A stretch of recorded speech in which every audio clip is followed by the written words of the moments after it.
Hello once again and welcome to the PokerStars Arena. This week we play host to another Sunday Million, this time a KO special. 11,646 entries entered, a prize pool of over $1 million.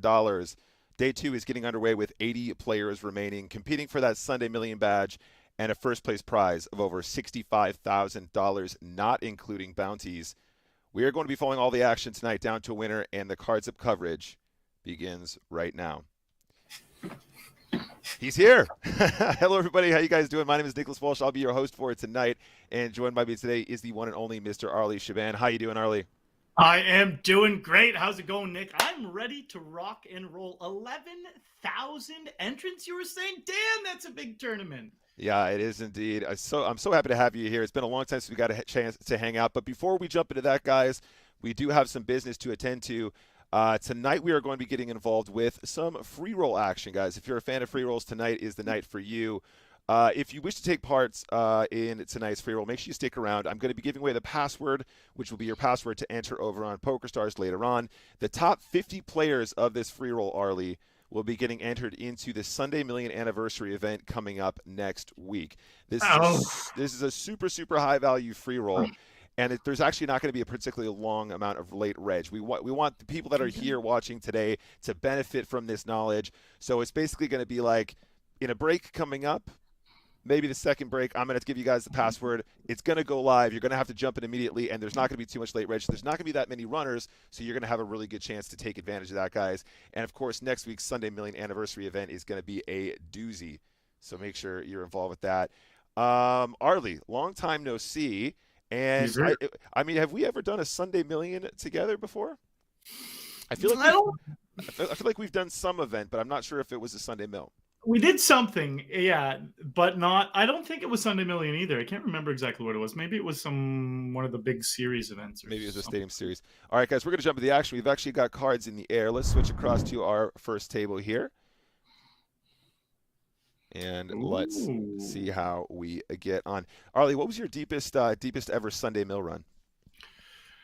It's funny that you ask that because I was just going through a bunch of clips yesterday, and I came across one where I came in 90 like fifth. I think that's my best ever, and I didn't even remember that hand until I rewatched the clip, and I was like, crazy hand, but it's gonna actually go tweet that out soon. But yeah, probably 95th. How about you?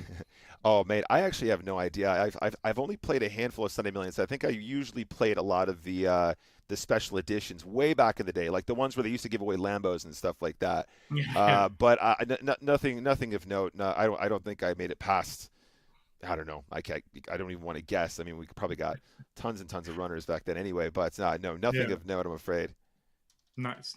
Yeah, I had literally busted. It was I watched the clip and I was like 2 minutes before day two. This is crazy. Like, it was so sad. But that's how she goes. That's how this beautiful tournament goes. That's how it goes. Let's see, Dom's on the table here. DTO.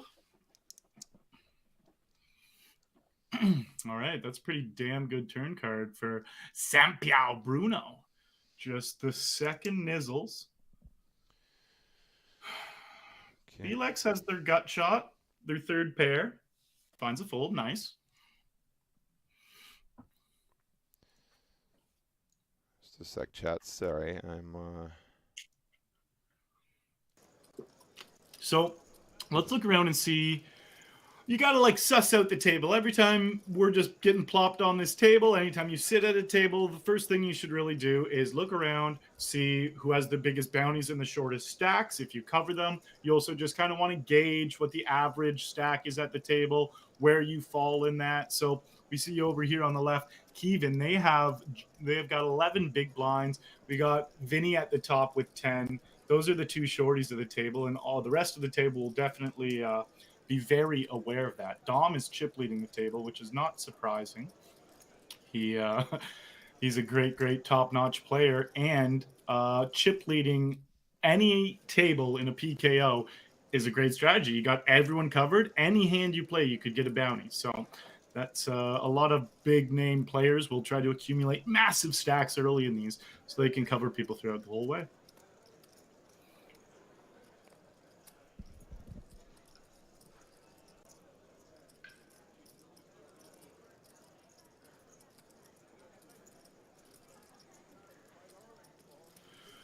All right, so Vinny here with their 10 blinds, 4-3 suited.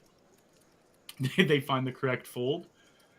Sampiao. King 7.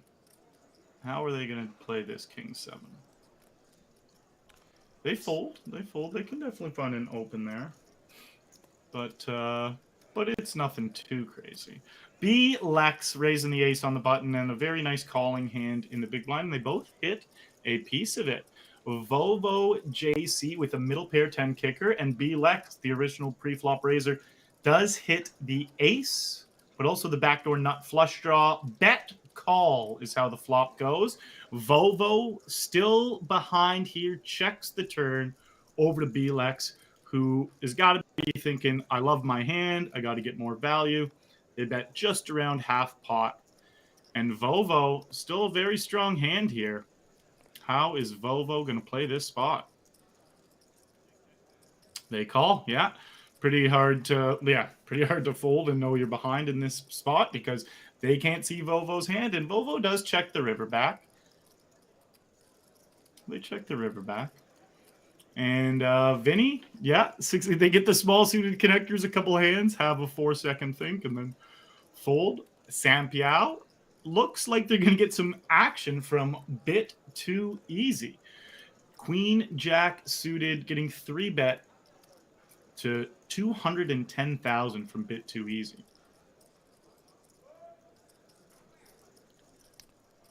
Sorry, guys. Arlie's doing a sterling job. I'm just sorting out some technical stuff behind the scenes. I'll be back with you guys in just a mo. Yeah, Nick will sort all that stuff out. He's a boss like that. This is such an action flop. It's disgusting, though. Top set versus top pair queen kicker and a queen high flush draw. There's a small, about 30% bet. Ooh, and it gets raised all in. Snap call. They run it, and the top set holds. $566 bounty goes to bit too easy, and a girthy stack. Vinny here. They only have 8 blinds now. Queen 10 off under the gun. Fold. Snap folds around to the small blind, who has 7 deuce off and gives Dominic the walk. Looks like we're going to see an all-in from Kevin here. They're jamming their 8 blinds. And we got some raggedy looking blinds right there that both click the fold button. Ace, Jack of clubs, and Kevin here. They've got their 10 blinds now after they got that all in through, and they get dealt aces. Perfect timing for them. Dom folds, Vinny folds, bit too easy, clicks the fold button, Denny calls, sees the bad news, a little life on the flop, more life on the turn, and Chop City! Oh, that's so greasy. Everyone loves a chop pot except for Kevin, who is rattled, deciding, should I break the keyboard over my knee? Maybe calm down. You're all good, Kevin. You're still in the game. Deny here. Min raises from under the gun with 9s, gets a call from B-Lex. B-Lex is double gutted now. Any 9 or any king will give them a straight. Denny is obviously blocking part of that straight with their 9s. And another club on the turn to make the flush draw. This is definitely going to keep B-Lex's interest. And now Denny hates their hand, especially when B-Lex leads out here. It's you're looking at 3 overcards, and they did call your continuation bet. So that's an actual really nice lead out. Get the job done with the worse hand. Kevin now, they're 11 blinds, king, queen off. Dom with his 2.2 million chips does call here, puts in 11 blinds. Not looking like anything else is happening out there. And let's see if Kevin can hit a king or queen. Ooh, can't be a spade. And eliminate the aces they chopped. They didn't get the double up, and now they're out of there. Dom with the bounty and the stack. 9-10 suited under the gun here for Dom. And make it a nice healthy raise, 3.5. Nice healthy sizing. He does have everyone covered in a bounty builder, so he's not afraid to inflate some pots, especially with hands that can really make the nuts like suited connectors. Bit too easy with pocket kings. Dangerous man to have pocket kings, right, Arlie? That is a dangerous player. Yeah, he is quite the beast. Absolutely. Dom in the big blind, 10-8 offsuit, does defend. A raggedy little gut shot for Dom and a beefy middle set for Bit Too Easy.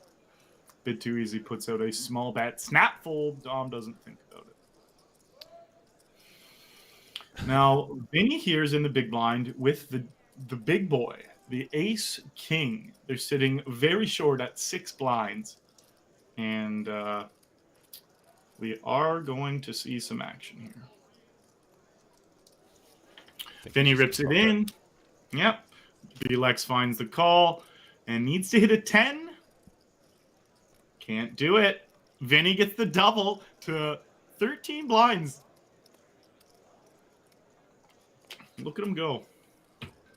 Oh, there's going to be action here. We see pocket nines raising under the gun. Ace queen suited flats. Dom here. Pocket queens. And we got Gorbachev with ace queen that's going to be able to get away from it now. Yeah, I was about to ask you, Arlie, what you thought the size was going to be here, and I like this size given the fact that it's multi-way action now. Yep, absolutely. Definitely want to size up in these situations. There's plenty of dead money out there now that we got one caller behind as well. Mm-hmm. Don't want to make it too cheap. Get value from your big hands.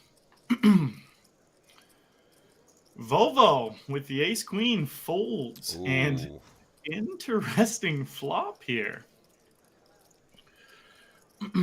Bit Too Easy is open-ended second pair, and Dom has the overpair. And a nice big 3-bet pot. These are the 2 big stacks at the table. Yeah, this really isn't the kind of flop that that you want to see when you've got a hand like queens. But, you know, I mean, your opponent will have sets here. They could also have hands that contain 10x once in a while as well. Maybe he has a hand like Jack 10 suited once in a while. Maybe like King 10 suited just trying to win a bounty. But it looks like he's going to probably end up putting the chips in here, obviously. The deuce of spades is a nice brick for him. Mm-hmm. And let's see what Dom does on this turn. It gets checked to him again. And like you said, it's not a flop you love to see when you have queens and like someone just flats your 3-bet. They can, like the nines are right in that range. Yeah, and the right snap min raise. Wow, that was a quick min raise. It almost looked like a misclick. It was so quick. He must have just been sitting there waiting. How does Dom react to that? Snaps it all in. Now, a Bit Too Easy is getting a pretty damn good price. Oh, he did misclick. And he hits. And he did misclick. $689 bounty going to my man. We're going to change tables, guys. There's lots of action tonight. Let's get over onto our second feed. Claims the misclick in chat as soon as the hand comes through. It was the quickest min raise ever, which is very often a misclick. Yeah. Unless you're actually sitting there like tapping on purpose, which some people will do. Absolutely. I mean, I think it's a pretty happy misclick, though, obviously. Huge situation for him here now. We're down to the final 71 players. I mean, that's what you want, isn't it? Yeah, yeah. That was a wild one.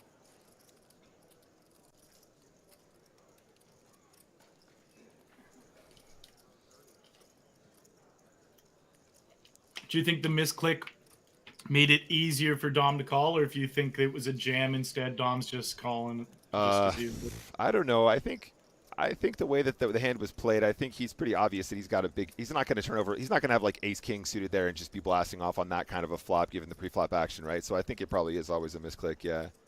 Mm-hmm. Seems pretty reasonable. So we got all in and a fold. So we can check out the table again. See where the shorties are. Big blind only has 11. WP, yes, sitting with 8 blinds. 12.5 from Sletzia. Nope, that wasn't their name. Slezati. Slezati gets the jam with 5s through. Grows a couple more chips in their stack, trying to get up to over 20. DJ Mib with a little min raise here, just over. And Cash the Hippo in the big blind, ace-5 offsuit. Calls, hits bottom pair. They were ahead pre-flop, still ahead. Their play would normally be check to the pre-flop raiser, and that is what they do. Seems pretty reasonable. Mm-hmm. I mean, with a hand like Queen Jack here, you're probably going to always go on a C-bet, especially because you're blocking hands like King Jack, Queen Jack. So, I mean, we could often just see 2 barrels here because that big blind defend will contain plenty of 5x, 8x. And like handle like 6-7, that can still make a fold if he goes big enough on the turn. But he does decide to slow down. The ace of hearts, though, gives him an opportunity to continue. And obviously that's a card that he should have a little bit more frequently. Cash the Hippo with a quick check, though. Is he going to take the baits? It's a great card to bluff, and he doesn't. He doesn't. Nice. Yeah, I take the bait on that one often. Like, yeah, I feel that. I love bluffing that spot. I definitely feel that one for sure. Sharkby here. Little raise. Pie face in chat. What up, Pie? What's going on, Pie? Tom fishing for fishies. Good to see everyone today. Oh, all right. We got a jam and a call. The king hits for Sharkby. Bam! It holds. That is a $437 bounty going Sharkby's way. Love to see it. Bit too easy. Just 7 million after that hand with Dom. They have a stranglehold over this table, and we'll see if they're going to be hunting bounties or giving their chips away. We got a first-hand look at what's going to happen. Raise here from Cash the Hippo, and an instant all-in from Sharkby. Quick shove. Yeah, easy fold for 22 here from Sharkby. Or Cash the Hippo, sorry. WP really short now. Really short, down to 6 blinds, and the big blind is rolling around. They got pocket 4s, and they're definitely going to get some action with it. So let's see how it all plays out. Pocket 4s all in for WP. Yes. And it folds to the big blind, who is going to click the call button with ace-9. Clean flop. 4 on the turn. Closes it off. WPS gets the double up. Yeah, very, very nice turn there for the 4s. You're feeling pretty sweaty, but when the 4 comes on the turn, you're feeling really, really good about getting that full double. I think you always got to call, though, right? Like, Arlie, that's definitely a really sweet bounty situation. $417 on the line there. And you got a hand that is going to be ahead some of the time as well. It's not just purely for the hunt. Yeah, exactly. You got 6 blinds. It was all in, and a nice juicy bounty. Ace-9. It turned into a flip 50-50, so he was getting beautiful odds. Just couldn't hit. Got a really important in the chat here. Question in the chat for you today, Arlie. Arlie, if you were soup, what kind of soup would you be? I would be like some delicious soup that you make with like the leftover turkey, like the turkey carcass after like Christmas dinner. You throw it in like a stock pot and you make like one of those big delicious post-Christmas dinner turkey soup. His final answer. I feel that. I mean, that's some serious soul food there, right? Absolutely. All right, so we got some action here, guys. There is a nut flush draw here for Cash Hippo. There was a C-bet and a call on the flop, I believe. A continuation on the turn here with the 6-7 suited. Not carcass soup, Chapos. Breakdown. Oh, and no good for Cash Hippo. But it is the kind of run out where Bit Too Easy might be tempted just to give up the riv, right? So Ace High could be taking this down. But then again, it's Bit Too Easy, so, you know. Oh, yeah. There you go. Cash the Hippo leads out. That's really interesting. I'm kind of interested in the line. That's an unexpected line. But obviously at that point, Bit Too Easy knew that he had no way out. Yeah. That's a good read on Bid Too Easy. Like, he just assumes, like, big stack. He's going to be in there with a lot of stuff, just constantly putting pressure. Yep. So I'm still going to bluff if I miss this draw, which, damn, that's a nice play. If, maybe. As a follow-up question, GBR is asking, if you were a pancake topping, what topping would you be? That's a really good question. Well, that's you, yeah. I'm not a huge pancaker, but I suppose it would have to be, a little bit lemon and sugar. That's kind of a classic. Maybe that's just an English thing, the lemon and sugar thing on a pancake. Definitely English. Yeah, that's definitely not Canadian. We have an all-in from the Ace King here and a call from Ace Jack of Spades. Yeah, we sure do. We need to see a jack on the river. It doesn't come through. Big double from Arc. I personally would be chocolate chips, because chocolate chips on those pancakes are just a dream. They're a dream. I don't eat pancakes often, but put some choco chips in there. I'm dancing all day. I love it. All right, been fast and furious, guys. We're already down to 67 entries here. We started today with 80. So we're losing them pretty quick, but that's kind of to be expected. Me and James always talk about this, but whenever we have a special knockout KO, PKO situation going on, we always see people going down a lot faster. We see a lot more bust outs. Obviously, people are incentivized to make much wider calls, as we've already seen so far today.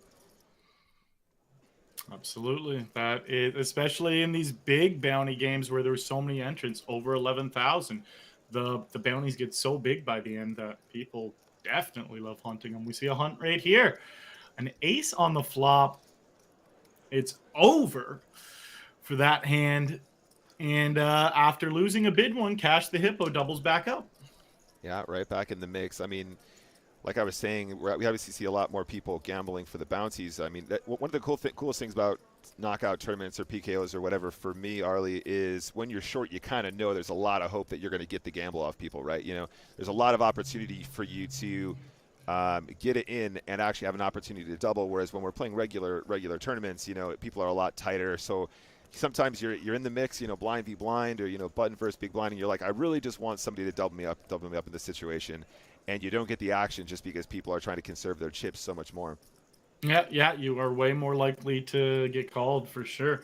And chat's outraged at our answers. I will say, chat, the chocolate chips also are accompanied by butter and maple syrup. I'm Canadian. We literally grow maple syrup out of the ground here. That's a good shout, though. I mean, I don't know.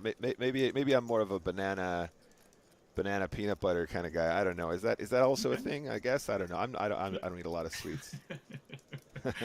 I think it is a thing. Steez here, or Slez here, has jacks with only one big blind. Oh, snap it in. Of course, this is the best spot he's ever seen. Yeah. Now, Bit Too Easy here with pocket fours is looking at a 10 big blind stack, a 1 big blind stack, a couple big bounties, and they are all in. WP, yes. Were they min-raising to fold here? And they were. Okay. Oh, and that seals the deal on the turn. Yeah, it's not a big one, but it's enough to keep him in the tournament. 233,000 remaining. Whew. And now they have pocket nines. They were just at 1 big blind. Now they're at like 4, just 4.5. They got a nice all in here, too. He's going to get this, too. I think he's going to get a call here, Arlie. Ooh, it's a flip at least, too. Queen 10 of diamonds says, 5 blinds? Sure. This is a 6 spot for Queen 10 of diamonds, though, right? Like, he gets such an opportunity to get the double bounty. Oh, and easy call. The dream flop for Queen 10. All right. Double bounty. $560. Beautiful stuff. Yeah, not bad. I mean, Sharkby obviously recognizing he's got one of those hands that's good at, getting in the mix in multi-way pots, and he recognizes he's got an opportunity to take a double bounty, which is just so valuable. If you're looking at these spots in programs like ICMizer, which are really good at calculating with the bounty, with the chips in play, but also for the bounty value as well, you'd be blown away at the kind of hands you're supposed to be calling there in that situation. Hands like 6-7 suited, 8-7 suited. Maybe in the context of the final 60, you're not going to see as much of that action. But when you're really early, if you've got the opportunity to take out 2 players, when you've got those really nice drawing hands, you can go pretty wild to try and accumulate those bounty values. Speaking the truth, Nick. You're speaking the truth. Oh, yeah. You're going to see some action here. Dr. Vlad, new to the table, has pocket queens. Bit too easy. The big stack with a nice, sexy-looking queen jack of diamonds is facing a 3-bet and folds. Doesn't even want to see a flop. Cool. Just a bit too easy. Yeah, it's like they see the other opponent's cards. It's like, oh yeah, queen jack suited. I cover him for bounty.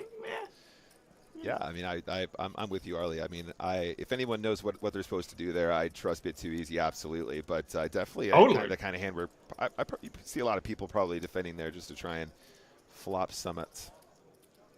I personally am, but again, bit too easy is top notch. So like maybe they know something about the player too. Like you can never look at one isolated decision and get too in your head about it. I've learned that many a times at the poker table. It could just be like a situational read as well. Maybe he's thinking, from this position and given his chip stack and given the fact we're down to the final 59 now, probably not going to be as wide as I would like him to be in this situation in order to kind of compensate for this sort of draw for the bounty kind of thing. Yeah, totally. Guy new to the table too, hasn't got a read off him yet. A lot of different things could be going on. Hey, John Delano, how's it going, buddy? The ever-present John Delano. He's here all the time. He's here every time.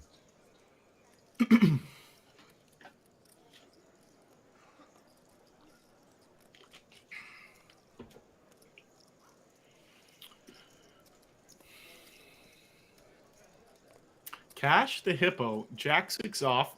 They're like, looking at their other table right now because they don't have any decision there. Yeah, I mean, I don't know how I feel about the ace-5 off here, Arlie. Like, it seems like an opportunity for him to go ahead and get involved in this pot, but also you got bit too easy in the small blind, and you got a guy that's got you covered on the button as well. You're going to get tons and tons of pushback here, I think. I mean, if you consider that the open from the cutoff is going to be quite wide, and then you consider these guys have the kind of stacks where they can put it on a lot of pressure, not only purely to get the fold pre-flop with a 3-bet or something like that, but then also they're like, cool, whatever, go for it. I'm just going to take the bounty anyway, right? $884 behind him there, right? If you can combine the opportunity to gamble with the opportunity to actually accumulate chips when you generate folds, it's just such a powerful combination, right? The upsides are huge, right? Even in the event that you get it in bad, there's still a massive upside, even if even if you've only got 30% equity or something like that. Absolutely. Yep. Yeah. On this occasion, though, these guys not really having much of anything to push back with. We got Cash the Hippo looking at King 10 of diamonds under the gun here.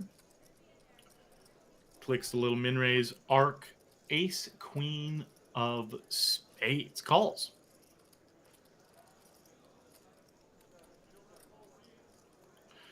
Dr. Vlad doesn't have a great hand. Ace 8's not going to play too well in a multi-way pot against an under-the-gun raiser, so they just fold.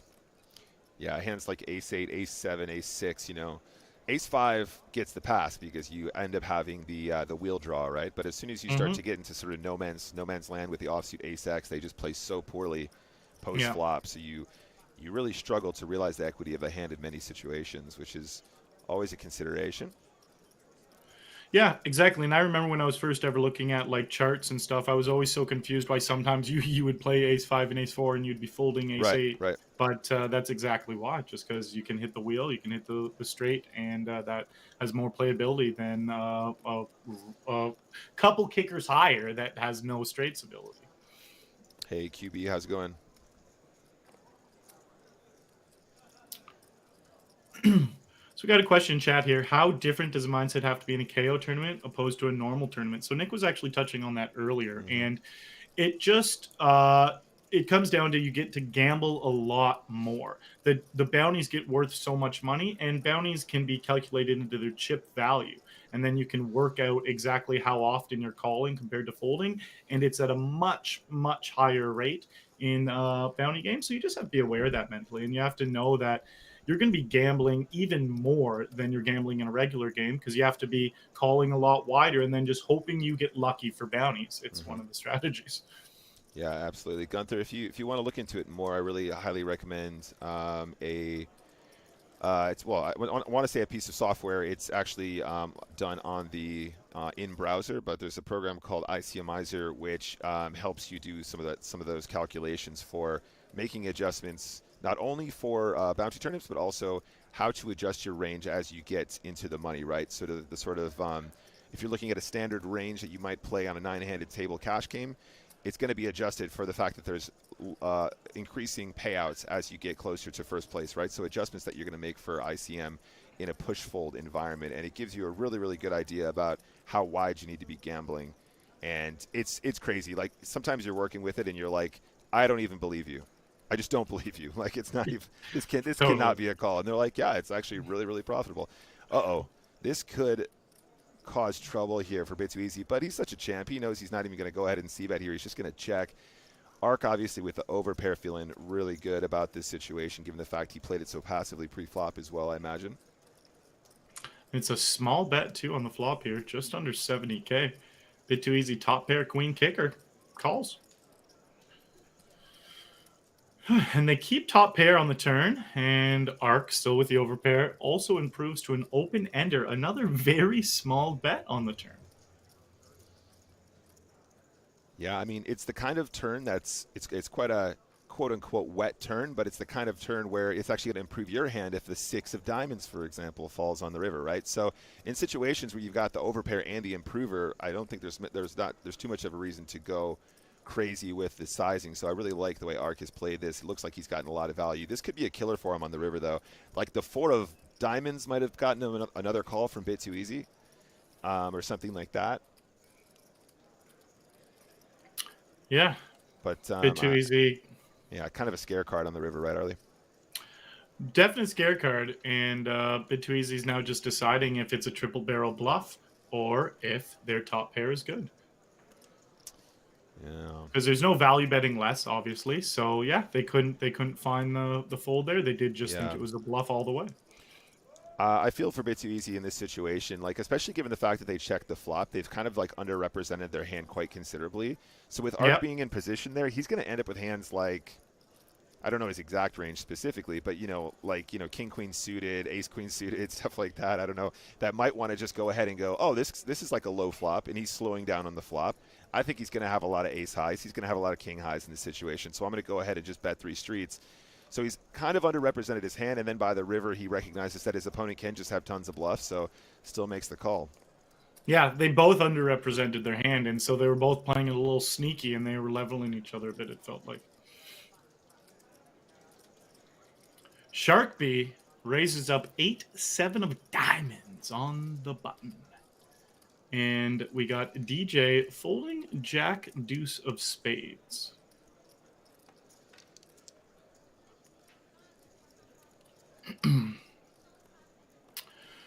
Dr. Vlad, 6-5 of clubs, thinks better of it. Kind of some dusty hands out there, and it quickly folds around. All right. Shark B's looking at a pretty sexy hand here. The Jack 10 of clubs.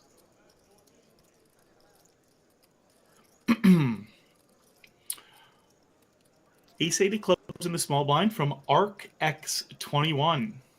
They say no, not today. And Dr. Vlad, 7-5 offsuit, looking at a min raise. Folds.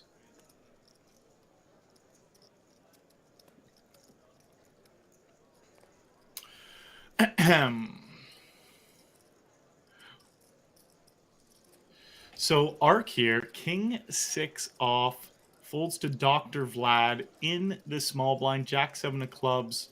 These blinds could have a little bit of fun. Let's see how this plays out. Jack 7 of clubs is a fairly healthy hand, blind on blind. And then Cash the Hippo has ace 10. Are they going to raise? Are they going to jam? Would they be really weird, sneaky, and check? No. They put in an all-in raise. That's going to be the end of it. Sorry, guys.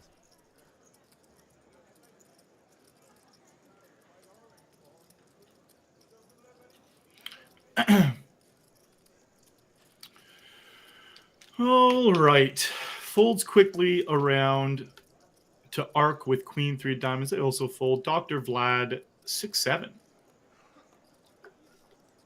But they have both the blinds covered. Nope. They don't open. I'll cash the hippo. That's a pretty hand. Jack 9 of diamonds. I mean, spades. I feel like there's been a lot of diamonds lately. Just already in my head. Little raise, take it down. Absolutely. Oh, a couple big hands here. We could definitely see some action. Yeah, definitely this time. Shark B with the ace king raises under the gun. Dr. Vlad, ace queen off. Oh, wow. Just bins it completely. I'm surprised we didn't see a call there, Arlie. That's interesting. Yeah, me too. And defend from Heran Bass in the big blind. Neither connect. And checks over to Shark B here.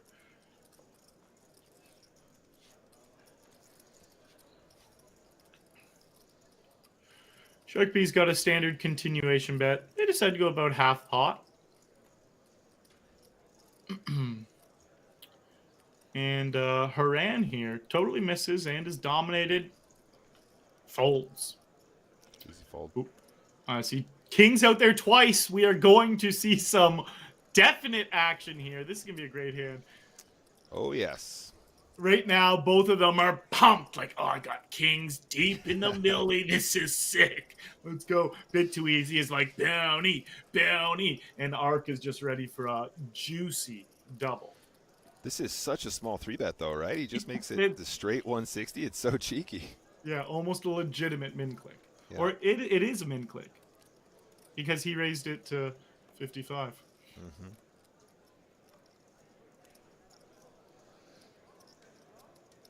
What does bit too easy do? Yeah, they put in the 4-bet, which Seems is good. more like, yeah, which is a small sizing 4-bet because of how small the 3-bet was, and a queen high flop.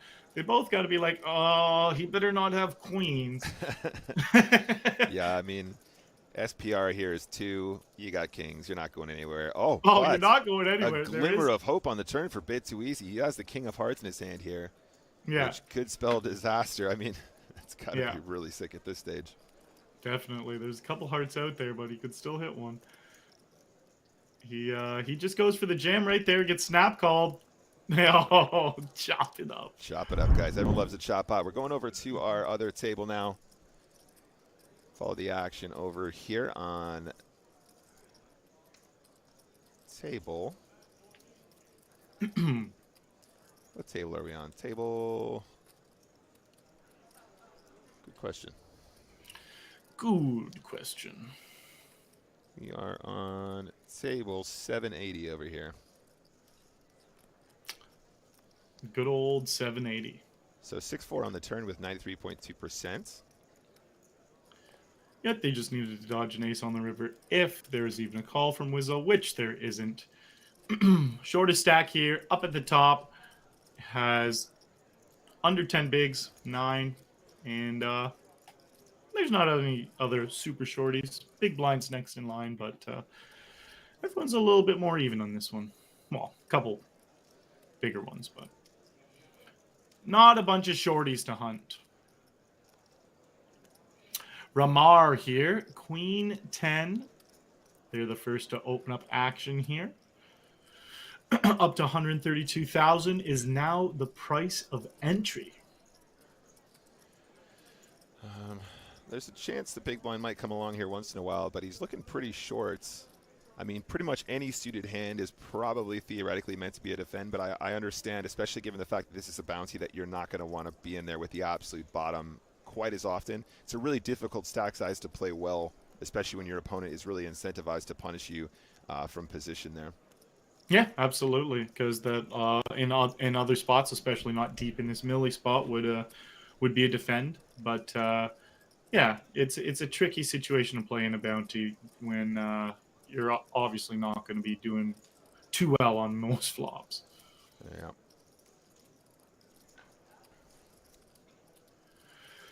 So we get a min raise. Ooh, and we get an all-in from the small blind here. They jam ace 6. Yeah. Just under 20 blinds they jam. I feel like he's probably going to get looked up here a lot of the time. This is for Yeah. $888 bounty. Oh, there's a 6, though. Ooh, a 6 on the flop gives it double up to Poker Loggy. Okay, Rashi not happy about it, but's got to accept it. They still have a big stack. They got to truck on forward. No $888 bounty for them.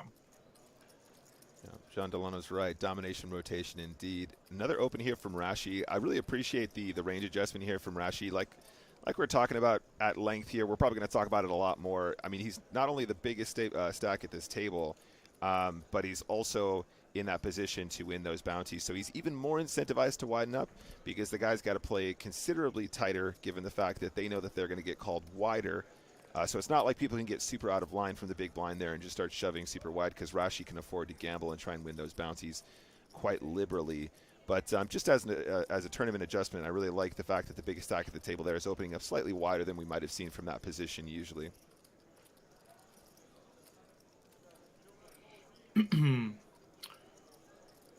All right, we see bottom pair versus open ender, and then a gut shot. But the gut shot is pathetic. Let's be honest. It's that's like might be the worst looking gut shot I've ever seen. Yeah, like that. It's almost not worthy of calling a gut shot. I almost didn't even want to say it. he doesn't have anything. Let's just say that. Yeah. And they do just check it back. They do not play the position. Because with the small blind calling as well, it makes it a lot less likely you're going to get your continuation bet through. And you have no real equity because that gut shot, again, doesn't count. Yeah, this board in particular for when the small blind calls here is just really, really ugly. You know, you're not going to be betting super aggressively on a board like this where your small blind opponent is going to be calling with tons of that, absolutely tons of that.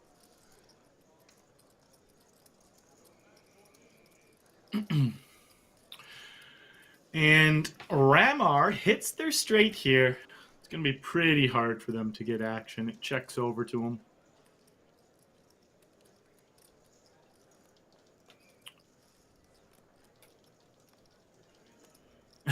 And they go for just a little over bet here. And yeah. Just a little hard to rock. Yeah. It's just quick math, Arlie. 2.15. There you go. That was way faster than me, actually. Rashi here, Queen Jack under the gun. They open it up. Yeah, absolutely. I mean, we're actually a player down in this table as well, so even more reason to have these opens. One less player that's sitting behind you that you need to be concerned about. So opening up the Queen Jack here as the biggest stack seems really, really nice. And there's huge pickup, 192K, no problem.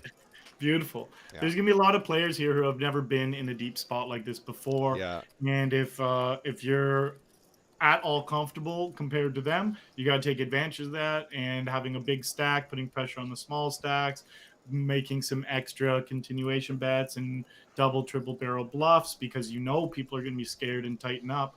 That's something that you'll see the best players do deep in games, and it really does differentiate who's going to come in the top 3 and who's going to come in like 15th. Yeah, I think that's a really good point as well. I mean, we cover a lot of different kinds of tournaments here. Very frequently, we're covering some of the biggest events with the best players, where we're just seeing a ton of super GTO play with lots and lots of players who know what they're doing.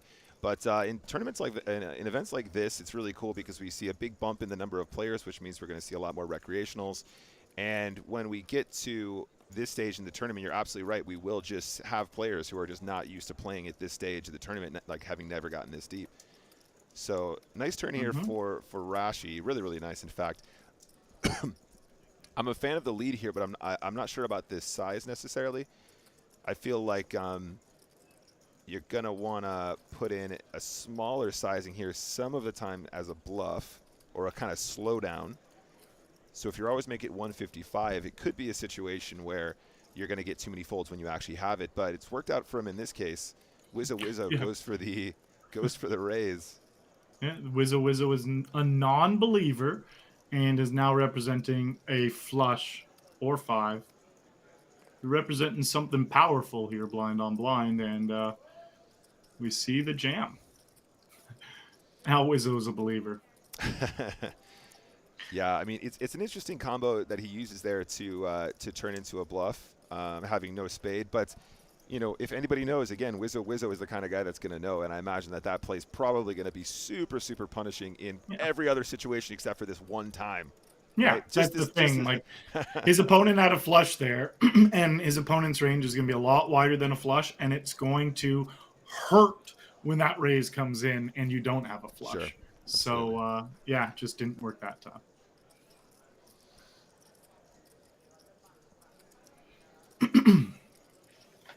All right, we see very short Schulier Lacko with ace deuce in the cutoff. And they are now deciding, am I risking my tournament life right here, right now? They don't, but they're pretty short. They need to get a gamble in there.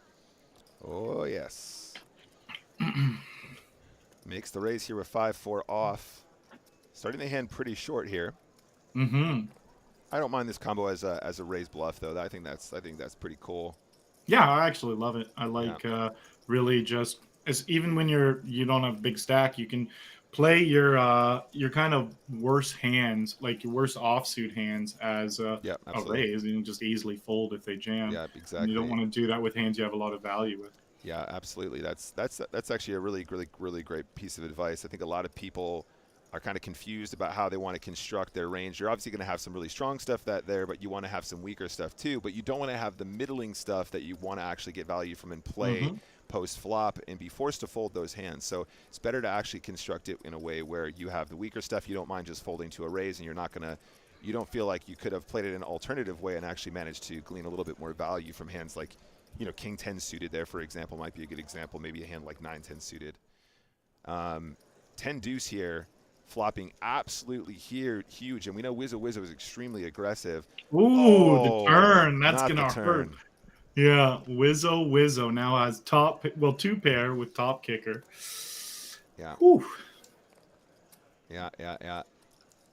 How does Wizzo play this? 444 in the center, and they bet just under $250,000. A snap min raise almost so fast it was a misclick.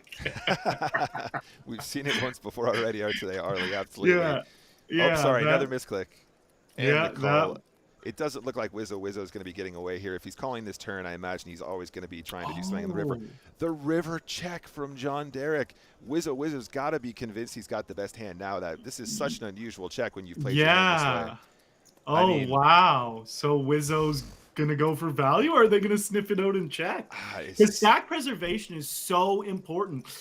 They jam for value. All right. GG's Wizzo. That's a bust out. Taking home 872.64 for that bounty. And we're going to move over to our other table again. Back to the action with Bit Too Easy. Bit Too Easy. Pocket tens, and they're flat in here.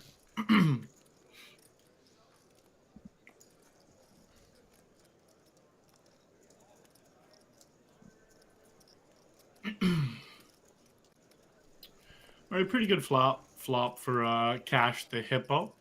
They have top, Bit Too Easy. Second pair here with tens.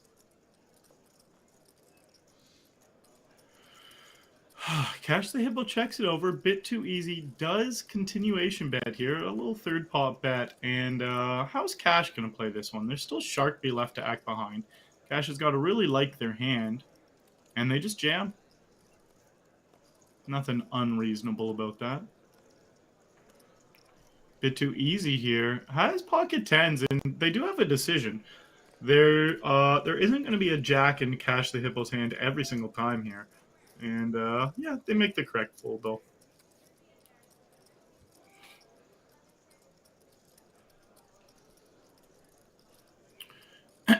We got 9 bigs and King Deuce off from Mittler. I think a push here is pretty reasonable, but I'm not sure if he's going to do it given the fact that we're playing the bounty, because he knows he's going to get some gambles there. I think as a Nash push, I think that's pretty standard, though. I imagine in a tournament, he's probably going to want to go ahead and just pump that in every time. Should be well within a profitable shove. Yeah, absolutely. King high against 2 random cards is going to be great, regardless of your kicker. Yeah. for that amount of blinds. Mm-hmm. They both brick this flop here. Shark B has backdoor straight, backdoor jack high flush draw, and Arc here. They don't really have much. They do have like a backdoor straight draw, but continuation bet and take it down. It's pretty standard. Yep, seems pretty standard. Pocket jacks here for Mittler. This is a much better spot than he was looking for, and now he's going, oh, I want all the action. I want all the action this time around. I'm just not sure where he's going to get it from unless Hiran base here on the button decides to do something unusual. A bit too easy. He could still gamble for the bounty. $884 as well. It's not one of the smaller ones that we've seen so far. So actually, we might see it, Arlie. Yeah, let's. Ooh, now he doesn't want to though. Okay. Yeah. Okay. I wonder what Bit would have done there. Oh, that is very unfortunate for Mittler. And GG Haran base does pick up that $884 bounty. Ooh. Congrats, man. Yeah, I mean, you never these situations. You know, it's. Maybe you have more insight on this, Arlie. You play a lot more tournaments than I do. You know, at what point are you going to make adjustments to continue in the tournament as opposed to making wider calls for bounty, right? Like, do you have to be well into the money before you're going to start playing basically like a tournament, kind of without adjusting, you know, to that level with like a hand like King 7 suited, for example? Yeah. Well, it just happens like naturally. You have to adjust on your own because there'll be some situations, regardless of where you are, where they could have a big enough bounty where you do have to just make a really outrageous play, even if it will hurt you if you lose. The bounty could just be way too massive. But yeah, like final with a game like this with 11,000 people, now it's definitely happening. Like they're at 45 left, so you're for sure starting to go way more just for chip EV rather than bounties, but it does still come into play. Like with that almost $900 bounty, I would very seriously consider calling with Queen 5 off in the big blind, and that's not something that is obviously chip EV. So there's still like it still does come into play in a lot of decisions whether you're going to make that gamble or not. Wow, look at this spot, Arlie. PokerLogy. I've definitely heard that name before. With the really pretty combo draw. I mean, he's also in one of these cool situations too, where Haran being the opener, he can absolutely be c-betting this board where he has no made hand, where the 8 or the 9 could be live as well. So when you're looking at these situations, guys, it's like, yes, you have a flush draw, yes, you have a gut shot, but don't forget there's plenty of opportunities here for the 8 or the 9 to be the best hand if you were to turn it or river it as well. So you're going to really, really confidently be calling here, of course, purely for to try and improve. He does turn top set, which considerably knocks down the equity, though. I don't think he's going to be going anywhere, though, especially not for this size. His hand's just way too juicy, but no dice. I feel like so many situations go this way, Arlie, right? You have a huge combo draw, and you're like, there's just I can't do anything. My hands are tied. I have to continue. And it ends up costing you half your stack, and you're like deep in a tournament like this. You're like, okay, well, great. I feel like I lost more here trying to hit this draw than I did, you know, misplaying a hand or something like that, you know? Yeah, and that's just the cruel reality of poker sometimes. It just you lose half your stack in gross spots, and you just got to be thankful sometimes you didn't lose it all, even though that's not what's happening in your brain. You're just like, oh, it took me so long to get those chips. Yeah, I feel like those are definitely the spots where you probably are going to have some tells at a live table, right? You can't help but see the river card come down and, oh, I just missed it. Oh, my God, okay. At that point, I mean, at that point when he's putting in that much of a stack, it doesn't even really matter because if you get to that river and you end up pushing, there's basically no chance you don't have the completed draw. In those kinds of scenarios, right? It's very rare he's going to turn a middle pair or top pair into a bluff or something like that, right? When he can just check back to his opponent who could be barreling off on the ace. Exactly. What's up, QB? Summer's in chat. We got Jim Ladd, up, John. Sam? Good to see everyone. Good to see you guys. Good to see you, Summer.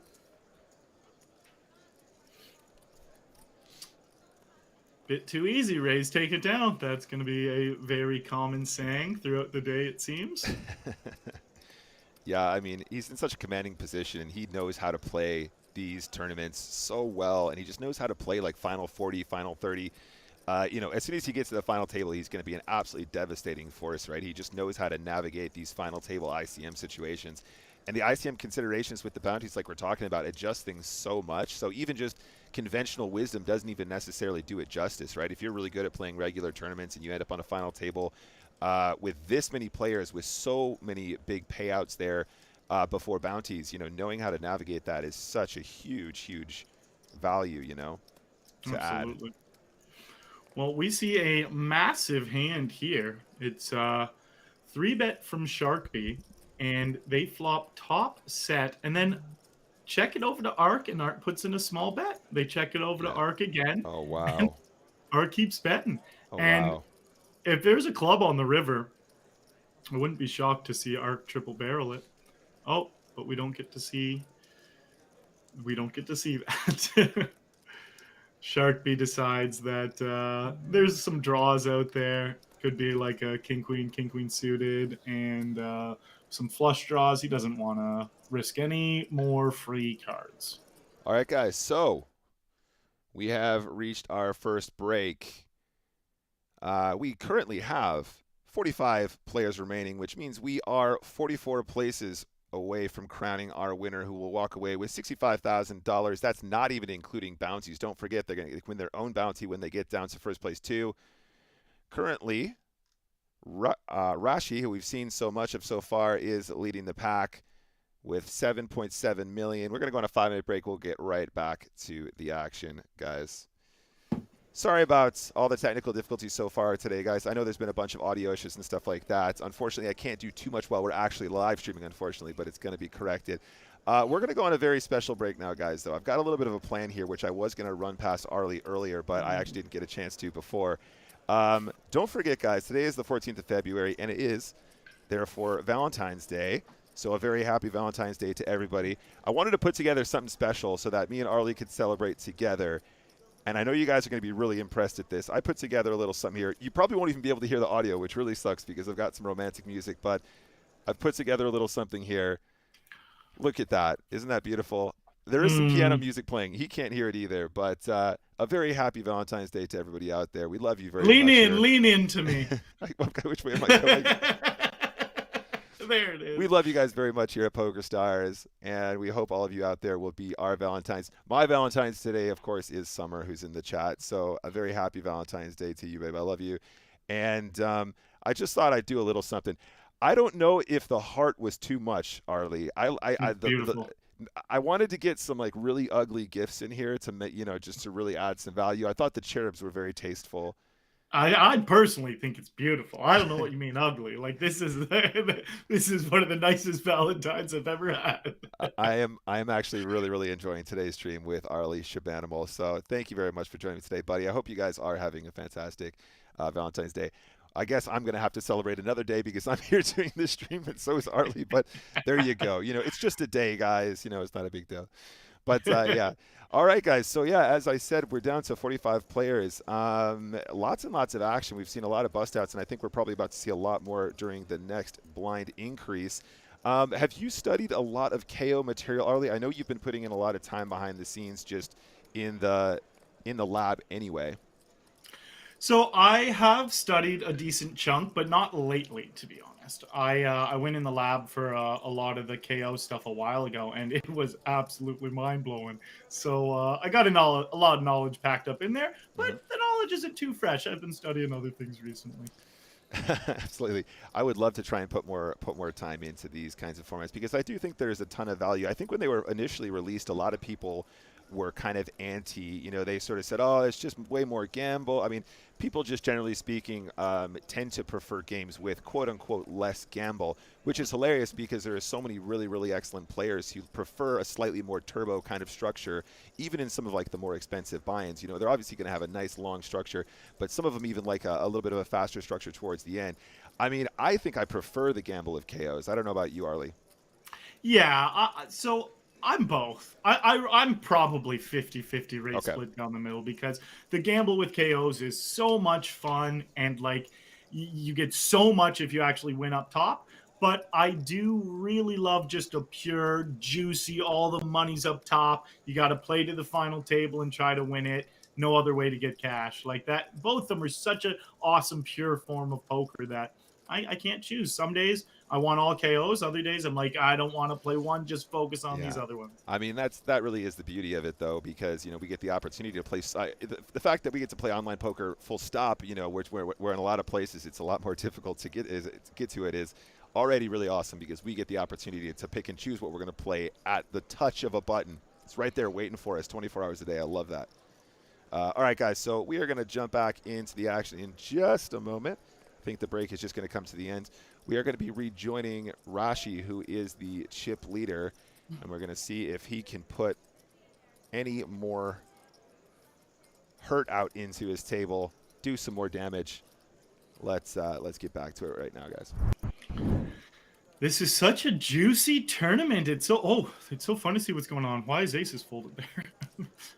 That was just the last hand. I guess that was just the last hand. I didn't know if we had a bug there. Yeah, I'm not really sure what the situation is today, guys. I think there's a couple audio issues, so you're probably going to see a couple really, really nice, beautiful transitions that I organized for today's stream without any audio. But you'll have I to can bear with sing. me. I can do a song. If you need, I can do angel music. Like, you can do anything you need, man. That's why I'm here. The thing is, I'm such a perfectionist when it comes to these things. So internally, I'm absolutely on life tilt, you guys. Poker, no problem. That's fine. But I know. I'm sure Mr. James Hardigan is watching from somewhere, and he's cursing my name. Absolutely.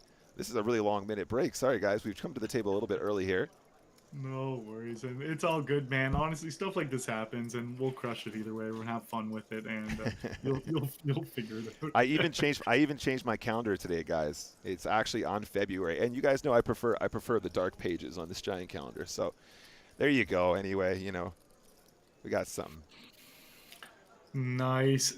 Yeah, calendars I try to use more frequently, but just don't. When I was younger, I used to treat calendars like a journal, and every single day I'd write just the cool things I did that day, the coolest points of the day.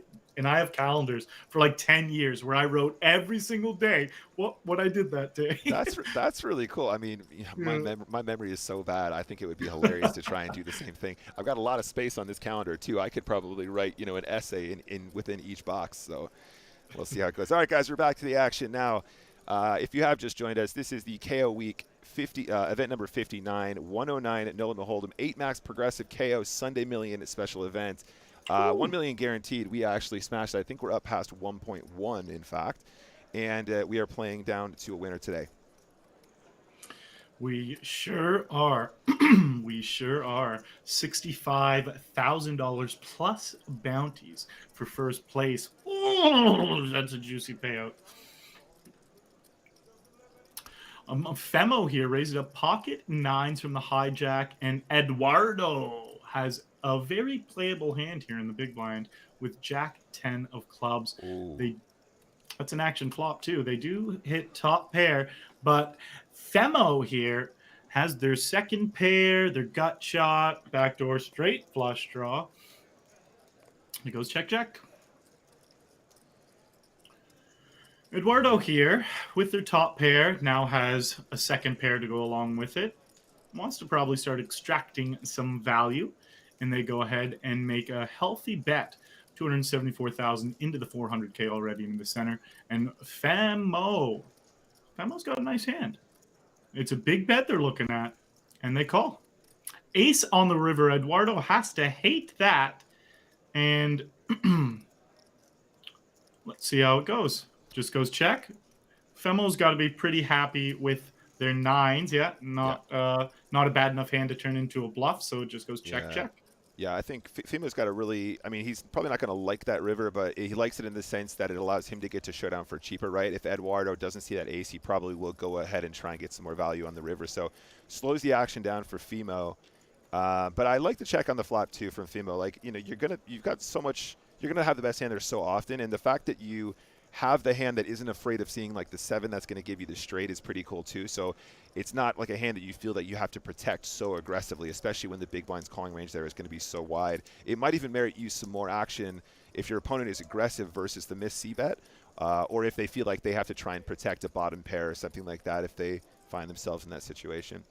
8-6 action hand here. Yeah, Yeah, and absolutely. pocket fours actually folded pre-flop to a min raise off of around 12 big blinds, which is yeah, a lot of people do really tighten up deep in these Yeah, games, and I think. it's hard to win if you don't put your chips in there. Yeah, absolutely. I think I'm not sure where the cutoff would be. Like, I appreciate the fold with fours here because I think he's thinking along the same lines as us, right? Where he's just going to get a ton of action and he's only ever going to be flipping, quote unquote, all that kind of stuff. Never better than the flip. But I mean, I think probably fives is going to be a cutoff or something like. I don't know. Fours might even end up going in there as well for me, Arlie, honestly, because deuces Yeah. and threes I think is okay just to bin instantly, but I think fours or fives might be the cutoff because you're just going to end up getting called so wide, and you will actually have some hands dominated, right? Your opponents will call you with deuces and threes to win, which is a huge part of your equity, right? 80%. You're going to be 80-20 against those specific combos, and the more combos of pairs that call you where you're going to have that kind of an edge, the much greater your overall equity will be when you're deciding to make those pushes. But yeah, I agree. You can't be too tight there, but maybe the fours is the fours might slip by for me as well. Yeah, definitely. Just you got to walk that fine line between not being too tight and being the right amount of aggressive. So it's Yeah. like, yeah, it's tough there with fours. I'm probably sliding them in, but not hating the fold. I'm just like, yeah, I don't like being too short. Maybe like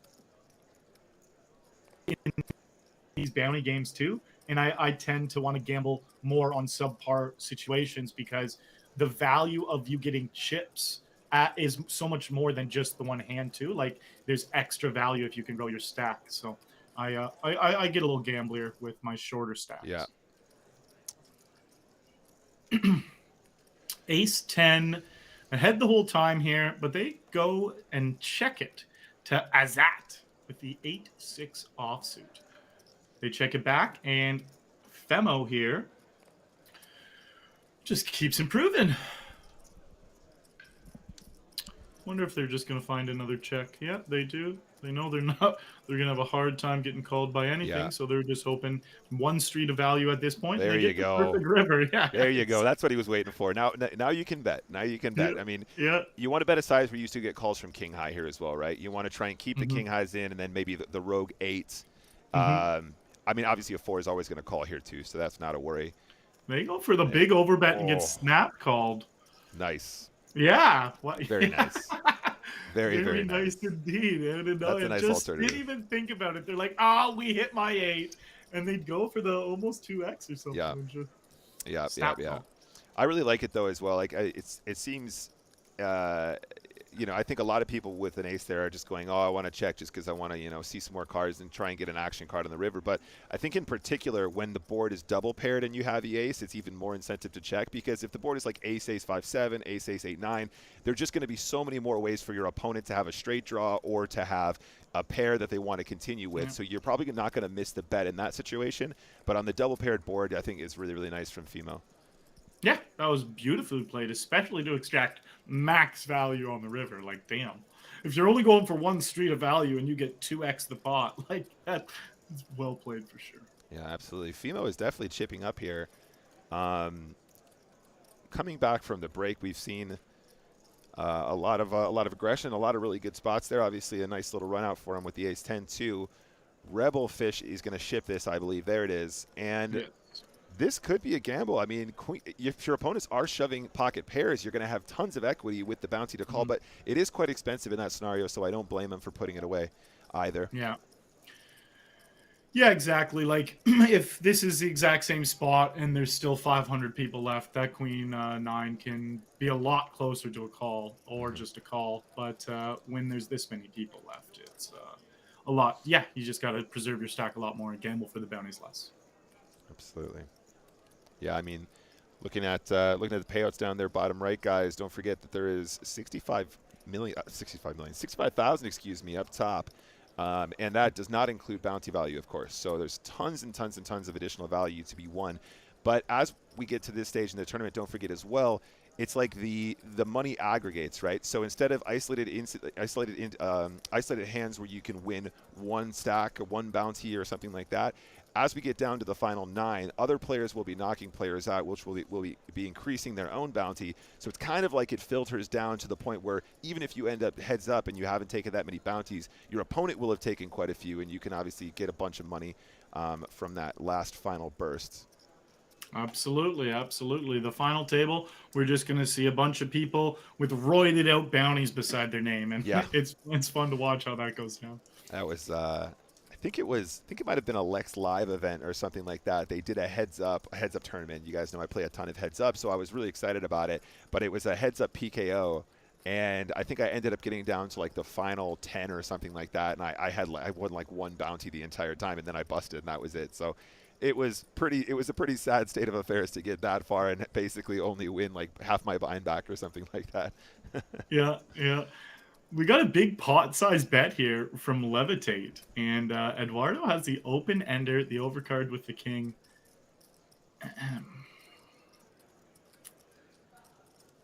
This is they might just jam. No, they fold. That had to be what they were thinking about because calling doesn't feel right. Well, I don't know. What do you think there? Is calling a thing?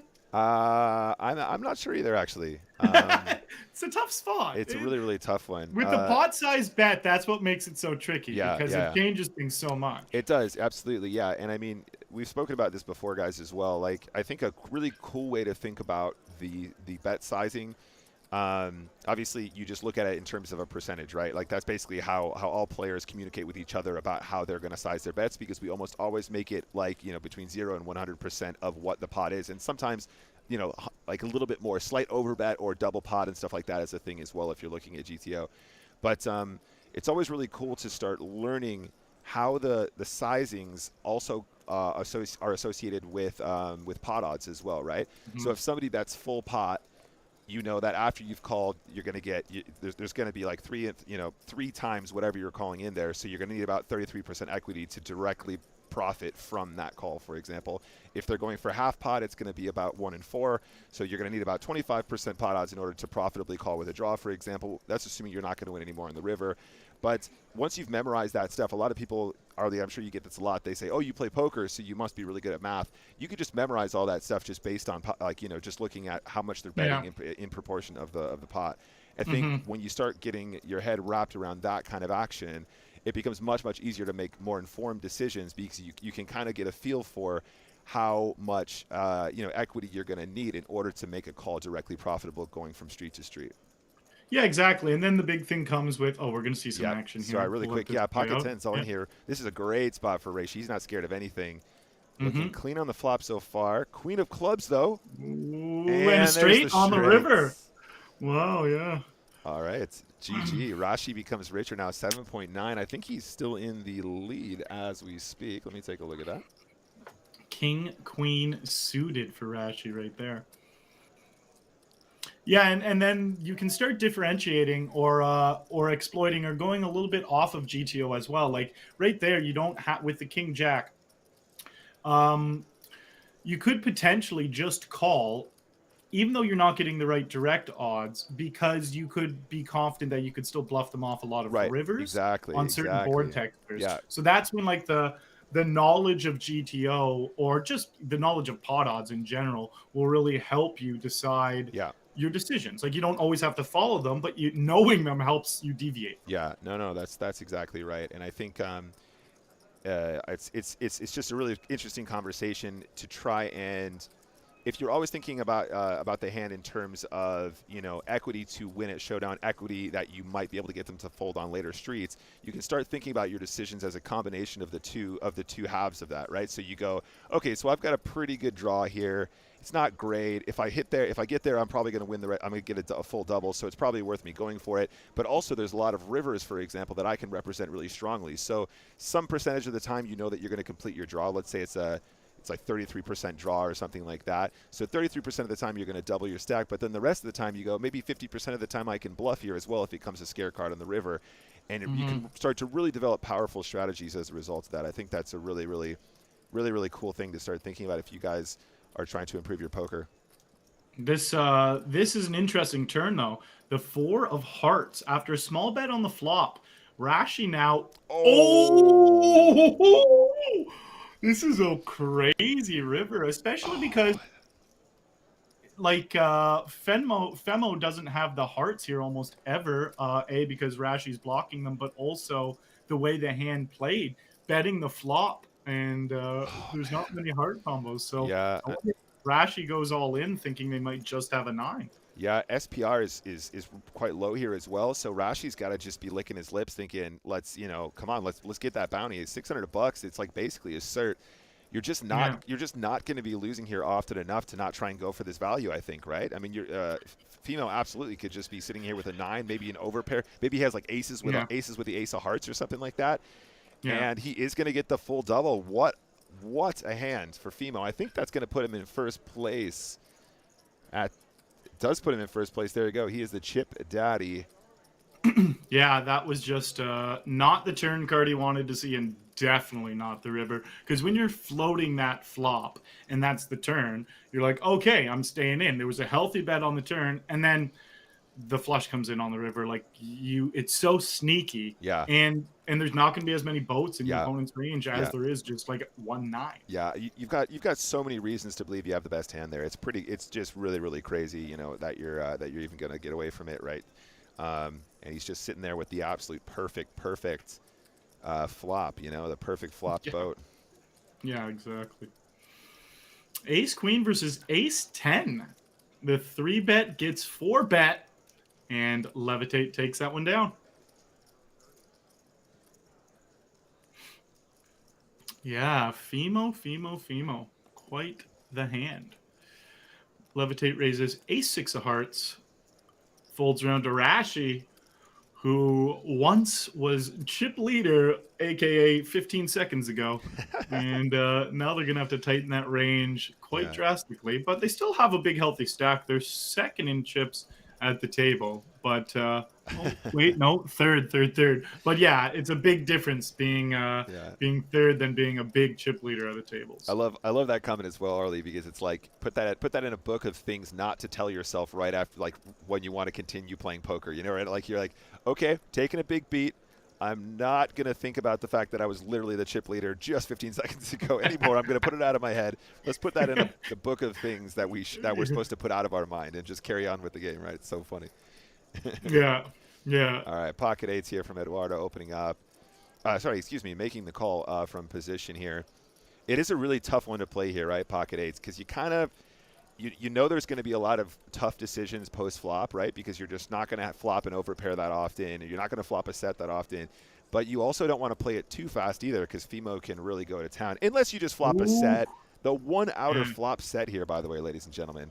Yeah, which was the last pot. There was a one outer flop set because with pocket deuces there was Yep. king deuce in the big blind or wherever he was. So we're just seeing one outer flop boats. Both of them were boats as well too. Actually, little deja vu. I was literally about to say Raphael actually facing a very small bet, and then the call behind. He's like, backdoor clubs, one overcard to the 8. I don't know, sure, like peel, and then the 9 comes on the turn, but Fimo's not going to like this, right? The guy that called in position here is going to have a king so often, at least a king, Yeah, right? If not, yeah, even a hand like pocket tens, he might play slow like no, this, definitely. perhaps. Yeah, against the chip leader, sometimes you don't want to spice it up too much. So Sure. It's tricky. I honestly don't know. Maybe the tens are supposed to go in pre-flop here or something like that. Or you're supposed to try and put in the 3-bet. But, I mean, you should be miles ahead with a hand like pocket tens against the chip leader open range right here, because he's going to be adjusting super wide from this position to try and take advantage of his chip stack.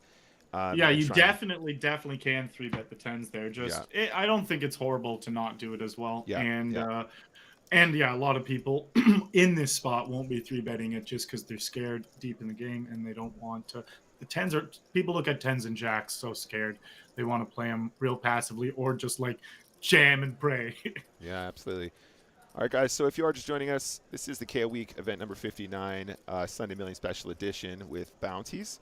We're down to 40. I was actually expecting to see a lot more players going out a lot faster. We did see quite a few busting out really early. But I think when this happens, in most cases, when me and James and Joe are usually here in the booth, we tend to see if it stagnates like this, we're going to see a bunch of bust outs really, really quickly, right? A couple people just kind of teetering on the edge, and then we see them all go out all at once. One guy just scoops a bunch of bounties, sometimes 2 at a time.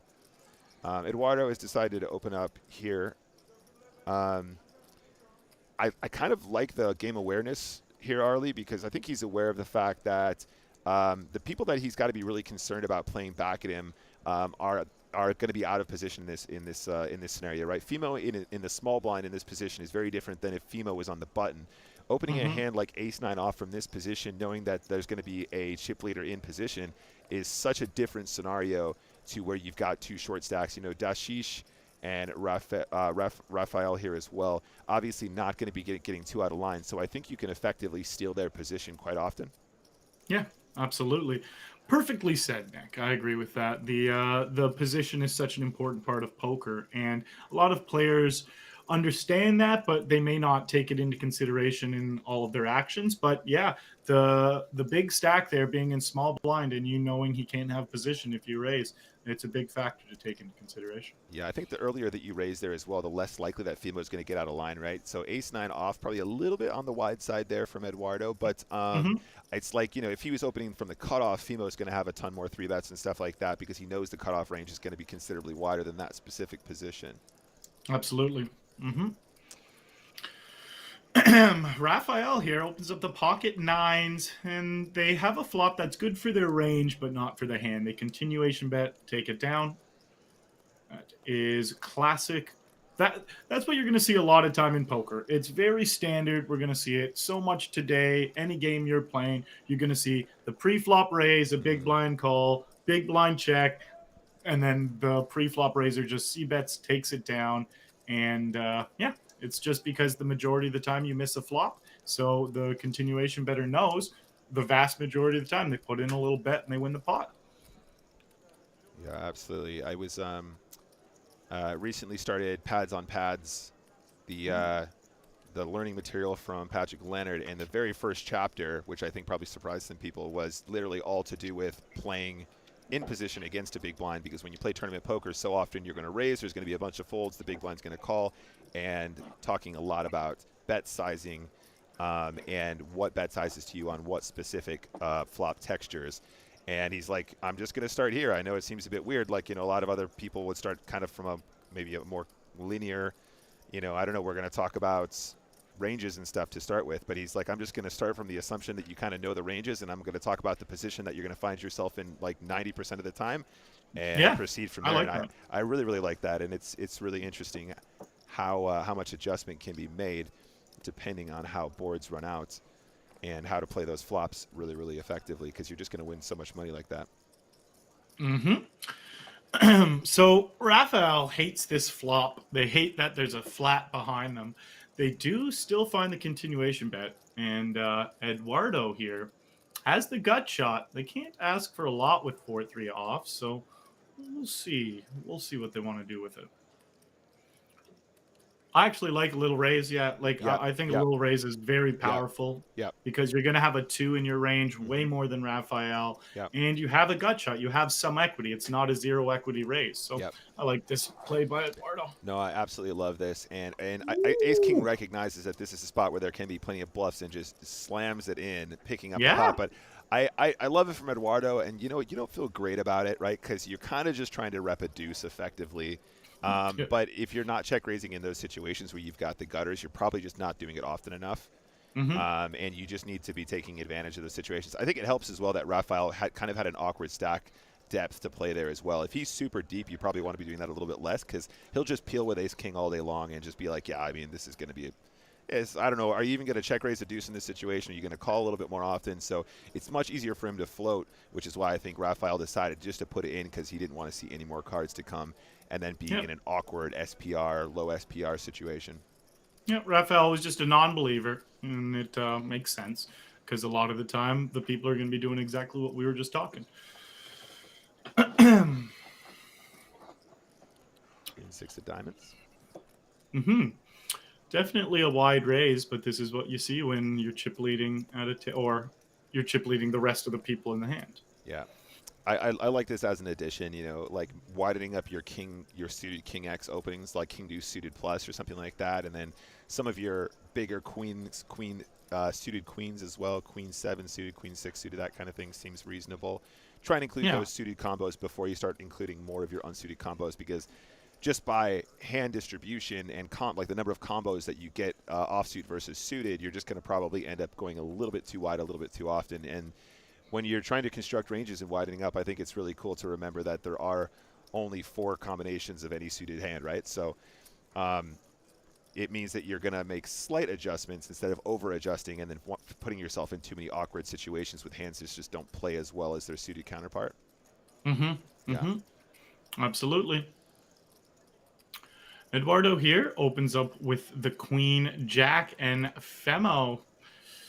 It's looking at a little min raise. If they got everyone covered, they're going to be hard to get to fold to a min raise. They call and check it over to Eduardo. Smallest c-bet ever. 1/4 pot is the size, Eduardo. Okay, that's fine too. I'll accept less than 1/4 as well.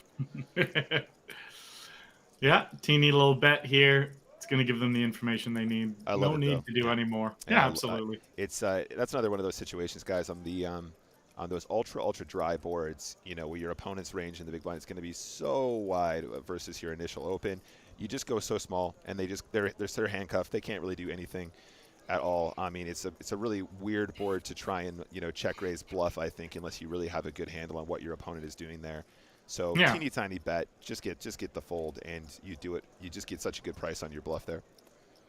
Yeah, absolutely. And it's it's not. Yeah, there's just no point in putting in any extra chips because the board is so dry, like you said, that they're just going to miss it all the time. And then the time they don't miss it, you risk the minimum. Yeah. Couple top pairs on all spades. Oh, Whew. that's spicy. That is a very spicy river. Let's see what Azat decides to do. He should at least make it pot here. He should make it like at least 900,000.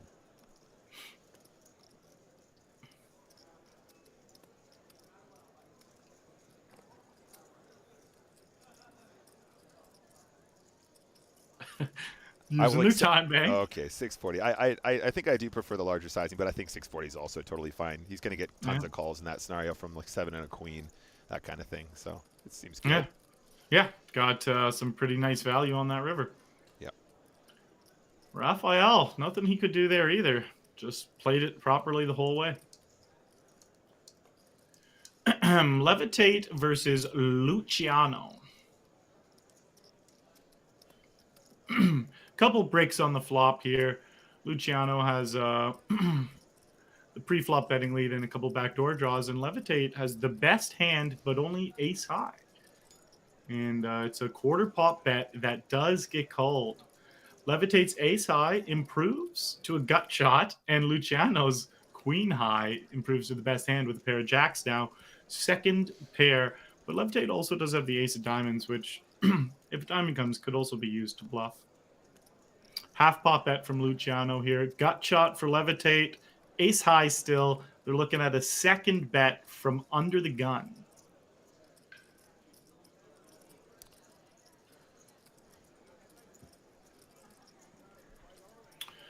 And it works. Okay, so Dashish. Pocket queens. They have to be loving this because, like we were saying again earlier, when you're short, you got a nice bounty on your head. A lot more likely to get called, but looking at these hands that he's raising into, yeah, it does not happen. I was going to say, unless Fimo decides that he wants to try and like flop a straight flush or something like that, I don't think we're going to see too much action from those. It's pretty rare too. Like the big blind can defend so wide when the people are using this sort of min bet sizing or slightly more than min bet sizing, 2.05 or whatever. What's your adjustment here, Arlie? Actually, this is a really good question for you because I don't know it particularly well, but how are you sizing pre-flop, and then when are you adjusting?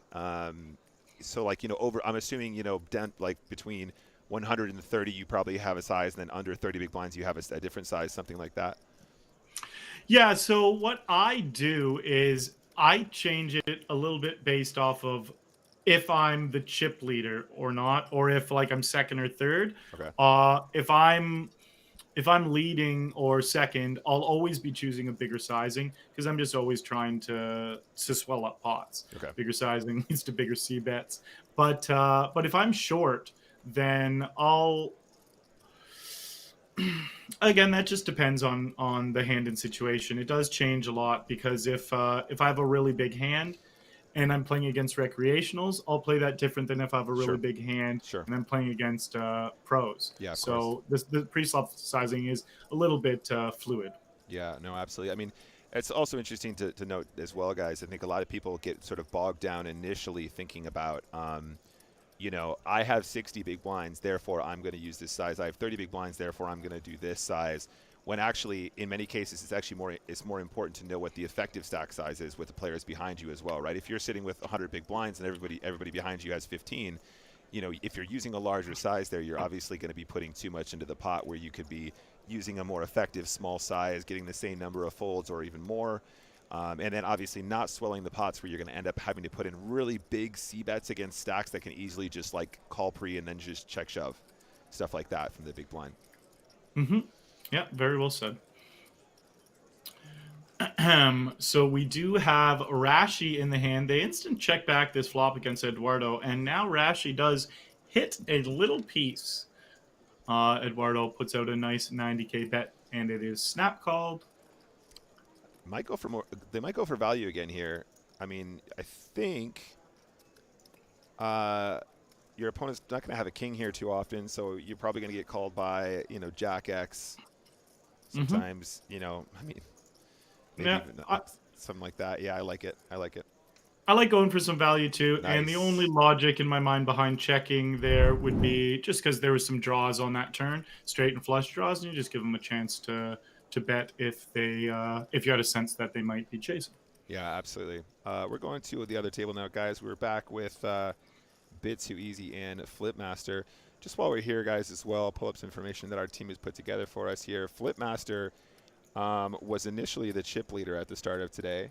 He's playing from Brazil. He's a mid-stakes player. His best online result was in 2013. It was a $55 Turbo Series main event, and he won $132,500. So this guy knows something about six-figure scores.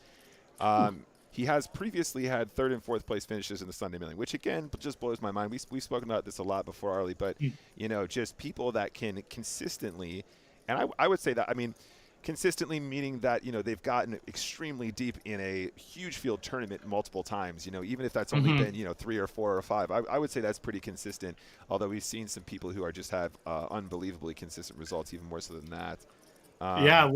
Yeah, absolutely. When I first got into poker, one of the coaches I had was Rob Tinian. Him and Ape Styles had a training program called Max Value that was the first program I ever went through, and it was like life-changing for me. But Rob Tinian won the Sunday Million 2 times in 6 months. Yeah. Oh my gosh. And like that was back in the day when it was like a bit bigger and everything too. And I always thought that was like such a cool stat. I'm like, how do you win it 2 times? That is nuts. Yeah. I mean, yeah. We've also got Bit Too Easy here as well. Sorry, no, I was just going to say something there, Arlie. We actually had a back-to-back EPT online main event winner when so last time I was here doing the controls, I was with GJ, and we actually saw him. If I'm not mistaken, guys, I'm sure the mods will know, but I think we witnessed a back-to-back EPT online, and that was, of course, EPT online number 1 and number 2 because it had never previously been online before. I think he won it back-to-back, which is just ludicrous against that field as well. As we've already pointed out, guys, we do have Bit Too Easy, of course, here. Well-known crusher, playing from the UK, Scoop title and WCOOP titles to his name. Yeah. We got a bounty all in here, but they currently have the best hand with Jack 7 offsuit. And they don't have it anymore. Hiran hits the queen high flush, and they're loving it.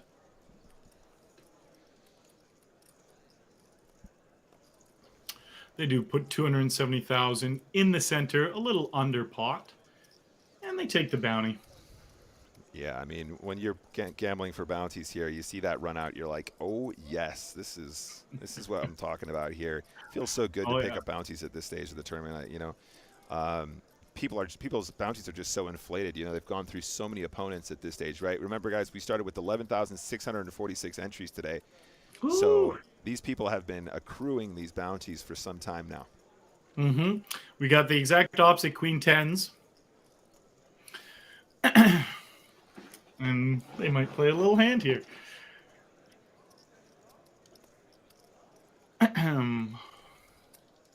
Shark being a bit too easy. Got some Garbaggio. And Oh, ooh, they both the flopped the improver. straight. Yeah, I They love. both have the improver. Yeah, I love how I liked their hands so much that they were already clashing, and then this was the flop. Oh, this is sick because Okay. yeah, I mean, Yeah. and don't forget, guys, as well. We're in Street Flash territory here, and Let's see this. Flipmaster.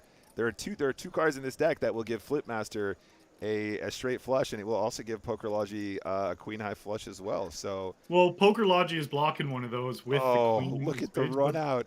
Look at the run out! They're both got to be hating the double paired board, right? Absolutely rattled right now. They're just like thinking I'm gonna lose, but they chop. That's wild. But they chop like they always were. Yeah, 7 of hearts would have been the sickest, sickest card to see. Cheeky little Street Flash.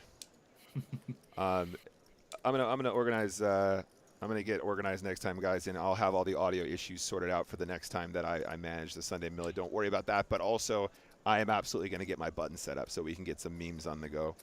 Cheeky Street Flash dance or something like that. Love it. PokerLogy with the open ender here. Sneaking a little min bet. It's all they needed to do.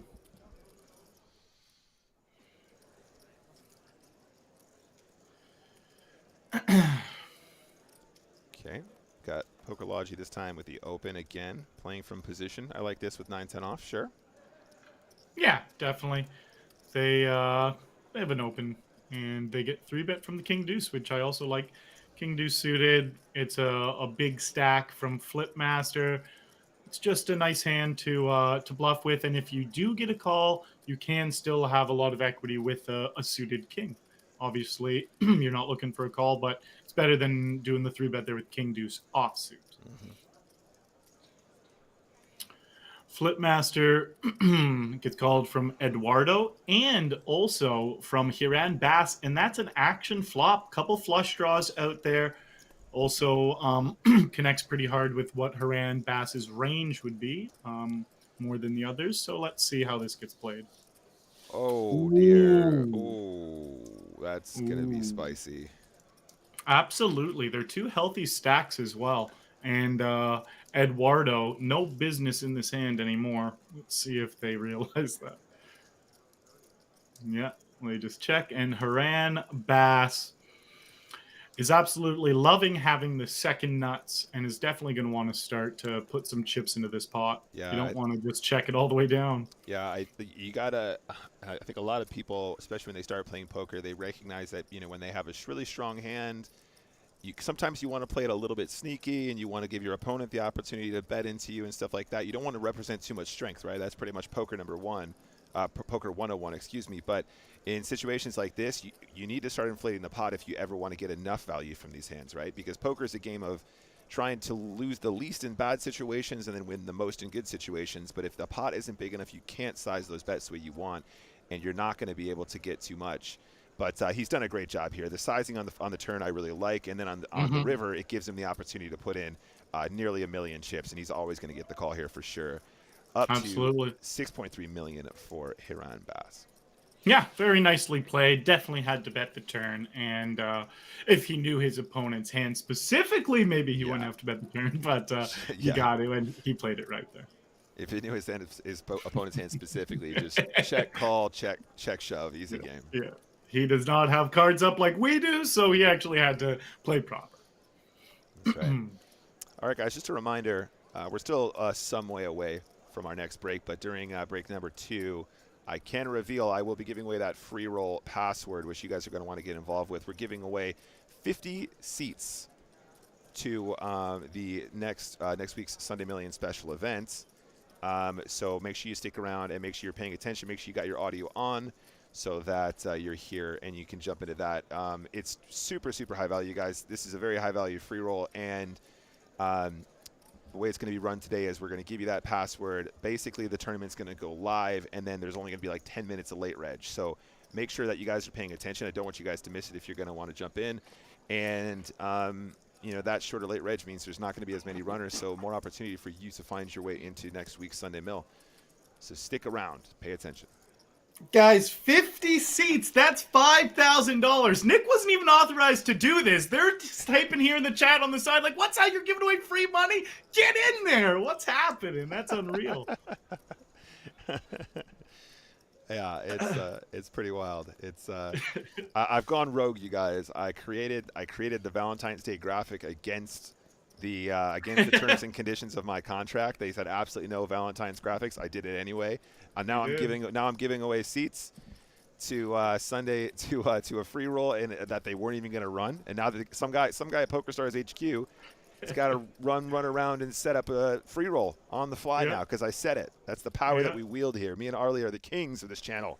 Absolutely. And they got to find $5,000 of cold hard cash somewhere too.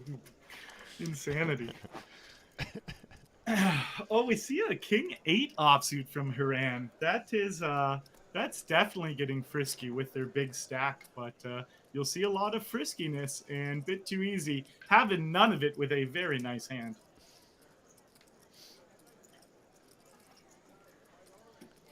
John Delano. We're not allowed to talk about those today. We were told that we're not allowed to use those letters. We're not allowed to use those 3 letters on the stream today because we get carried away when we talk about that stuff. Bit too easy opens up the pocket 4s and gets 3-bet. Raksha's predicting me being fired. I mean after the audio bungle, I imagine this is GG. I've gone too far now. But before, if I'm getting fired for the audio stuff anyway, I might as well go out giving you guys a few opportunities to benefit. Exactly. Going out, giving away all PokerStars money, whatever you gotta do. This is an Office Space situation, right? If I'm gonna get fired, I'm gonna take you guys down with me. Oh, that's a great movie. That's a great movie. Yeah, this is a 3-bet pot, and PokerLogy continuation bets gets called from bit too easy, and actually loves not having ace high anymore. They got some showdown value, and they just elect to check. These spots are actually so interesting, Arlie, because when he bets the flop and then slows down on the turn, if you're really in tune with poker, it's one of those spots where you just feel that they improve turn, right? You're like, okay, like this is a turn he's going to barrel as a bluff a lot. So as soon as he slows down, I just know that I'm in bad. Like this guy definitely just has like Jack 10 suited, Ace Jack off, something like that, and it's really interesting. I can't put my finger on why this is the kind of turn where they just always feel like they've improved, but when he checks the turn, it really, really feels like that. So putting myself in bit too easy situation, it's just like, yeah, nah. He could try and represent the diamonds, I guess, theoretically, right? Because he is blocking. Yeah. But or he could do something with like ace queen or ace 10 when he does feel his opponent doesn't have the king anymore because he doesn't bet. Then you can decide like I'm going to bet with a little bit of equity and I'm just going to jam river just like to actually see if your gut instinct is right. Yeah, absolutely. And I think because he has the ace of diamonds here, I think he's going to be more confident with the call, right? Because he's blocking the nut flush draw that bit too easy would have come along with, would confidently come along with in this situation. He does make the call. There it is. Well done. He does make the call. Yeah, he does make the call. RDO says, poor Nick, he's going to open up his paycheck and realize it's a bill. I have experience with that, actually. You'd be surprised. That sounds like a good story. Shark B jamming the jacks doesn't look like anyone wants to dance. Oh, I love you, chat. You made my day, honestly. I love you guys.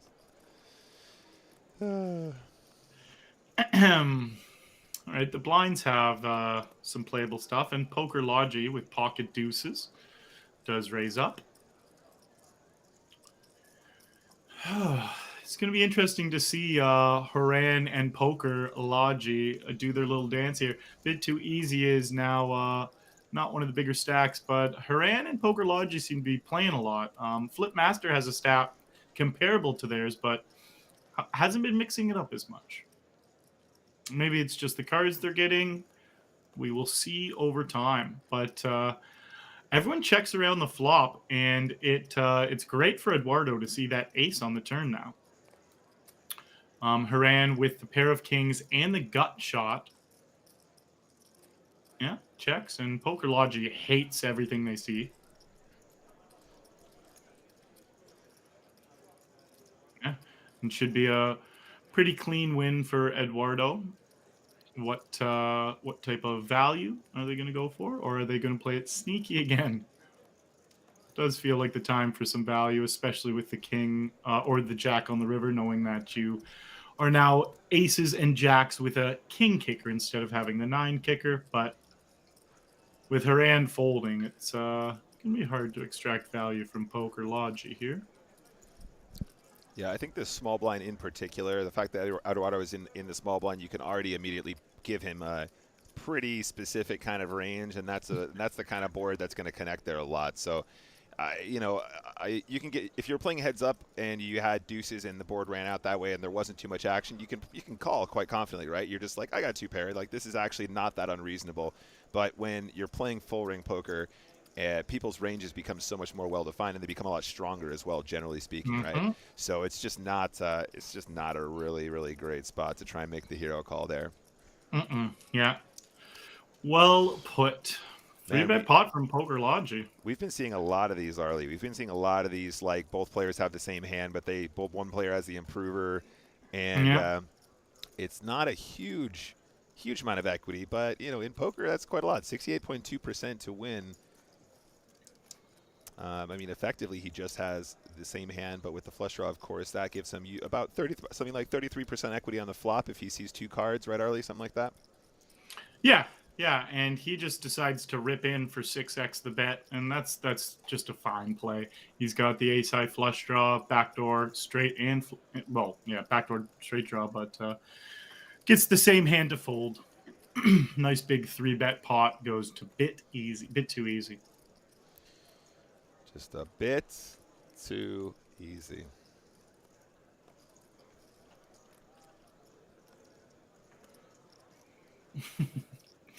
Yes, exactly. Just the nuts for Sharpie. But Eduardo misses pretty hard, and this is, again, going to be one of those flops that hits Sharpie pretty hard calling. Oh, yeah. From the small blind. I mean, I don't know about you, Arlie, but whenever I'm in these situations, I just always assume they have king queen. Like every single time, I'm like okay, actually, like you're in the small blind. Oh, you got king queen. Okay, I got it, and it's unbelievable how often it's true. It's crazy, especially. But it is true. If you're, I mean, Arlie, I know you've played a lot of spins and stuff like that too. Look at this river though. Oh. The only they're gonna raise here after it checks all the way. He's blocking the spades too. He's actually blocking the spades. They're going for the bounty maybe. Like, well, what are they going? What sizing are they choosing? I mean, here's the thing. He's almost definitely gonna raise, right?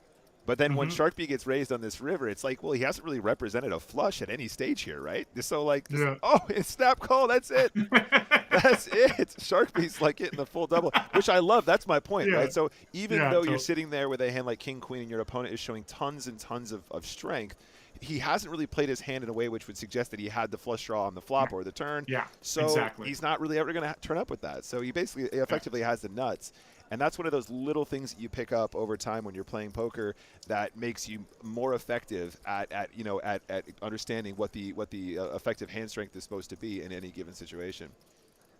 Yeah, absolutely. Savage. It's a nice, interesting pot here. But what Nick's saying there, chat, is that you're just going to be a lot more confident your opponent doesn't have the flush when they're the pre-flop raiser and they don't continuation bet on 2 spades. And then when it comes in on the turn, it just goes check, check again. Like, it just doesn't feel like he has the flush. So you have king, queen, and it feels like the nuts. Yeah, absolutely. I mean, and it's like, you could say on the flop, some people just prefer not to bet their flush draws for whatever reason. I mean, I don't really agree with that necessarily, but that's fine. But if they're the kind of person who doesn't like to bet their flush draws, they're definitely the kind of people that realize that they have to get a bunch of value because they have to put the chips in on the turn, right? So there's kind of there's like a cascading effect here, right? If you're the kind of person that's like very cautious, you're then the kind of person that turns like a 7-high flush there and then has to defend it super strongly, right? Like the kind of people that don't want to bet their flush draws are also the kind of people that are worried that the river is going to come another spade and ruin their hand, so they just try and pump in loads on the turn. So it's just not a complete story for him to really have anything there.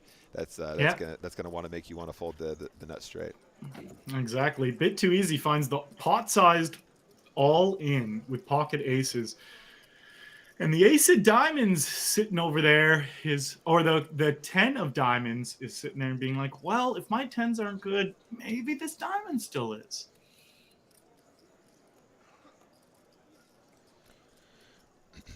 I would really love Yeah. to hear Bit Too Easy talk on that hand specifically, because when you have the overpair and you have the ace of diamonds in your hand, I think a lot of people might be tempted to just go like 1/3 pot on the turn, right? Keep Mm-hmm. everything in, knowing that you have the overpair and the improver, right? Mm-hmm. But if it's also a spot where you want to have some bluffs on that turn, you probably have to ship, right? You have to be balanced and have the shove where you're going to have some kind of a combo draw that you picked up on the turn or something like that, and then also have your strong the strongest part of your range, which is like aces with the ace of diamonds or something like that. Yeah, exactly. I think you hit the nail on the head with he's balancing for his bluffs. But in a lot of situations, I also play I play a wide range of games, like a lot of 215s down to like $11 games with some shots higher. But with the opponents I play, you don't have to balance anywhere near as much because they're just not going to pick up on those things. So in a spot like that, I'd even consider like small bet, like you said, flop, or even check flop, because it's just one stacked pot ratio. You can still get it all in Yeah, on the river. You're yeah, not yeah, afraid yeah, of a diamond coming. So yeah. I like small bet or check when you're not trying to balance. Yeah, that's another game sense thing that we're talking about as well. Just like getting a real feel for SPR, stack to pot ratio, getting a feel for situations, and like how strongly should I be playing this hand in order to maximize my profit in every situation, right? So when you're super deep, you want to be more incentivized to make larger c bets generally, so that you can get more money in faster, so you can win bigger pots, right? But then when you get shallower, you can afford to make much smaller c bets, which not only mean that you can get more bluffs in for cheaper, but you're still using a size which is going to make it effective for you to get it all in on the turn and river, right? So Mm-hmm. it's just having that game sense and adjustment there. I think that makes such a big difference to your overall win rate. Absolutely. And like in these deep spots, it's even more important than just obviously in a regular game. If you can find ways where you can get chips that your opponents aren't getting when the chips are worth way more, Yeah, like five big blinds deep in this game is a completely different scenario than winning five big blinds in a different spot. So yeah, if you can maximize it deep in these games, that's where you're really, really going to yeah. set yourself apart from the I pack.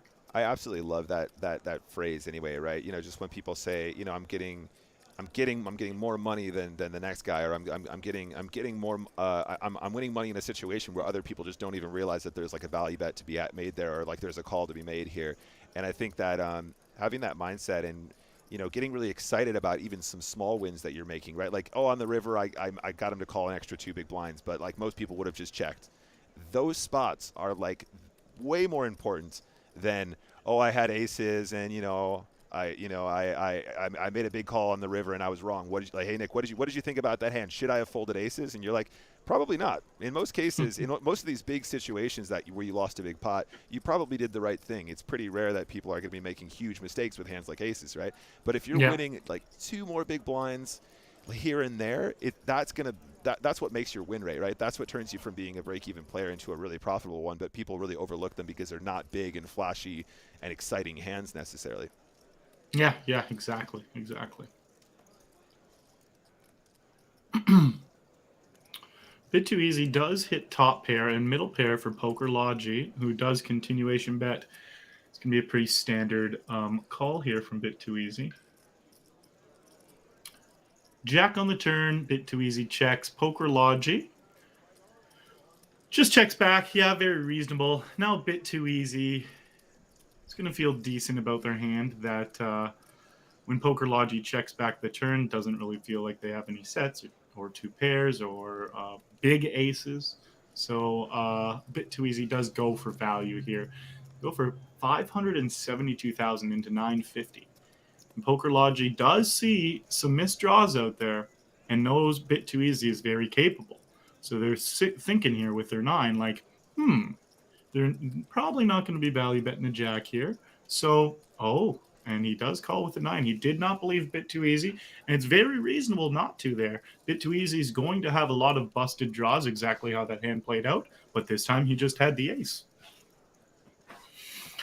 Flipmaster has got the big hand, and Hiran with ace seven of spades. Hiran has liked to play hands, so yeah, they flat here. I was going to say, I think he's going to be tempted here. Having these suited aces in position is kind of a thing that people do quite often. Mm-hmm. Like I said, like we were talking about earlier, having ace five of spades would actually be slightly better here because, of course, you're gonna make your wheel draw, whereas ace seven of spades won't have that opportunity. Yeah, absolutely. And it gets checked over to Hiran now. Interesting. Flips. Yeah, Flip's going to be a little bit more confident doing that check over with the ace of clubs in their hands. If that ace of clubs was ace of spades, Yep. it feels scarier. Yeah, that's a really, really good point. Absolutely right. You're gonna be a lot more keen to slow your game down when you know that you've got the backdoor draw covered, and you're also blocking like the hand like the nut flush draw that you might want to get value from by just building the pot right on the flop. Yep, exactly. Knowing you're blocking the nut flush draw, the immediate nut flush draw is What? massive. Ooh. Hiran calls the check raise. Yeah, they are spicy, but this is wild. Spicy. I mean, Flipmaster has got to be thinking maybe I'm looking at a set here some of the time as well, so that's got to be a consideration. Yeah, and the reason Hiran calls here is they do have 3 to a straight and the backdoor nut flush draw. It's not like they have zero equity, but it's thin equity. Like it's not call and check raise equity, but there's but they wouldn't be doing that with like zero equity, I believe. Absolutely. Like they're only doing it because of that thin equity. Absolutely. All right, guys. We are going on another break. This is break number 2. We are down to 31 players, which means we are 30 places away from crowning our new winner, who will walk away with over $65,000, and that doesn't even include bounties. We currently have John Derrick in first place with 8 million chips, looking to take down this tournament. But we're going to get back to the action in just a moment. 5-minute break first. All right, Arlie, the time has come. We've reached the second break, and that means it is free roll time. Just a reminder, guys, in case you missed my conversation I had earlier, we are going to be running a free roll. It's going to start basically right now, so you guys need to be hot on it. We are going to give away 50 seats to the Sunday Million Anniversary, which is coming up next week. There is tons of value in this tournament. If you guys want to take part, the password that you're going to need is right here. Password is Niffler, Niffler. I believe this is a reference to Harry Potter, but it's not spelt like that in Harry Potter. But it's also a reference to the one and only Vanessa Cade. That's her name here on Stars, and she obviously won that Sunday Million Anniversary last year? Something like that. Oh, buddy, years. I don't know what years are anymore. Everything's one big. She won it, though. I know she won it. She won it, and I was there for it, too. Yeah, anyway, I've lost all sense of time. Me too. Time is gone, bro. It's gone. But, guys, if you want to get in right now, it's going to be on the PokerStars client. It's going to be live right now. The password is right here. So go and get involved right now. The reg is open. Okay? It's open. It's open, and late reg is not going to be for very long either. So if you want to jump into a very high-value tournament, jump in right now and win yourself one of those seats so you can take part in Sunday Million Anniversary next week. And then you can end up on here. You'll end up here on the final table, and we can talk about you then, and then we can get you on the podcast and all that cool stuff. So, yeah, go and jump in now, guys. You don't have long. But there you go. Arlie, speaking of free rolls, buddy, what was, like, the sickest free roll you ever had? And it doesn't necessarily have to be a free roll in the sense that it was actually a free roll. I mean, like in the poker sphere, what was like the coolest, like, oh, that worked out great for me, like this was a great little free ride that I got or something like that. Maybe it was maybe you won entry into a big tournament series or something like that.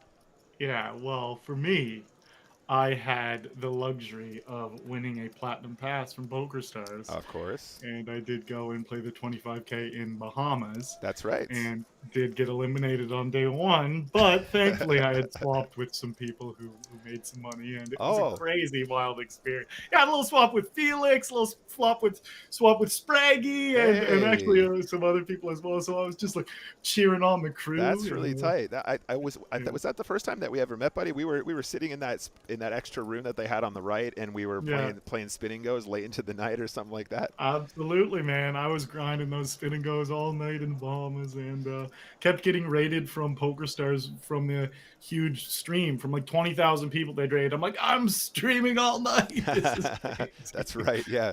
By the way, guys, I do apologize. The anniversary is March the 20th. It's not next week. Of course, we will have another Sunday Million next week, as we do every single week. But this tournament is for the March the 20th, which is great for you anyway, because it means the prize pool is going to be ginormous. There's lots more opportunity for people to win their own way in. But if you want to jump in now, guys, that's the password. Get online and go and do it now. But yeah, we're going to jump back to the action, guys. We have 31 players left in this week's KO week event number 59. 109 at No Limit Hold'em 8 Max Progressive KO Sunday Million special event. Woo! It's a long title. I like it. It's a long one. But yeah, guys, we are down to 31. I anticipate a whole bunch of bust outs very, very quickly now. As I said, usually when it stagnates like this, we just get a bunch of bust outs, especially in these KO tournaments. So let's go ahead and rejoin the action now. Let's do it. If we're gonna jump in as soon as I know which table we're jumping onto. I'm assuming we're going back to table 2. Yeah, no, gotta figure that out, definitely. Niffler is the password, though, guys. Get in that free roll. Nick risked his job to get you guys that $5,000. So the job is gone, guys. Yeah, and if you guys end up on the final table, remember Uncle Nick who sacrificed his time on the PokerStars channel to bring you that amazing opportunity. All right, guys, we're gonna jump back. It is table 2. Thank you very much to the team behind the scenes helping me out. You guys are doing a sterling job. All right. Fifth Date in the chat says, Nick, when are you going to burn some $12 again? Hopefully soon, buddy. We'll see. We'll see. I've still got some stuff I got to sort out behind the scenes, and then perhaps I might return to the Grand Tour / Knockout Streets. Did you ever play any of that, Arlie? I feel like that's a game you might have dabbled in a little bit. Yeah. No, I definitely dabbled. It was quite adventurous. I mean, adventurous. That game is ludicrously swingy. It is really, really nuts how much gamble there is in those. It's a lot of fun though. I enjoy those. Yes, ludicrously swingy. Agreed. All right, let's jump back to the action, guys. We kick it off with PokerLogy here under the gun, opening to exactly 2 times the big blind, which is a nice size at this stage in the tournament. I think everyone's nice and shallow, and King Queen defends. I'm really interested to see if Remar actually continues here. They're supposed to continue here quite often, and I think they have the not no pair. Yeah, 200 into 530 I think is appeal. He does make the call, and it's one of those situations, Arlie, right, where you kind of know you're supposed to, but your opponent is really handcuffed to probably slowing down themselves. Oh, 10 on the river, the only card that can help PokerLogy. Now I wonder. They probably would just check because, they do go for a bit of value, trying to get value from pocket pairs. Yeah, 9s, 8s, 7s, 6s, 5s, 4s. And, yeah, it's just such a small bet that's got to be exactly what they're targeting. And maybe even a hand like this. Yeah, absolutely. Absolutely. I think it would be pretty unusual for Remar to check a 3, given the way that the hand is played. But then again, I don't know. Like once PokerLogy slows down on the turn, he is going to end up here with an opportunity to bluff quite often too. Yeah, I really like that bet 152 because they decided what their opponent's calling range was, and it was weak, and they just bet minimum. And they still couldn't get the call, but it was worth the try. Yeah, very good game sense there. That's what we've been talking about this whole session so far. But I really, it's so cool when you can understand what they're thinking based on their bet size, and that's another thing that you pick up over time too. Yeah, absolutely. Hello, Don the Dude. Welcome, buddy. Good to see you.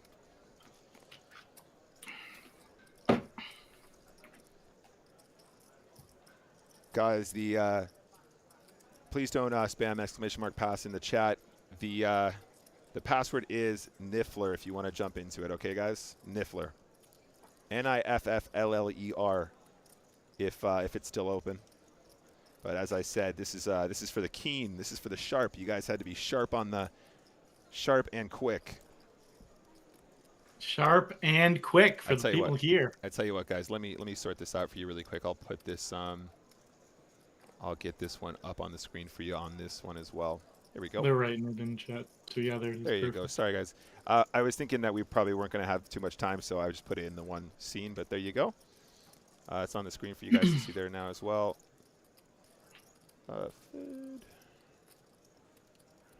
I mean, we're working on the fly here, guys. Absolutely working on the fly. So copy this one. This is a big bet from Solvay here on the river, and PokerLogy has a lot of deciding to do. They're bluff catching here with their top pair. The value bet would not be doing it with worse than this, so they just have to decide if their opponent is bluffing or not.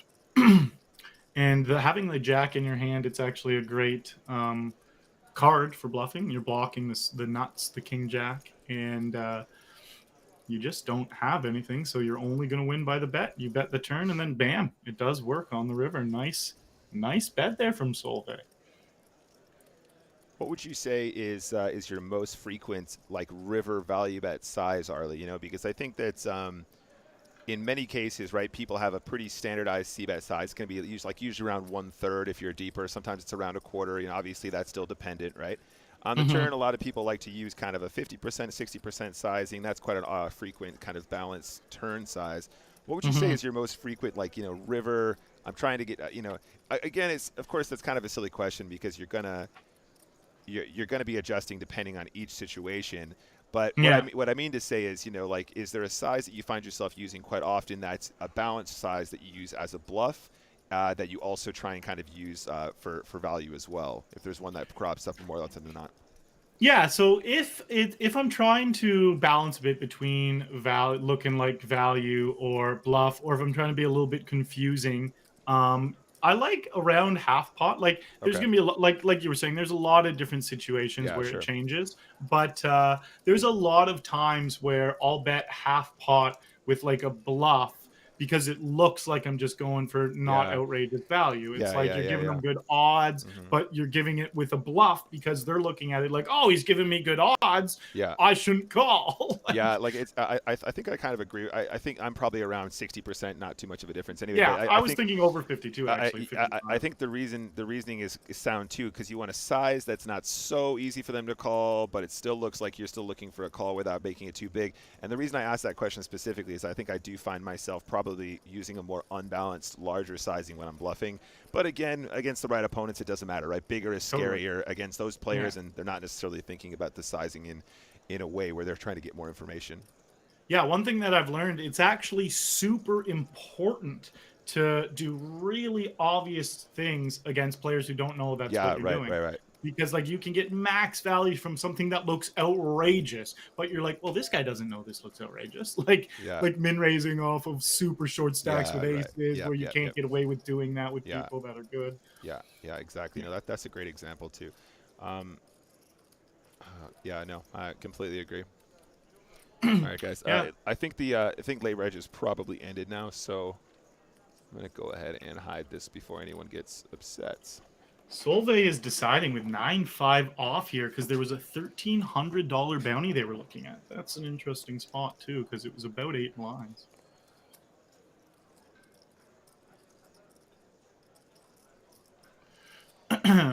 Eduardo here, a nice looking Jack 9 of clubs. They raise. Bit too easy. Has a stack again. They get chips their way. They're 3-betting the ace 8 of hearts. Great hand to 3-bet, putting pressure on as a big stack. They're just going to keep doing their thing when they got the chips. Not giving free cards, not just flatting here. It's pressure, pressure, pressure. If they hit some type of draw, they can play for the bounty. I have to say as well, I much prefer this line from Bit Too Easy as opposed to where we saw Haran flatting with ace-7 suited and not even on the button from right? So if you have absolute position, the flat is like okay, I guess, but I prefer the 3-bet, and I prefer it to be from absolute position and not from kind of, you know, the hijack or whatever, like it was with Haran there a minute ago. Yeah, exactly. I totally agree with that. And we do see a $1,300 bounty hunt, and it's a flip, a king or jack. Ooh, need a heart from Bit Too Easy. Can't hit it. Shark B staying alive. Bit Too Easy doesn't get the $1,300 they were eyeing. Yeah. So chat's just telling me, Arlie, 216 entries and 50 tickets were added. That is insane value, guys. Those are really, really valuable tickets as well. You can win a ton of money from those. Congrats to everyone who's Yeah. involved with that. But if any of you guys in the chat have any success, make sure you come back here and let us know. Let us know how you're getting on with those. I really love to see one of you guys taking it home. Oh yeah, we want to hear the updates. Come on, not the bad updates, but Yeah, only bad beat stories, guys. Sorry, only bad beats. yeah. Yeah, no problem, Dr. Flesh. It was definitely Nick, like we said, risked everything just for this. So. Oh yeah, oh yeah. It's been fun, guys. I've enjoyed my time. I got to meet Arlie Shaban, so. Oh shit! There's a jam here from Eduardo with Ace 4 off, and we have King Queen suited. Clicking the call button. Oh, that's a big flop. Oh, it's getting better. Eduardo is eliminated. $852 GG. going to Haran. And Haran, they like to gamble, so having chips in front of them, it's going to lead to some excitement. Yep, GG's Haran. I mean, King Queen, big call, but like we said, bounty's on the line there, so fair play, and it's not just a good hand to gamble with. He's going to have the best hand there once in a while too. So fair play seems good. Exactly, and when someone just open jams there, you do get to take the tippity top of their range out as well, which helps the call. Mm-hmm. Oh, we see Bit Too Easy now getting frisky with the King 5 off from the big blind, and Haran, who doesn't love to fold. This wouldn't be like we can see their cards, but it still wouldn't be a horrible situation for a 4-bet bluff. They just flat and hit the dream flop though. Big flop. Yeah, a hand like Ace 4 suited, Ace 5 suited, Ace 3 suited. It's really nice to actually 4-bet bluff in these type of situations. Yeah, no, I completely agree, Arlie. I think probably a lot of these small Ace Deuce, Ace 3, Ace 4, Ace 5 specifically suited Ace X combos. Are gonna very frequently be one of those. Oh, there it is. There's the random 4-bet. Sure, that's that. There's the. I'm looking at my ranges. Oh, there it is. Yeah, it's got to be somewhere. I knew there was a 4-bet here somewhere. It's gonna be a lot of these. Mm-hmm. But as played, I mean, it's working out really well. I really feel for Bit Too Easy here. I think he's got almost exactly the kind of hand that you want to continue turn with here. You're blocking the diamonds. You're blocking King Queen. You're blocking King Jack. You're blocking King 10 or something like that as well. Maybe So it's the run out that gives Bit Too Easy the diamond, but it's also probably the card that means Haran won't get any more. Yeah. Bit Too Easy definitely has showdown value now, so I wonder if they would. Yeah, they just check, and it's gonna be pretty off. Well, yeah, I don't see them heroing here. We'll see what Haran does. Haran is the bounty daddy as well, with a $2,500 bounty on your head. It's so nice to have that, especially if you get a little bit shorter, like you just know you're going to be called. They go for 2.6 million. I'm not a huge fan of this, Arlie. I think it should just always be a jam. I think when I think he gets all of it, and he does actually get the call on the river too from Bit Too Easy. Fair play. I think Haran can get the full double, but I'll also, it's not so much about him getting value that I'm worried about. It's more, I think that's unbalanced, right? On the river, he's probably going to have a much stronger hand when he does that as opposed to leaving. But then again, in the context of tournament poker, maybe it is kind of something that he might consider betting most of his stack and then folding to a shove or something. I don't know. Maybe it's a really interesting one to think about, though. It does feel like they're doing a lot of unorthodox things, sure, which so is far. going to be very confusing for some elite players. And they can suss it out and they can play against it, but again, sometimes they'll just hit big hands, and then when someone who's playing a little unorthodox, who you're going to play back hard against, because those are the players you want to play back hard against. Yeah. When they start hitting hands, then that's what we just witnessed. That's when they're bounty daddy and chip leader. Yeah. I mean, it was one of those situations too where Bit Too Easy has a really weak flush, and I think a lot of people would be really scared to make the call there. But he's also getting the most insane pot odds on that river as well. I don't remember the exact setup, but his effective shove was like 1/4 pot or something like that. Wasn't it, Arlie? Something in that region. I can't remember exactly.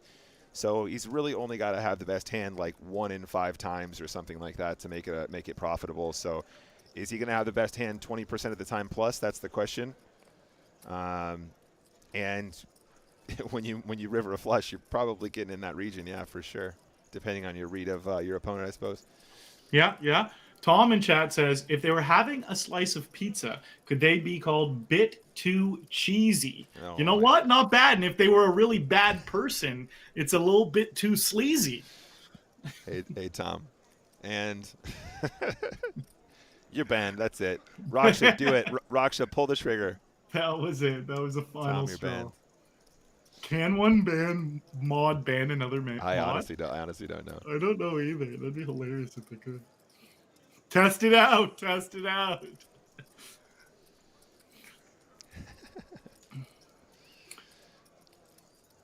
Perfect time for my security emote. All right, so we got top pair versus middle pair. Oh, they just fold their queen here.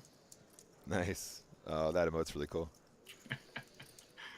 Yeah, I like them. Okay, so bit too easy. Undeterred is going to open up the queen 10 off in this scenario. Yeah, and we see a flat from Poker Logi with ace 5 of clubs. Yeah, that's a good flop for bit too easy. Top pair, 10 kicker, and better hand than their opponents. That's all you can really ask for. We start with a check. Bit too easy. Always doing interesting plays. Like they're sneaky. They're tricky. They're always really trying to outwork their opponent in every hand and situation. Where some players just play their cards or just play the board. Bit too easy is really in there each situation, figuring out how to extract max value from his opponents. And yeah, I completely agree. And it's the kind of turn where Poker Logi obviously is going to come along with his straight draw. Nice run out. Very nice run out for bit too easy. And I think now he might be thinking Poker Logi's going to have a pair here a ton, right? A 6, a 7, a 4, maybe pocket 8s, maybe pocket 9s. Yeah. That kind of a thing. So he might just go for all of it on the river here. He might just bang it all. Yeah, and especially with a bunch of missed flush draw, and with Poker Logi, he's not going to have a hand where it's a complete air like this as often. So it does make perfect sense that he jams, and Poker Logi just doesn't have the calling hand. Like if he was sitting there with 5s or 8s or something, it's it's a lot different. Yeah, I'd be really interested to see if he plays Queen 10 differently if he doesn't have the diamond. We were saying earlier, having that backdoor diamond draw is probably gonna make him slightly more confident to slow play his hand in this scenario. Yeah, that is a factor. It definitely comes into play.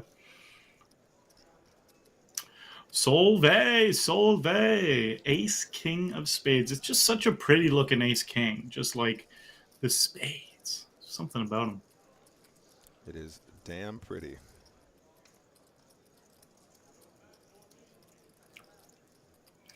Haran folds and Sharkbee.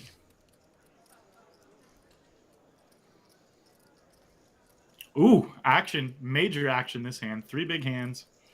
And the weakest of them gets to open. And we see a flat. And Sharkbee here.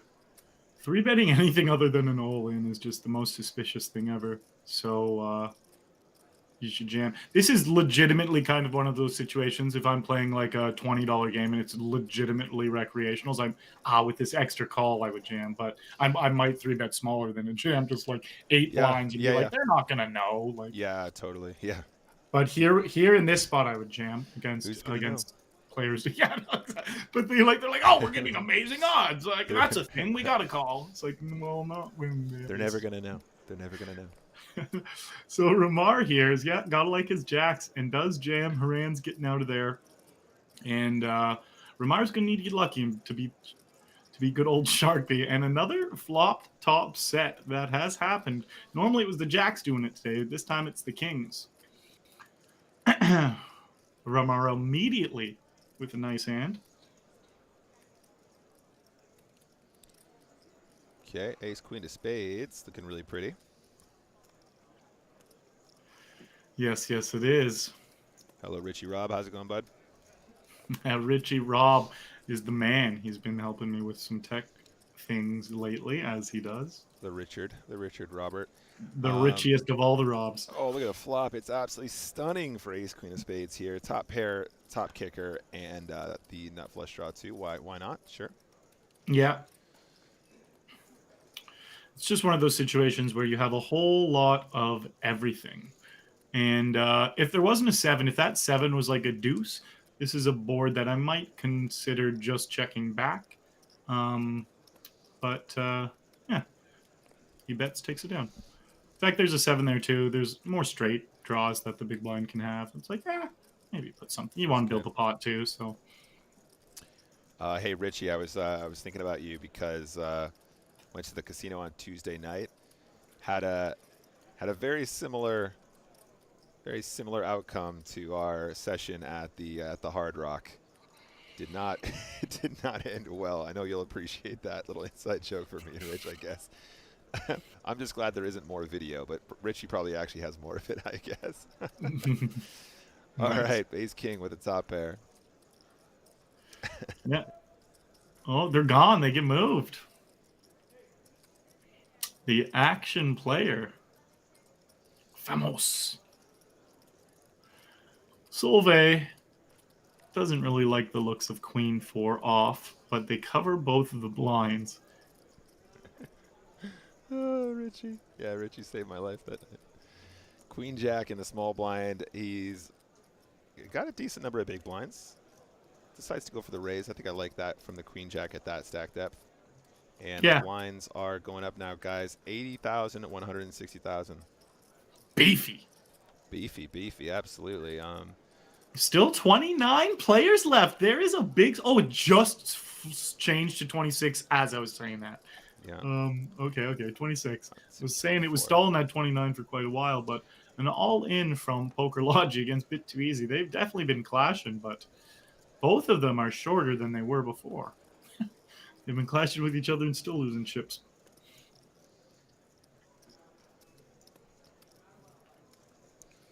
Pocket kings, but not much to play with them. John Delano says the blinds are a bit too beefy. They are beefy indeed, buddy. Absolutely. I think I just took a look at the chip counts, guys. We have probably 4 or 5 players that are in what I would consider the danger zone, especially in a KO tournament. So we might see some action here. Mm-hmm.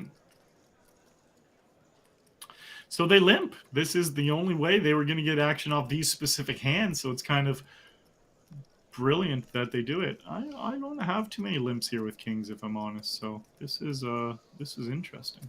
And then they check and they get someone to hit top pair. What a coolly played pocket kings. Yeah, I mean, I think he's probably also further incentivized to play this hand a bit tricky because he sees how short Raiden is. Mm-hmm. That so makes sense. And you know, there's such a huge upside to being involved with this player when they have $1,400 as a bounty as well. Like, you know, one of the biggest, in fact, yeah, the second biggest at this table. So for a big chunk of change, I think now you can pretty confidently value that. Maybe you just ship because you want the bounty opportunity, something like that. Yeah, there it is. I think they probably would have just gone for a smaller sizing if it wasn't for the bounty. But when he's got him covered and he's looking at that, I think he just goes for the straight jam. Yeah, I like the jam there a lot. And when anything's even close to 1 stack to pot ratio, you just go for the bounty because the bounty's so big, and that's just an adjustment you make in these type of games. Sure. But those are chips he wouldn't have had if he didn't play his hand trappy. So congrats. I mean, it's like every time anybody does anything with kings other than raise pre-flop, you know, and it doesn't turn out well, 5 people at the table tell you about, well, you know, buddy, that's why you raise with kings. You got to raise with kings. Okay, buddy. Okay. Exactly. Okay, I tried something. It didn't work. Let's just not talk about it anymore. Jeez. Yeah, so great flop here for Ramar. They flatted, they hit their set, and Solveig has literally no piece of this. Not a single piece. Not a single piece. They should definitely be giving up here. Not just because we can see their cards, but when you get called on that board, it's over.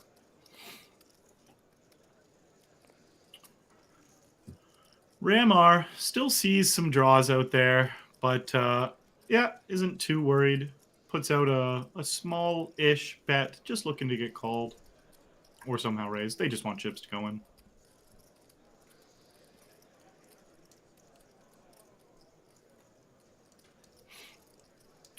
So Raiden is the shorty at the table now.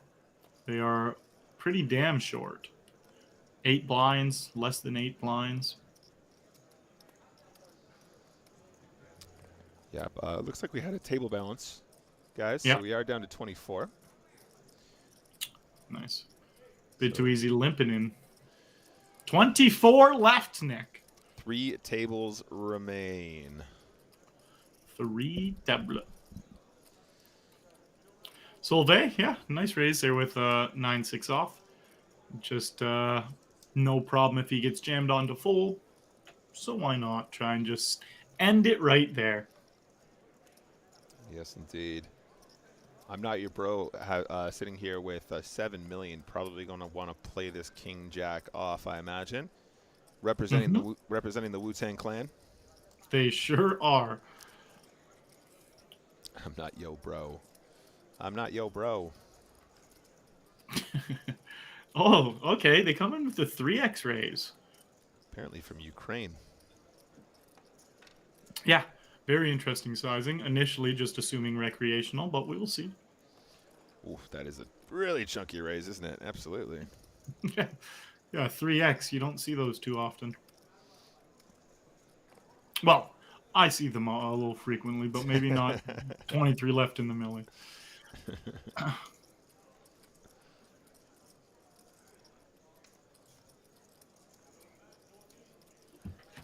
Solvay 10-6 off. It's absolute bunk.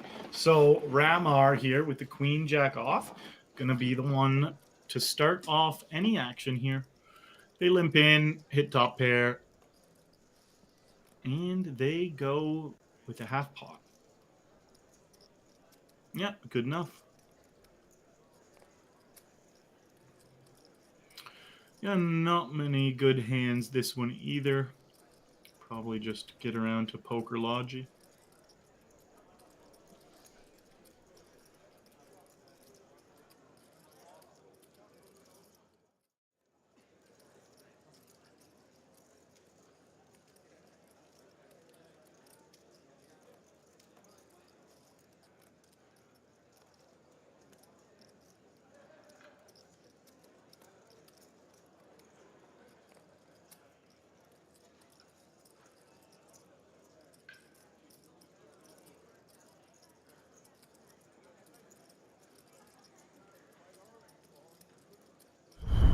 Your continuation bet, you're just going to have to call if he jams anyway, so just jam yourself.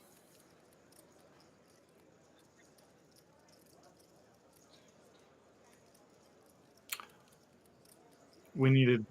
And Haran.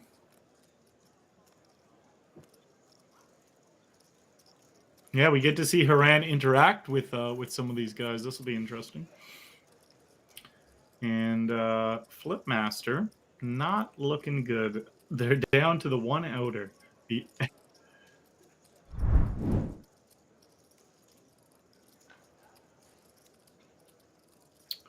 And they do not hold.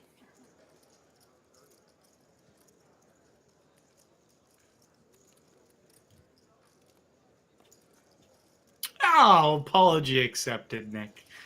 We'll let it slide this time. You already did give away 5K, so. Ace 9 from Poker Logi.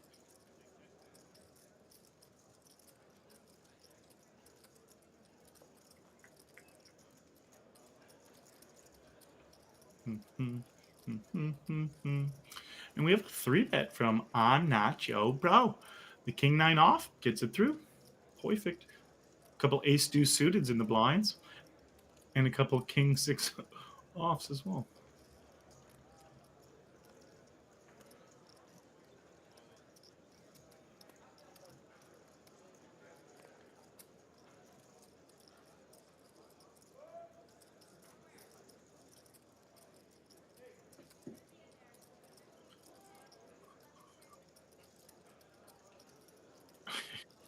Sure. I got some bad news for you too, Nick. You gave away 10K, not 5K. Those were $215 tickets. And I thought it was just 5K, so damn, you're double fired now.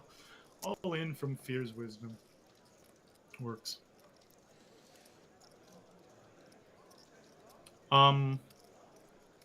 Chat's talking about you. Yeah, I was muted. Thank you, guys. Oh, what a day it's been. What a day. What a day. What a day. It's okay. It's my last day with stars anyway. So. Like that. Go out with a bang. All right, ace Oh, hearts, jack of spades. I'm not your bro's gonna make it 3 times the big blind because they that's how you sure play are. real poker. They There it sure is. are. We have a clear recreational now. That one time I just want to see a sick pro switch to doing that to trick. Well, they would. All the other pros would know it's them. So like, it's just Yeah. recreational 101. We get an all-in 10 blinds here from Raiden. They have a really big bounty, but not big enough for anyone to find a call.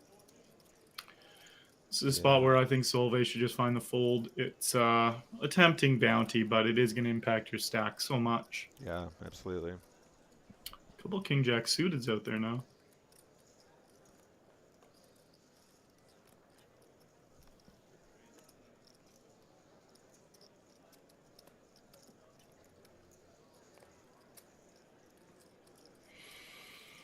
So pocket nine min raises here under the gun, and it folds around a bit too easy. Who has King Jack of Hearts on the button and Solvay Ace 5 suited.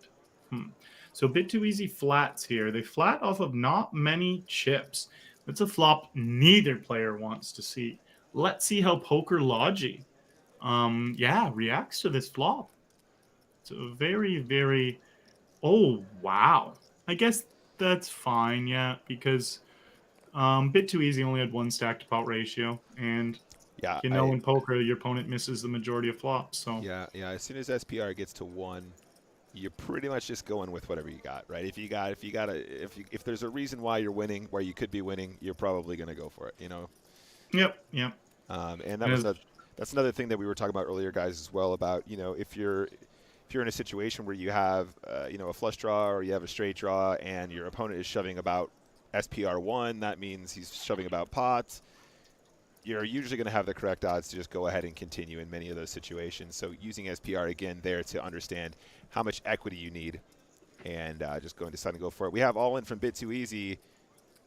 Ace nine's looking good. King on the turn though. oh, All goodbye right, to bit too easy. $833 bounty to Fear is Wisdom, and that's right. goodbye to my mod. They are taking off, going to bed. Good night, we.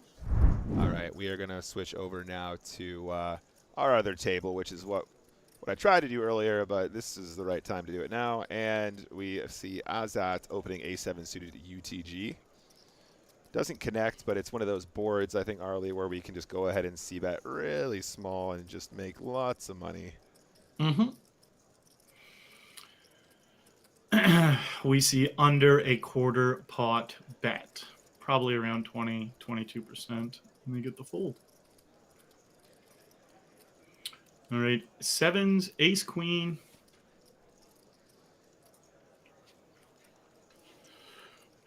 And we have ace 5 suited here with 3 blinds. Yeah, I think Raphael is probably licking his lips here. He's like, he's tanking. He's tanking. I'm going to get him. Same with Haran. Haran is, how are they going to play this? I mean, Haran's so aggressive. this is really awkward because there's so many other big stacks behind you here. So But Haran, you want to isolate. I think, but I think there's a chance you're just supposed to ship the sevens, but you just absolutely cry if somebody behind you wakes up with something better. Yeah. Yeah, I don't mind shipping the sevens. It does feel really gross. Yeah. But I don't hate it. It's like 40 blinds, and yeah, I think you're the just fact going to be ahead most of the time. because the players behind you make it about 40 big blinds effective, I think probably you can never go wrong just shipping it and getting all the protection. I wonder if Raphael calls, because he only has one player covered. Okay. And GG's to Dr. Vlad. That's a knockout, guys. That is a knockout. 861, excuse me, going to Raphael. We are down to 20 players now. It's going nice and fast. Day Dallas, hello. Yeah, definitely going nice and fast now. That was a big spot for Haran to try and figure out what they should do. It just, once you get rejammed on after you isolate with those sevens, you hate your life. But jamming sevens there would be profitable. It's just, again, you're such a deep spot in such an important game. Do you want to risk it all on a flip against ace king? Do you want to run into queens that unlucky time and you're just out? But yeah, you got to hunt bounties and you just got to make those gut wrenching plays sometimes. So this is an action flop here. Haran Bass hits top pair with their kings, and Levitate has a pair of fours in the nut flush draw. They check it over to Haran on the turn after the 9 of diamonds peels off. Neither player really likes that 9 of diamonds. Levitate might not hate it because they might think they're still ahead, or they might think they are ahead, but they are not. And it goes check, check on the turn. And Haran improves to top 2. Levitate leads out a small size. And Haran's not going to be going anywhere. It's just a matter of if they feel like they can find anything in a raise, I feel like is what they're thinking. Because Haran doesn't feel like the type of player who's folding here. Raise seems wild, but so does fold from them. But he does go for the raise. Yeah, I definitely thought he was thinking about raising, not folding. This is classic Haran, just squeezing any bit. If they think maybe there's value, if other players are like, maybe I'd do something here, Haran's putting chips in. And yeah, they go for pretty thin value and don't get it. Blinds are going up, guys. That's a very, very considerable jump now, guys. A lot of players now under 10 big blinds. A lot of players around that 30 big blind mark. I actually asked Griffin this question when I was doing the last Sunday mill, Arlie. What would you say is the most awkward stack depth to play? Ooh, like, that's tough. It could be like somewhere between 25 to 35, maybe. Yeah, that was pretty much spot on what Griff said. I think I was in the sort of 30 to 40. I mean, yeah, I mean, even 30 feels like there's a couple more spots where they're just really clear what you're supposed to do, but it's those awkward ones where they want you to flat with ace queen and all that kind of stuff, right? That's when that's when it gets really awkward and you just want to be getting the chips in, but you probably shouldn't. And a lot of the spots we've spoken about today as well, right, where we've seen people calling with pocket sevens in position and that kind of thing. Just knowing that you don't want to make it too spicy, but also knowing that you're going to have to play some poker post flop, and it makes it really difficult to know what to do. And you and I both know about spins, and a lot of times it's just really clear what you got to do. You just put it in, and it's nice and easy, no more thought involved. Yeah. Oh yeah. Nice push folds, but yeah, exactly. It's just like if you're sitting there with 26 big blinds and someone 3-bets you, and you have a hand that can call. It's just like, how do you float on the flop? You're like, oh my god, I can't float now. Like, there's just so many intricacies that are tough in that range for sure. Absolutely. So many things you're supposed to do that just feels so hard when you know there's going to be more aggression and you're just getting shallower. It's awkward. Thank you very much, Tom 8 Game, for the sub. Appreciate you. All right, so there you go. Ace on the river. Fimo decides to take a stab and takes it down. Takes it down. Take it down. A lot of garbage out here. Azat might have the only playable hand.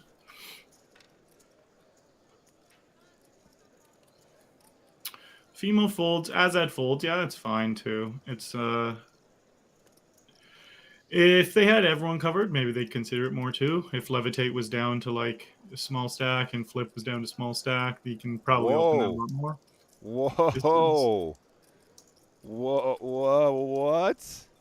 Yeah, I don't understand, but some people just get frustrated. Outrageous from Shaft. Just goes, nah, you know what? I'm taking a stand. I don't care what yet. I mean, which to do it off 10 is so ballsy. We're playing a knockout tournament, and you've got 10 big blinds, and he's like, I'm taking a stand. I'm doing it right now. I mean, Levitate could justifiably call with a hand as weak as 10-5 suited, right? Purely just for the gambles, but wow, there you go. Fair play, buddy. Worked out this time. Congratulations on that. Nice one. Yeah, like they would be getting the right odds to call there with the bounty, but not. Like ICM and stuff comes into play now and deep in this game and stack preservation. So like statistically they would be getting the right odds if this was 300 people go in the game, but not there, which is so ballsy from a hand like 8-5 That is offsuit. crazy. I'm just gonna check. Yeah, I was gonna say this is probably a German speaker. I think Schaff actually means spicy in German, if I'm not mistaken. Anybody in the chat can corroborate that. And Okay. spicy it was, right? There you go. Ooh, Fimo here with pocket jacks in the big and Schaff. Schaff jams. Okay. We got a 13 big blind all in and an absolute fist pump call from the big blind. Yeah, FEMA's gonna love this spot for sure. Pocket jacks all day long. Yeah, Chef has to get lucky here. They don't like that flop.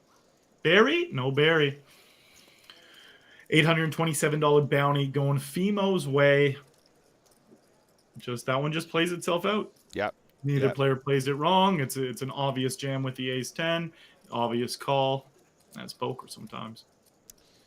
Lars says that Schaff with an F at the end, sorry, with an R means hot. Okay, I'm just gonna pretend like that's what it was, just because I kind of like the idea that he was getting spicy and his name was Spicy. I thought that'd be kind of cool. I like that. All right, so ace 7 of spades here, pretty obvious open, especially when you're sitting with 12 million. Shintao in the chat says Schaff actually means sheep and Sharp means spicy. All right, well, if I ever get a chance to change my my PokerStars handle again, which probably is very unlikely at this stage, I might call myself Schaff. I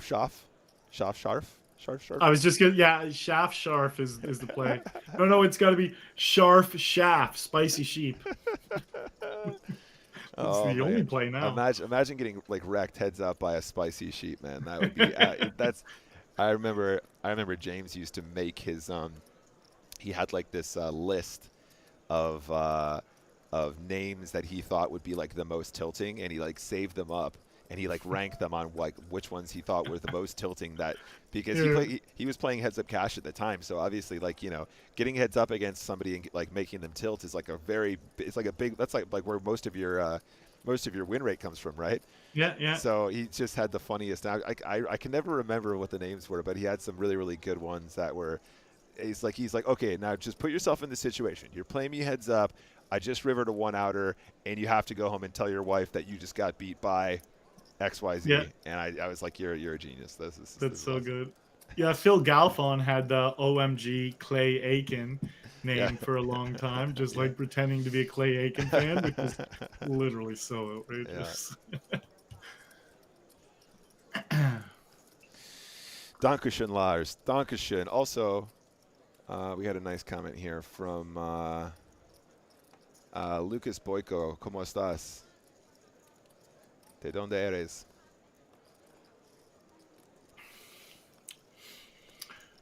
Flipmaster Ace King suited against Raphael, and they make it 1.5 million.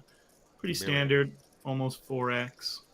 Yeah, I mean, are you pretty much always going to size like that, Arlie, when you're out of position? You're just going to slap on another big blind kind of thing?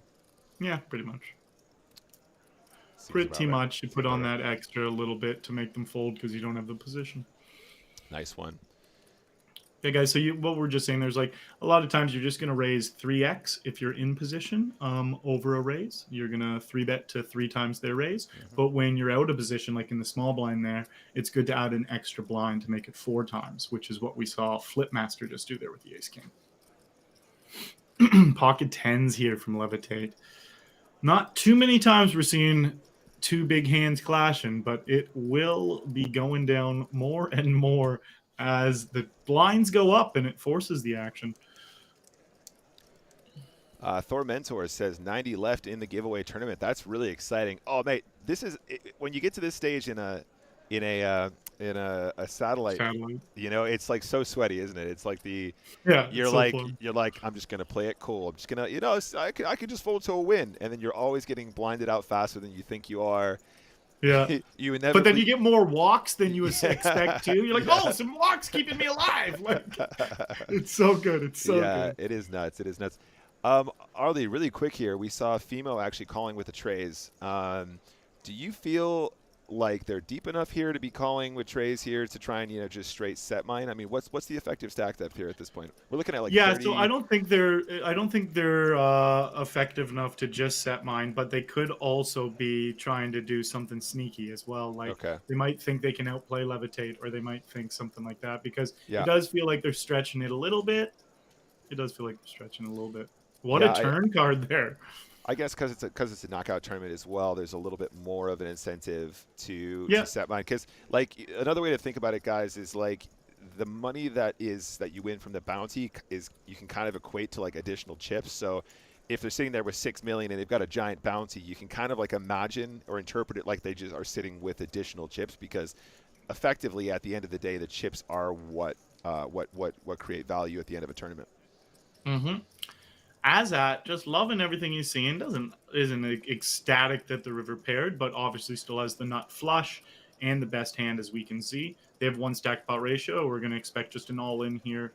Actually, I take it back. I was just realizing that they didn't have the other player covered as soon as I said that. So that, yeah, less likely to see an all in when you don't have them covered. That was a really, really easy hand from Azad as well, right? Kind of just played itself. He didn't have to stress pre. He got in for a really cheap price. He had a really favorable flop, had a really, really awesome just turn where he just picks up the nuts, and then his opponent just has a hand that he's going to put some more chips in the pot with. So it's a real easy one there for Azad, and that's going to mean it's going to be really big for him at this stage in the tournament, right? Sitting at third place now, ladies and gentlemen. Yeah, definitely. We see a bottom pair and a nut flush draw. Haran definitely likes being aggressive, and they check. Very out of character, it seems. They're trying to get a little sneaky, and maybe they, I was going to say don't want to get raised. Oh, yeah, they're just being sneaky with their flush draw.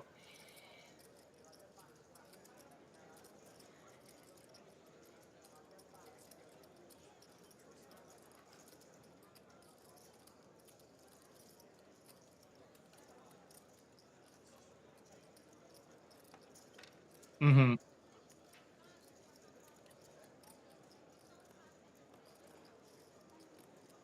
Mm-hmm.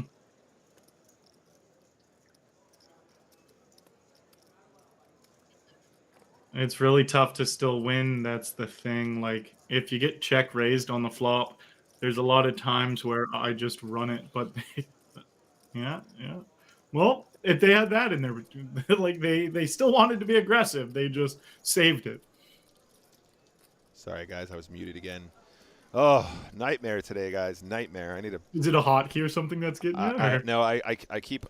Well, I'm trying to save the chat from hearing me drink water. Because this is not an ASMR feed yet, at least. Yeah. Anyway. Do they get all riled up if they said something in the past? Is that why? Or no, I just always thought I was being clever, but the number of times that I've muted myself to try and be like ultra professional, and then I fail to unmute myself being incredibly unprofessional. Yeah, it backfires. Backfires to a certain. I mute myself for one reason and one reason only: the 4-letter F word. You can't be farting on stream, guys. Top tips, guys. If any of you are thinking about getting into the streaming game, if there's one man that knows how to stream, it's Arlie Shaban, and that's the one rule apparently. Streaming 101. Kevin Martin taught me that my first month of streaming. He was like, "Bro, I was just watching your stream. You can hit the mute button when you fart." I was like, "Oh, that's so smart. I wasn't thinking that at all. I just thought people let them flow." He was like, "No." Your band says it's okay, Nick. The things that we hear Joe get up to, you're absolutely right. This is true. That makes me feel Speaking the better. truth.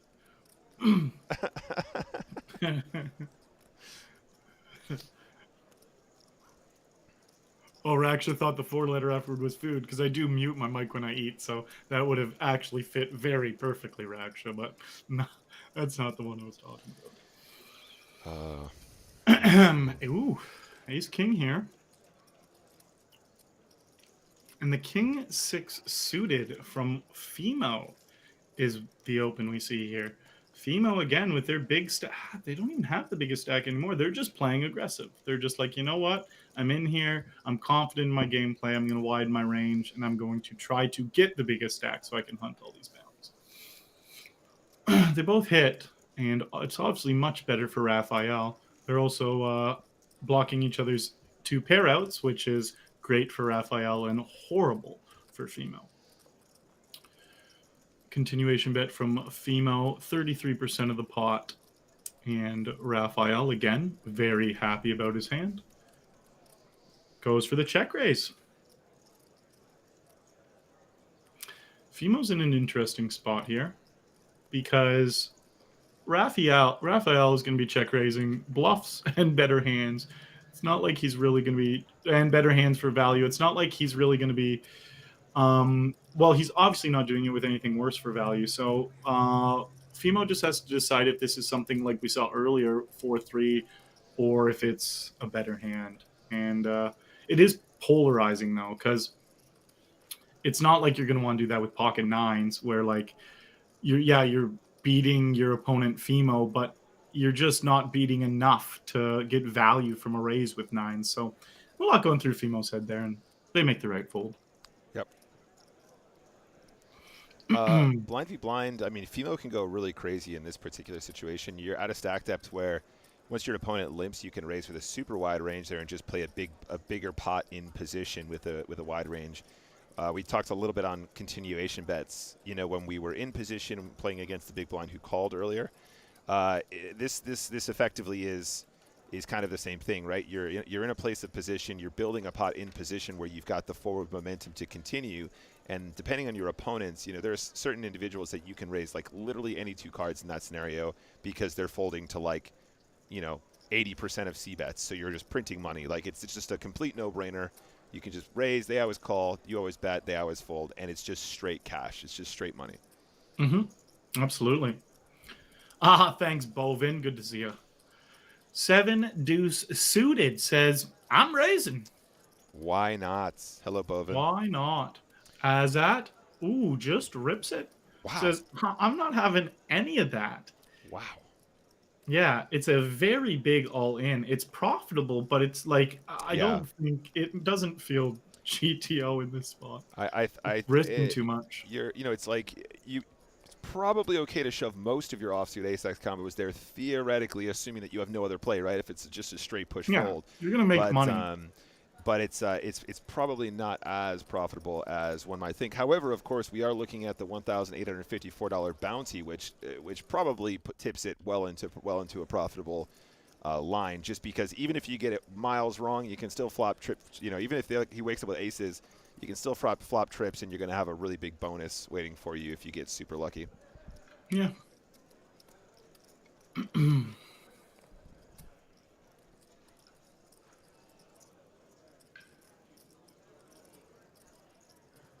Yeah, him covering him for the bounty definitely would have been probably the only reason he would do something like that.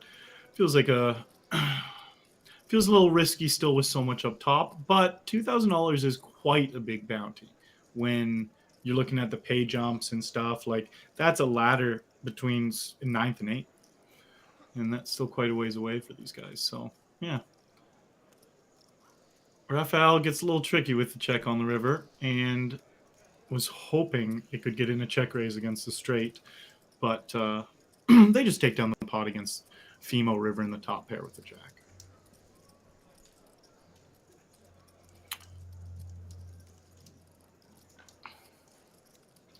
So 6-4 off definitely finds the fold as at king 4. They open again, GTO, it's a fold, but you can start widening because he's covering them for the bounties and he's putting pressure on as a bigger stack than them.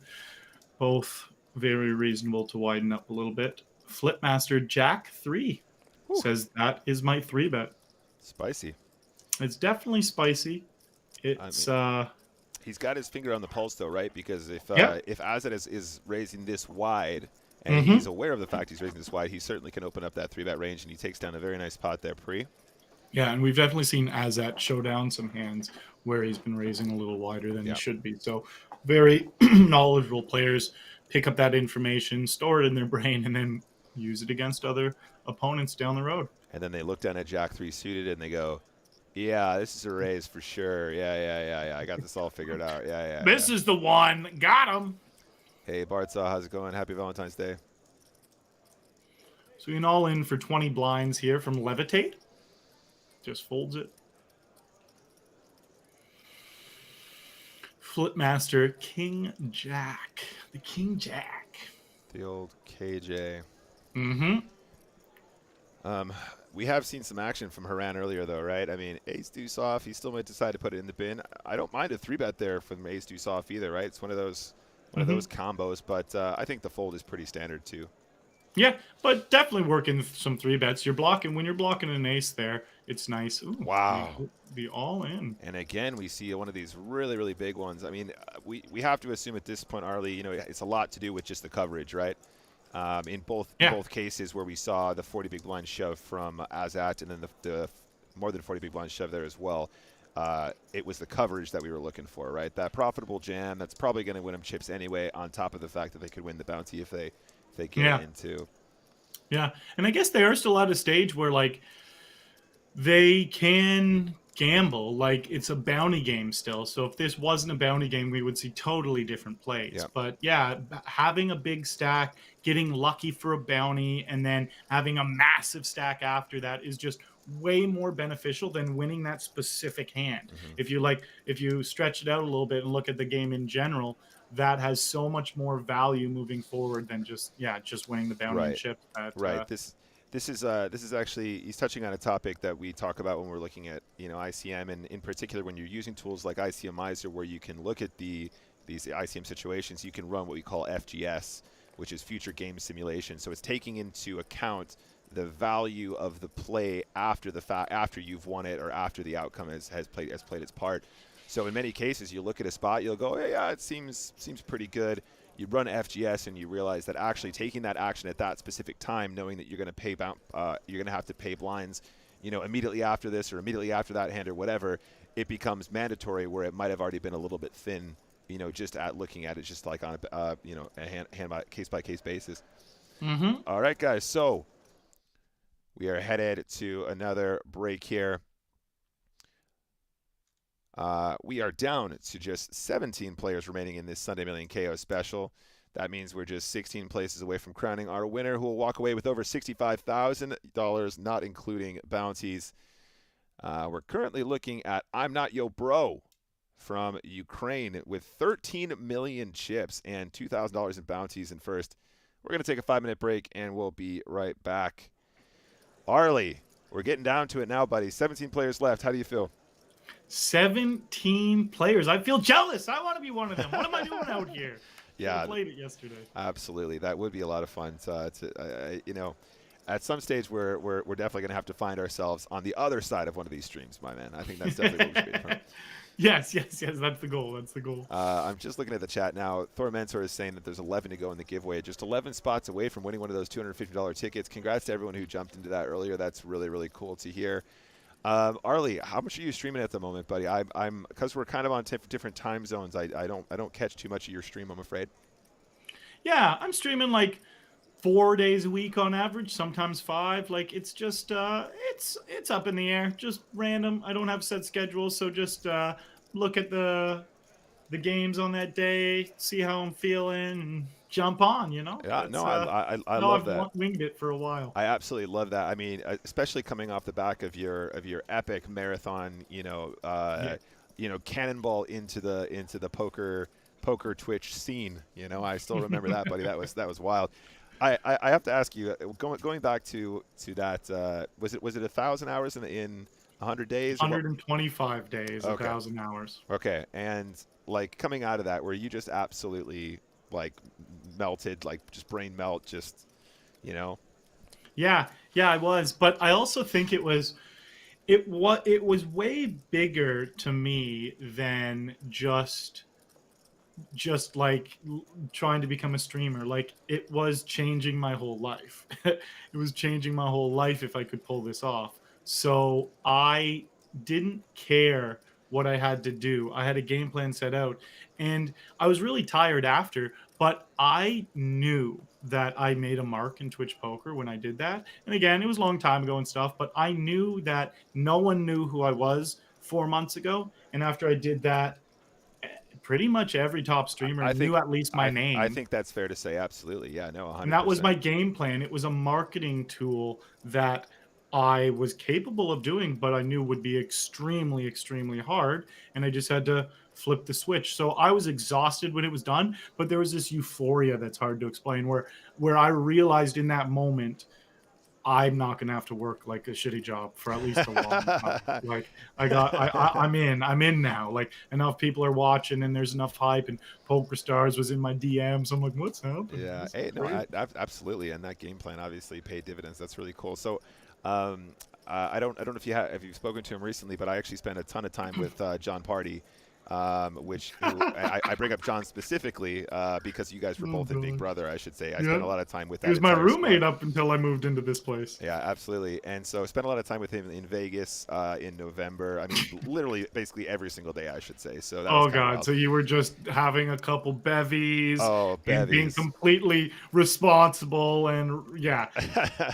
actually, really early on, he decided that he was going to do a no drinking bet with Ape Styles. So he pretty much Yeah. immediately ducked out, and he was keeping it sober. So it was kind of funny. But do you feel like your time in the Big Brother house kind of prepared you for that grueling, challenge? Like you were like, oh, I've done Big Brother, so this is nothing, right? I'm going to be tired, but it's not a big deal. Yeah, well, they were different. I was prepared. The one thing Big Brother definitely prepared me for was the being in the spotlight of like being a streamer. You got a lot of people watching you. You got a lot of social media attention. You got a lot of positivity and negativity. So reacting to that was reacting to negativity and knowing how to deal with any of that stuff. It's like when I got out of Big Brother, the first day I got Twitter, I signed in, I created an account, and I got 5,000 followers on my first day. And I was like, this is crazy. And then the shit people were saying, I was like, oh my God, people hate me. Like, people love me. But then there's a group of people who hate my guts. This is crazy. It's so polarizing when you're on a reality TV show. Some Yeah. people, you're going to be their favorite player. And then other people, you get out their favorite players and they hate your guts.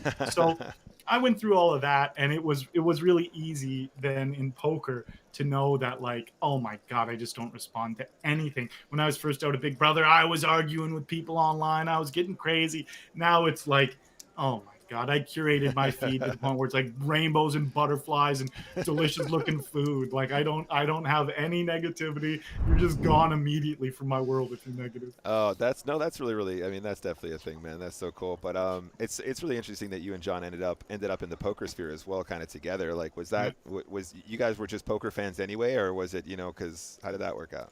Well, Kevin Martin, because he played Big Brother as well, Oh, and right, yeah, he played season 3 and 5. He won 5, but he played season 3, and me and John played season 2. So and everyone who plays Big Brother gets to like hang out and party. So I met Kevin, and I was obsessed with poker before, and I was like, how did you get good? I don't know. Like I've played way more than you, definitely, but yeah. you're way better than me.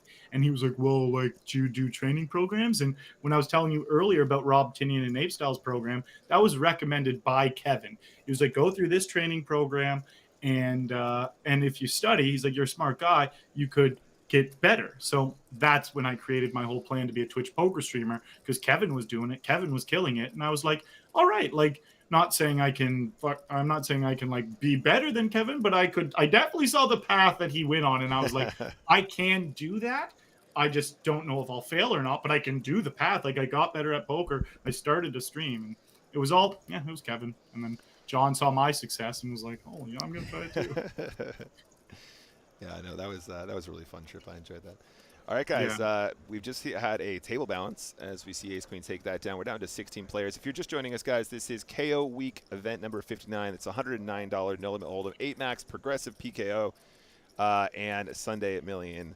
So it's a Sunday Million special. Over $1 million in the prize pool, guys. First place is looking at about $65,000 plus, of course, all that bounty value. So it's going to be considerably more once we get down to it. You're joining me, Nicholas Walsh, and Arlie Shaban. Let's get back into it. Back into it we go. Hello to Sven Calls in the chat, buddy. How you doing, man? Good to see you. Fino, quite the wide open with the Queen 9, keeping to their strategy.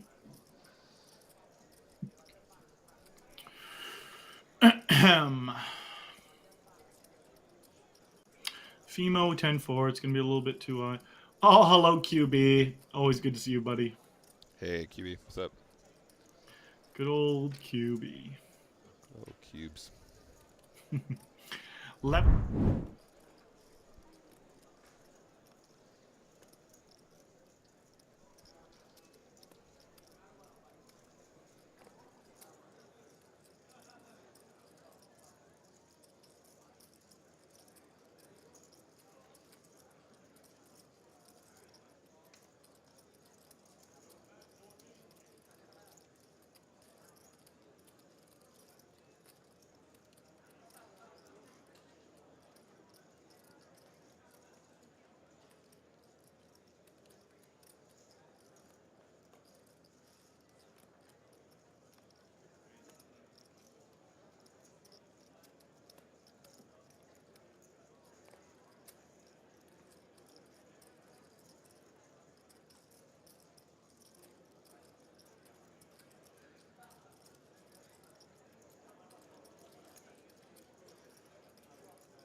Ran Jack 10 off. They out flop the flip master. The master of flips. I want to be the flip master. This guy's final 16 of the Sunday Million. I believe he's the flip master. Like, make me the flip master. Flips are so important.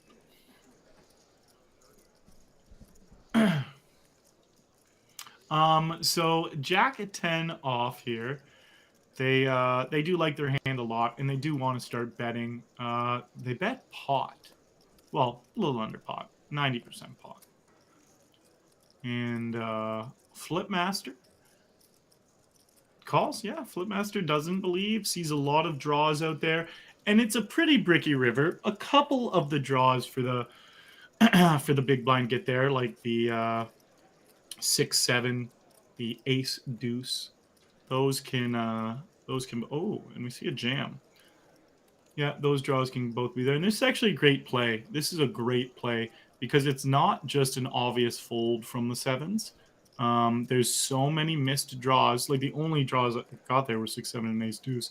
So, or like 6 deuce of diamonds or something. So like yeah, you can bluff catch here with sevens and just hope your opponent had a plethora of those draws. And when there's such big sizing on the turn, so when they bet about 90% pot on the turn, that was actually really nice because what Haran was doing is they were trying to make it so when they jammed the river, it wasn't a huge overbet. And that makes it a lot easier for Flip to bluff catch with the type of hand they did. And he couldn't have got away with that with betting like half pot on the turn. He could have, but then he just has to overbet the river. So that sizing up, a lot of times people will choose their sizing so they can make it one stack to pot ratio on future street. Yeah. No, that's a really good point. And that's not even necessarily in situations where you're going for value as well, right? There are situations where you know you're going to go for the triple barrel bluff in most situations. Like you're saying, as long as it doesn't come this specific card on the river, I'm going to go ahead and make the 3 barrels. You want to make it so that you can apply maximum pressure where it doesn't look super suspicious. So like if you size your bet wrong on the turn and they end up having like 1.5x pot on the river, it's like, well, what story are you trying to tell me now, right? Like, you know, why are you 1.5x shoving river here for value? That's weird. This looks super weak all of a sudden or whatever. You can actually size it in a way where you can shove less than pot on the river, which is something you do for strength, but also something that you could do as a bluff too. Yeah. Over bets just make things more awkward. They make people think more. And I think people believe it's more value than not. At least, again, it depends what stakes you're playing. In high stakes, people are always going to be making a lot better decisions than in games $100 or less. Yep, absolutely. Third mentor in the chat says there's just 3 to go in that free roll. Congratulations, guys. You're getting really close. Just squeak in there, you guys. And, yeah, best of luck in that tournament to the 50 that gets them.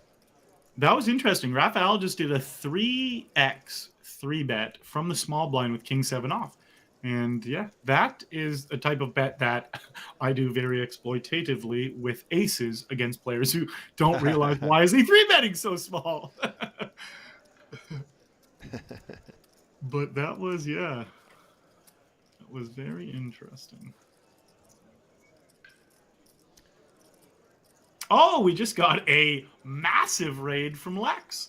What? I know Lex had that day 2 today, guys. I have no clue what went down. It feels like it's been a little bit of time since his stream started. So let us know how Sir Lexington did. And thank you so much for the raid there, Lex. Thank you very much, Lex, buddy. Yeah, let us know how you got on. 3,075 people joining us today. Welcome to everybody from Lex's stream. We are following the KO Week event number 59. Look at this hand we got. Oh, man, we got a huge one. Sorry, I'm talking over. Ace, Queen of Diamonds is all in and ahead at the moment.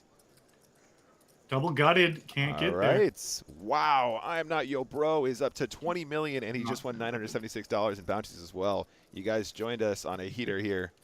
But, yes. Yeah, guys, as you probably realized after that, we are playing a PKO Sunday Millions special event today. So stick with us. We got 14 players left playing for a top prize of $65,000. Of course, that's before bounties as well. And we're playing down to a winner. So stick around, guys. Great to see you here. Great to see you guys here. Looks like they are on the very verge of getting that free roll ticket. Good to see you guys in chat. Haran opens up the ace 6 off. Haran has definitely been on the looser side with their big stack. They've also been on the looser side, and they didn't have a big stack. They like to play hands. Flipmaster hits a gut shot and ace high. Interesting. They only have 5 blinds. I believe it's 500,000 blind right now. And they're facing a min bet. They peel and check it again. Haran picks up a gut shot here with the 4.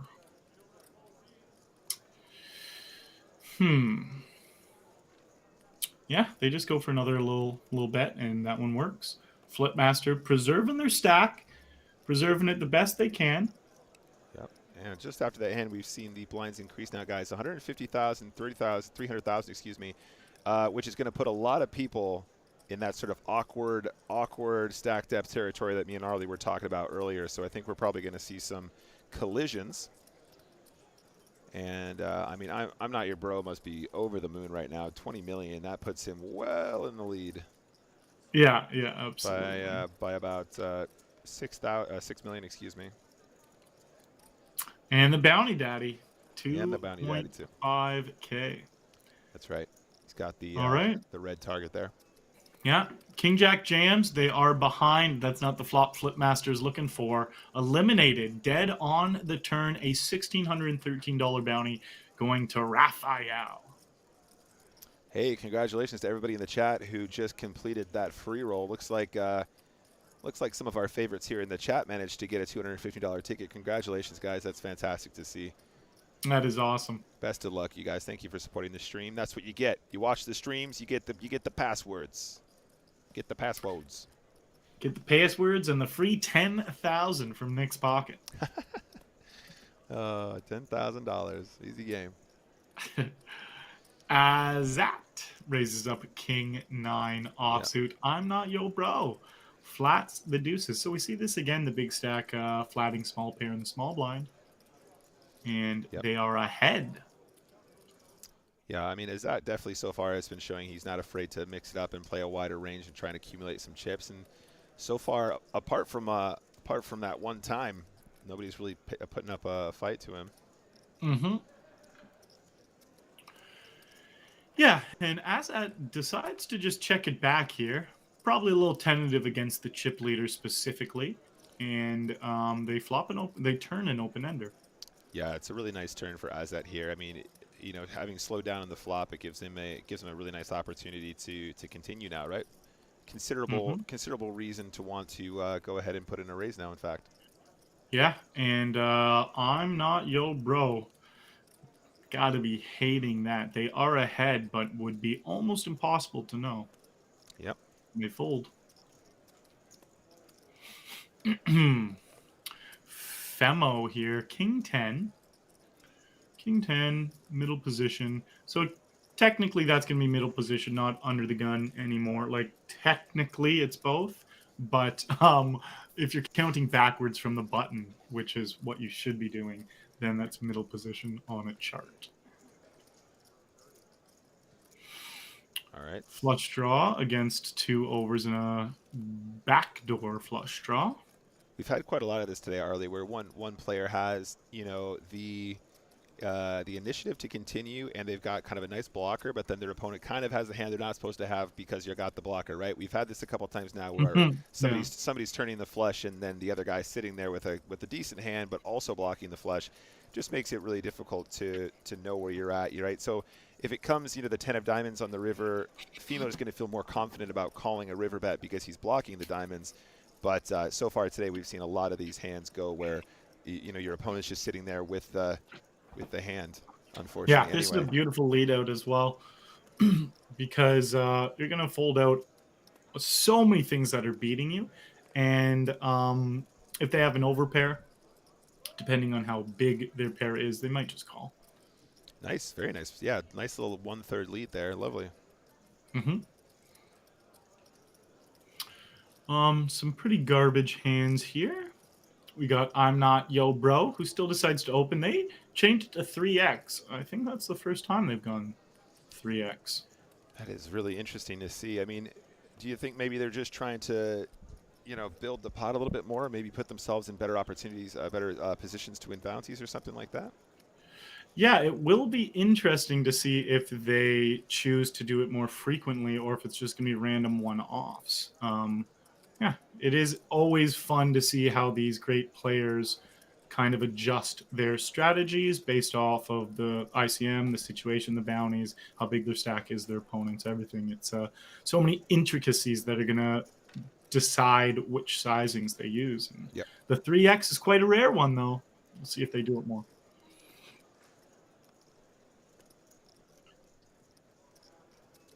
Yeah, Azat with the absolute bottom of his range here. Don't think this is even no consideration whatsoever on this one, I guess. Yeah, exactly. He's just playing. He's literally just playing the fact that he's final 13 in the Sunday Million. He's got a bigger stack and the bounties covered in the blinds, so he's just going to get really aggressive, I guess. Not too many strong hands here. I'm Not Your Bro is just going to go ahead and open this up. Of course, Shark being the big blind, though, he's got the kind of hand that probably likes to defend, kind of these, like a gap suited connector situation. But the clubs aren't going to help him in this case, so you could see sparks fly if there's a draw out there. You want to know what Twitch chat would say to you right now? What would they say? He could still hit a straight flush. The clubs could help. As well, Twitch chat 101 right there. We got action here, though. we got some action here. Oh man, this spells disaster for Azad unless he can spike that jack. I don't really see any way out here. Pocket jack's on the button. Shark B sitting there with around 10 big blinds, somewhere around 11ish maybe. Fimo folding, so they've adjusted a little bit. Now having under 20 bigs, they aren't being as wide with their opens. They were definitely being wider with a deeper stack. They would have opened that A6 half hour or 45 minutes ago, it seems. I think the straight jam or the effective jam is what you want to do here. Depending, like Arlie was saying, if you feel like Azad is really, just willing to gamble, if you go smaller, then you can go ahead and do it. But I think against thinking players, the shove is how to make your hand look weakest. Oh my days, the diamonds are lit. 10 doesn't hit anything. What a sweat. It's never easy, Shark B. Your final 13 Never of the easy. Sunday Million. You didn't think they were going to make it easy, did you? Never easy there. Azat had so many outs. Some would say too many outs, Arlie Shaban. Too many. That is what some would say. 9 deuce is just fuming. Yeah, it's quite the setup, really. I mean, we've spoken a lot about that, about these situations, and it's just a straight setup. I mean, us that's unlucky as well because let's say I'm not your bro was in the small blind and he was putting in the raise there. It's just the fact that Shark B's so short and we're playing for these juicy bounties. There's just no way out, is there? Right? Like, there's a chance he might get away from jacks if he's facing a player that had him covered for much deeper, but for more chips. But what can he do? Yeah. Exactly. Setup hands do happen. And the thing with poker is I used to get frustrated when I was recreational, like, oh, like I could have never avoided that. And it's like sometimes you can't avoid how you lose. It's just there's a lot of other times where you can, or where you can outsmart your opponent or do something tricky that they don't see. And that's where you make the money in poker. You have to just accept that there's some setup hands and your aces are going to go all in against kings and you're going to lose sometimes. Yeah. Like that's, Yeah. that's just poker. And you just have to not let that affect your other games if you're playing more games or future games. Yeah, absolutely. And I think something that you a sort of way to think about it that I think helps a lot of players, especially when you start playing poker, these situations seem like they're way more unfair, way more unjust, way more unlucky until you start to get a feel for how frequently these things do actually happen, and then you kind of they don't take them as hard. But in spots like that, you just remember that it's going to happen to you as often as it's going to happen to them. So it's basically neutral EV, even if you get it in bad that one time. Yeah, definitely, perfectly stated. And I'm not your bro chooses the 3x again. So yeah, it's got to be what you're saying. They're going to get extra folds. People are going to be way more tight against a 3x than they are going to be up against a min raise or a 2.2 or something. And he will have more chances at bounties with just swelling up the pot like that. So yeah, he might just continue with the 3x. And these are just adjustments that, you make based off the situation you're in. And he could switch, and like he most likely would switch away from 3-bets if he lost half his stack. Yeah, I mean, it is a situation as well where he's just going to, the larger sizing is quote unquote unconventional or whatever, but he really handcuffs some of these stacks that are sitting with 20-ish big blinds, or less, because it makes it so much harder for them to 3-bet as a bluff, right? Because it's so much more expensive, like so much more expensive for them to just throw in a 3x or a 4x or whatever if he makes it just one extra big blind, in relation to their stack. Oh yeah, absolutely, absolutely. People really don't understand how big that. I didn't understand that effect when I was recreational. You don't see it. You just don't. But it's a big difference. So 3-bet here from Raphael. Yeah, Haran has been. Haran's been like out of line at sometimes, but then other times just not. They have a little mix going on of their game. And I'm not yo bro. The pocket deuces opens up here. Haran folds ace 6, and this is even bigger than a 3x now. Actually, he goes like around 3.3. You know what? He just decided, I'm not yo bro. Yeah, I'm no one's bro. I ain't nobody's bro. I want only folds from now on. I'm gonna go all the way. I don't want to play any post flop anymore. I'm just gonna. This is gonna be a strictly pre-flop winning game now. Yeah. Chunk Bennett in the chat says, how long is the delay on this? So we are watching this. You're watching this stream live, so you're hearing me say this in real time. What we're watching happened 30 minutes ago, though. So this happened 30 minutes previously. And he asks, do you think it makes a difference knowing how your opponents have played particular hands? Absolutely.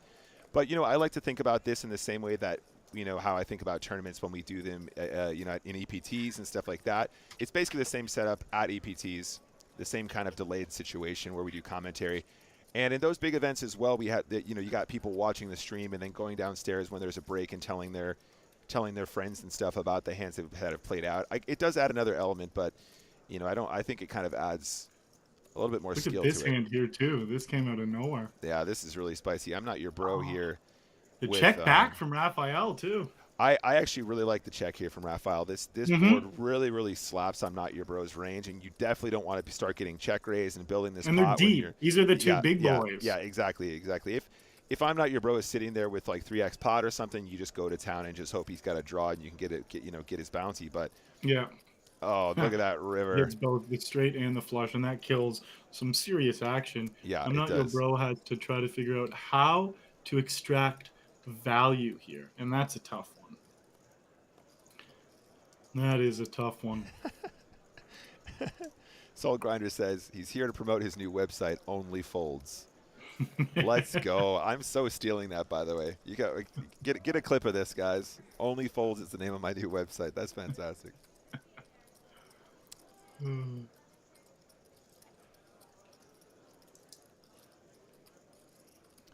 But yeah, I think it's fine. I mean, a lot of people have a lot of strong opinions about sharing information. I mean, Arlie and I sit on stream all day and share information all day long, right? So I guess we feel okay about it. But I know some people are like, how could you do that? You know, you're giving away so much, and you know, it's not something that really bothers me, and it's not something that's really affected my bottom line too much. But then again, well, you know, it's increased my bottom line. That's the thing. Some people are upset because, yeah, all poker got so much harder because there's a lot of information being given out there. But the world changes and adjusts, and you have to adjust with it. Like now, there's careers off of people making content around poker because people opened up the door of explaining how poker worked. Like we would never be able to do what we do if poker wasn't on TV back in the day and they were giving out all those information. So I understand the argument of you're making games harder, and that's kind of annoying for the players who are full-time grinders. But then I also understand like you don't always like the way the world goes, and you can't stop it, and there's no point complaining about it. You got to just adjust with the times, and that's for sure my stance on giving knowledge away about poker. Sure. No, I completely agree. I mean, it's outside of that anyway. Like, if I think the game got harder anyway, just because people inherently, if there's a big influx of new blood and people want to be really good at something, the level's going to improve regardless of how much information is out there. Then we have the internet, we got more people teaching and stuff like that, so it's going to get tougher. But I think the other thing to consider is the same people that are complaining about the game getting tougher are also people complaining that there's not enough fresh blood in the game. And if we don't actually have people out there who are giving people the confidence to take part or actually give poker a try, then we're not going to have any fresh blood, and then we're not going to be able to continue to enjoy the game that we love to play, you know? So I think absolutely. I think getting more people playing poker really is the most important thing. We see Azad here has pocket kings, and then Raphael with the ace queen of hearts.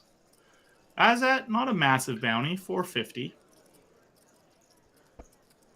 Yeah, absolutely. I mean, he's been so active as well. At this point, he should be getting some action from those kings. Obviously, having that table image where you're playing a lot of pots from a lot of positions, and you know, you should. That's kind of what you're hoping for, right? You're hoping to get paid off. And Raphael's actually just got a really nice hand here, so I was going to say I wouldn't be surprised if he just rips it. Azad's definitely calling. Yeah. Oh, ace high aboard for Azad. One outer. And that's it. Jeez, that is it. Azad is so sad. He's going to go tell this bad beat story forever. Well, if I won that double up, I would have won the Sunday Million for sure. I was playing damn good. Yeah, I think with 12 left, I wouldn't begrudge it. I wouldn't begrudge the bad beat. It's okay. I'm okay with it. Yeah, okay, you're allowed. Say it. All right, guys, so we're down to 12. If you've just joined us, we are playing a 109 No Limit Hold'em 8 Max Progressive KO Sunday Million Special Edition. We're almost on the final table. And as predicted, guys, there was a long period there where we were kind of at 30, we're kind of at 20. Looking at how fast the blinds are going up, I think we're probably going to see a pretty fast final table now, right? A lot of people here sitting with, 20-ish big blinds or less. On the other table, I'm looking and seeing at least 2 or 3 players who are in the danger zone here, and all that bounty money to be won, obviously. A little 3-bet from Haran. Are not going to like what happens unless they hit a king. So I'm not your bro here. It's interesting stack sizings as well. What do you like? What should they do? I think you're 4-betting here. Yeah, like just like that. That's the size. Yeah. I'm a fan. I like that as well. I like that. I feel like it is a bit awkward. You don't want to jam. This just lets it know that you're all in regardless. But the Yeah. jamming, there's something about the jamming where you're going to fold out still probably some other hands that are going to still call that 4-bet. Yeah, I think that's the right word to use there. Awkward. It's just an awkward stack depth, and like you wish that he was a little bit shallower so you could just get all the chips in there, but you don't want to just rip it because you're probably going to get too many folds. Mm-hmm. And I think it's interesting that Haran decided to take a stand in that particular spot, especially against the biggest stock in the game, right? Like making that play against somebody who's sitting with 20 big blinds is going to probably generate more folds than the player who's sitting there with 27 million instead, right? Um, Mm-hmm. I don't know. It's not like he has a bad hand though, right? I wouldn't say that's like a straight bluff. It's more like he just wants to isolate and play that pot heads up instead of calling and letting the big blind come along or the small blind come along for relatively cheap into a value pot. Yeah, yeah. John Derrick. Well, we already saw kings in that spot before. Now John Derrick's going to step up to the plate with $1,300 bounty on his head, 3 million chips, pocket kings. He is all in. Haran, the only player that could find a call with Queen Jack there. We'll see if they do. Uh, I mean, it's not that many big blinds, is it, Arlie? It's It's like, like 7. yeah. I mean, it's if he ever has like pocket fives, pocket six, pocket sevens, which he will, you should be calling. But he's absolutely crushed here. Yeah. And John Derrick is going to go back up to a 6 million stack. Not bad, not bad. Yeah, that spot does become interesting because it's like it is really difficult to figure out where you draw the line with hunting for bounties and with stack preservation when you're this deep in a game. Yeah. So I'm looking at the chat here, guys. Garen's Luck and the Great Do Nothing are just pointing out the fact that I'm not bro open to 2x there with those kings. That is interesting because I guess this is kind of where the bet sizing thing is unbalanced, possibly.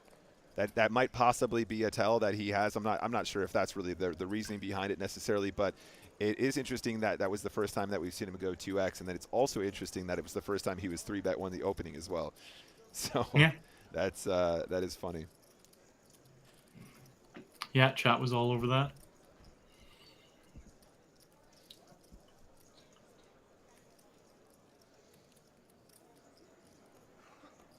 Three ways to the flop, and everyone misses pretty hard. Okay.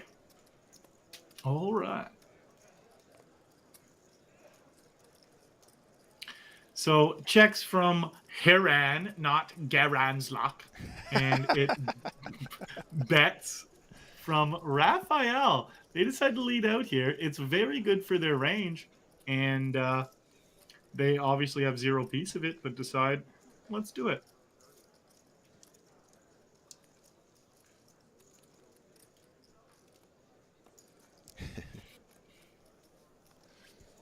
All right. Okay. 9-6 of hearts. Oh, It's a 3x. easy push. Easy push.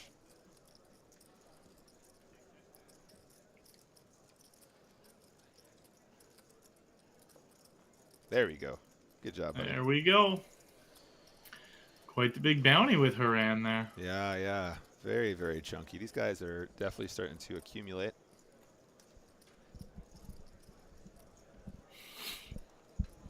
And it's going to be a pretty straightforward hand here with no action.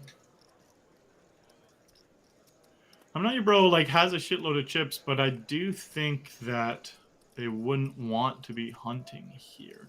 It is such a big bounty that they're clearly considering it. Well, they fold. Yeah, I think the only reason they hesitated at all was because it was probably one of the biggest bounties in the game. Mm-hmm. Yep, absolutely. Okay, so we're seeing a slowdown here, guys. So I believe that means that hand-for-hand play has started. Let's do some swapping around here then in that case. Didn't quite catch the action here pre-flop, guys. It looks as though Korean Monkeys opened. Yeah, and Louis called. Louis Martins has defended the big blind. They hit the flushes on the turn. Obviously a much better one for Korean Monkey.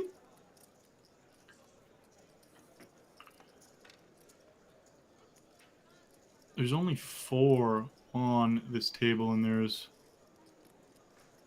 How many at our table? 6? Is there a balancing happening?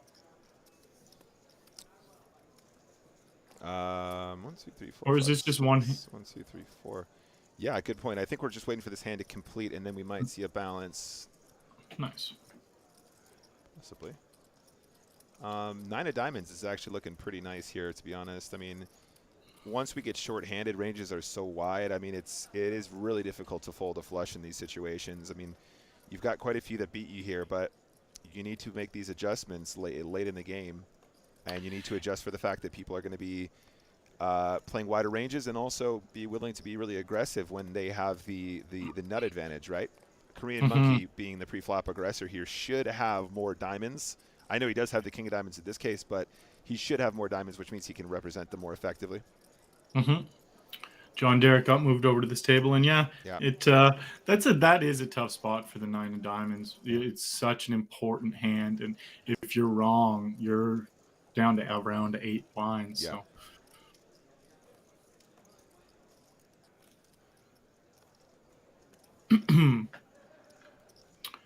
So Solvay's built up quite a stack for themselves, actually. Look at them, 23 million.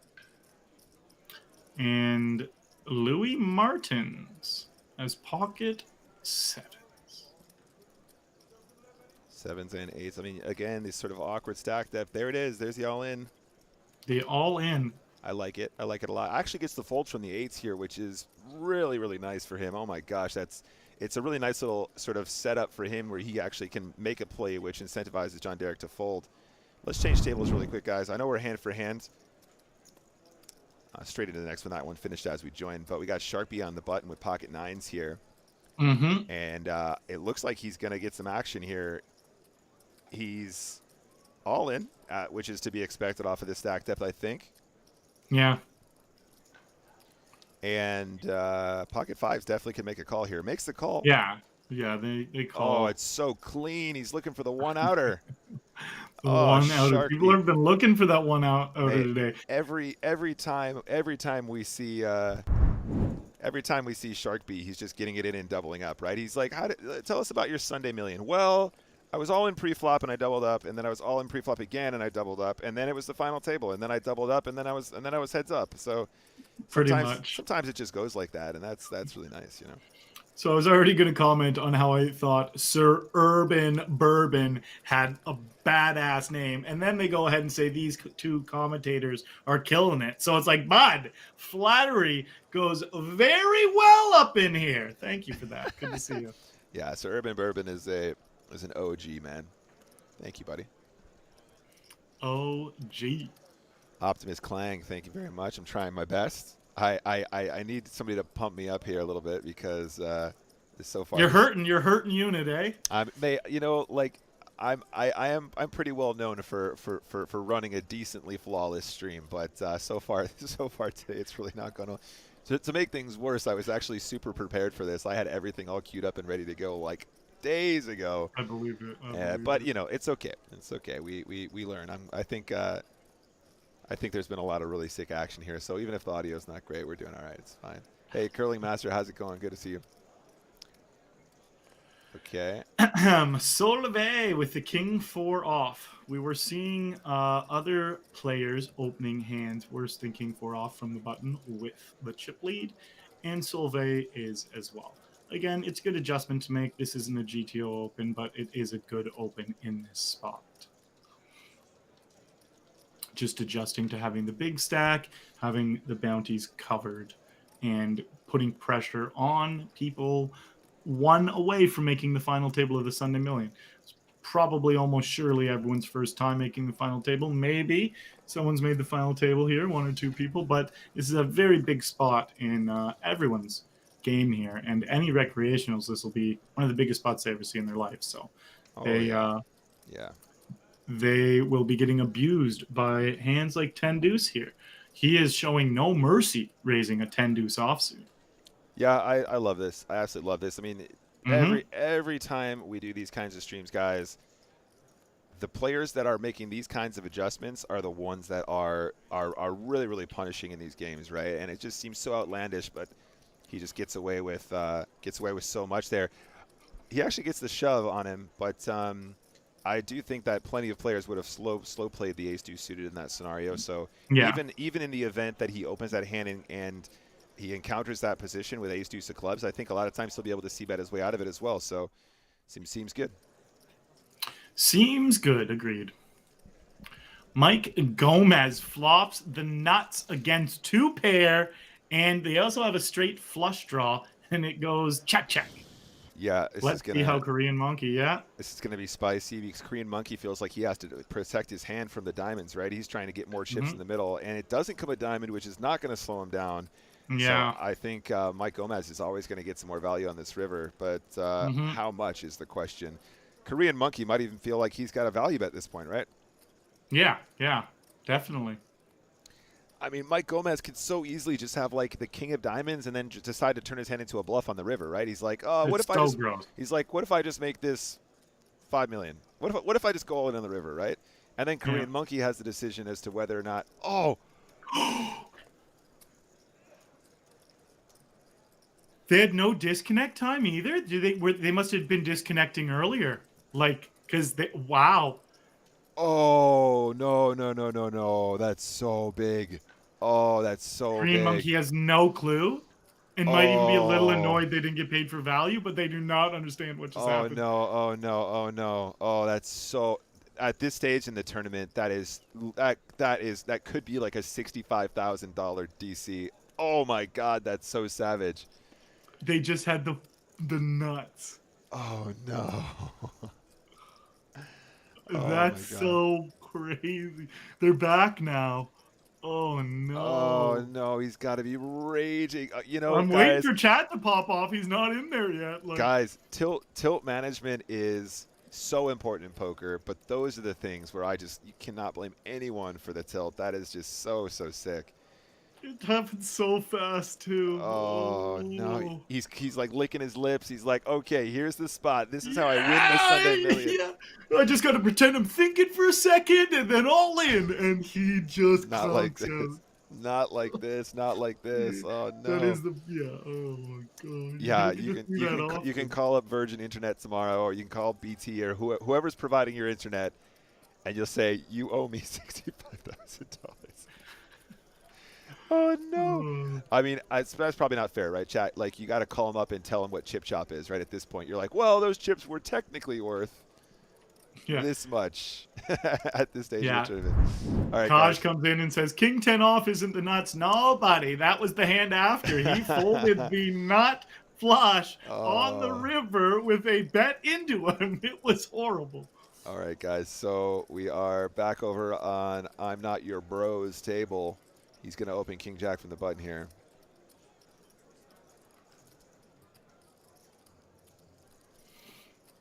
And sorry, guys, just before this as well, we did see the blinds go up. It is now 200, 400, and kind of like I was saying, the longer that we hang around at this stage in the tournament, where we're still playing 4-handed on both tables, 5-handed on both tables, whatever. The longer we hang around here, the bigger the blinds are going to be at the point when we go to the final table, and I think there's just going to be absolute carnage. Like, so many stacks now, so many players now looking at just over 10 big blinds, or just between 10 and 20 big blinds effective. And I'm Not Your Bro absolutely owning this table over here, and Solveig with the super wide opens just running people over on the other table as well. Yeah, it's just so beneficial for the big stacks when they're playing it properly, and they're playing 5-handed just before a massive final table. Everyone's like, oh, I just want to get to the 9-handed final table, like tighten up a little bit till this is over. And yeah, it's just a dream spot to have a big stack if you know how to use one in this position.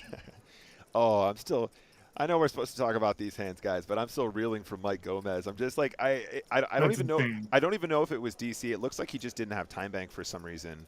No, it did. No, it did DC. I saw disconnect. Yeah, and he didn't just run out of time. Yeah, it was something weird happened. I watched. It said like disconnect, but it didn't give him disconnect time. I was either way, brutal stuff. All right, guys. Anyway, sorry. There's been some action here, guys. I'm Not Your Bro picking up the king on the turn, and Raphael here looking at an SPR of about 2.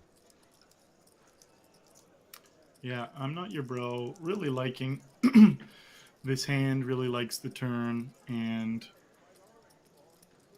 they do have the jack of spades in their hand, which makes it even less likely their opponent has a flush. And if there is a big bluff, Arlie. having the jack of spades helps bluff catch, but this is a tough spot. Obviously a very tough spot. You're bluff catching now. Ooh. Having the Okay. jack of spades is big for that spot, and they make the right call. They sussed it out. Yeah, I mean, I'm calling it right now, Arlie. I think I'm Not Your Bro is gonna be going to this final table as the monster chip leader, guys. He now has 39 million or thereabouts, which puts him almost double second place, almost double what Salve has. This is an absolute storming. Yeah, here, guys. 40 million. Back on the other table now, guys. Ace-5 of spades here making the shove. I don't think Salve is going to be gambling here. It isn't that many bigs, but I think he's a little bit too weak anyway. Yeah.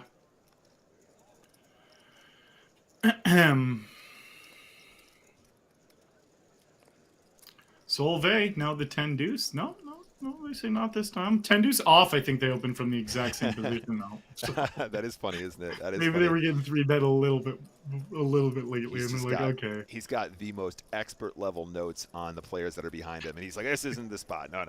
The 10 deuce off from the previous position is fine. Yeah. Okay. Oh, sorry, guys. Over here really quick, we did see an all-in. And Fimo is getting the double there, guys. Sorry, we just missed that one. But play is going to continue regardless. Let's get back over here, guys.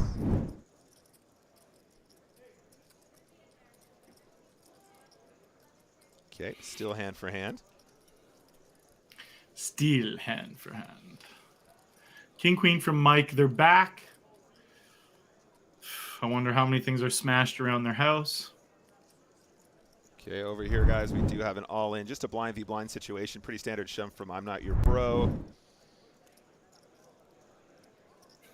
Disconnect was so savage. Okay. Salve can shove any two cards here for sure. This is just a pure ATC shove for bounty value, etc. Yeah, and you're going to get tighter folds. You're going to get tons of folds here. here. All right, and over here, pocket nines fold from the sevens. Okay.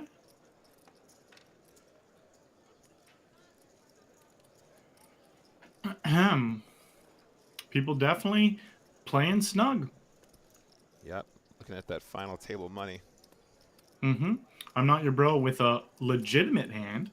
Gets to 3-bet ace king. Shark B. Shark B has just been there battling the whole time. Yeah, absolutely. Haran with 12 bigs here. Oh, sorry about that, Arlie. Yeah, no, sorry, just jumping down. Looks... Trying to keep an eye on the on what I think is probably going to be the biggest clashes here. It's going pretty fast and furious on both tables. 100%. Louis here with a beautiful ace 3. Okay, so a limp here from Korean Monkey. Oh. And a set and an ace. Damn. Woo-hoo. Yeah, I'm not sure about the limp here from the jacks at this stage in the tournament. I don't know if you want to be messing around with something as vulnerable as jacks. Jacks are the worst to limp, it feels like. I mean, I think in a lot of these situations when you're looking at the solves or you're looking at the charts or whatever, like really only ever kings and aces are the kinds of hands that you actually want to be doing too many sneaky things with, just because as soon as you go down to queens, you're already so much more vulnerable. Totally. Two overcards can hit. Yeah. Yeah, and this is a kind of small bet on the turn. There is a lot of draws out there. I don't mind personally sizing up a little bit for protection. They do have such a strong hand, and they are trying to max value, but look, they're up against ace-3 suited. They're just open-ended, giving them a good price to try to hit their straight. All right, sixes get the 100% red. Sixes get the 100%. The diamond comes on the river, which sixes don't like, but you still have such a strong... They go for a very small river bet. It feels like a blocker bet, right? I mean, the downside to use doing this, because I think he basically just wants to feel out where he is. He knows there's still value to be had from a small size anyway, but he might consider a fold to a shove. Sometimes players will read that as exactly what it is, right? Like he's kind of just a little bit concerned about the diamond, and they might turn like a diamond into a bluff on the river, but those kinds of blocker bets are so much more effective late game. Yeah, they're And beautiful. there's and basically like that would get punished in a cash game like all day long, right? But in a situation where you're this shallow, you're this close to the final table, blocker bets just become so much more effective at doing exactly what they're intended to do, kind of slow down the action and just control the pot. Yes, sir.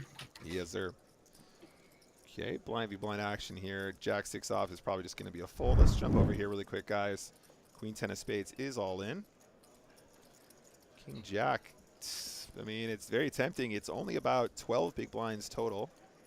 Yeah, it's just another one of those spots where if you're wrong, it's your game pretty much. It is. Yeah, it's tough. Stack preserve. That's something that I could fine tune a little bit more. I definitely went through a stage of studying a lot, but it's stack preservation deep in games. Yeah. It's so important to not put in like that last bet. Sometimes that's going to put you all in, even though you would normally get value in that spot. Yeah. This Just is definitely going to be a shove. I think Mike should be calling here. His range should be so wide. Yeah. That's a great flop for King 10. There it is. Mike Gomez is eliminated. Quad. 1,699 there as well, guys. Oh, Mike, final table beautiful. bubble. That's all right, so guys. sad.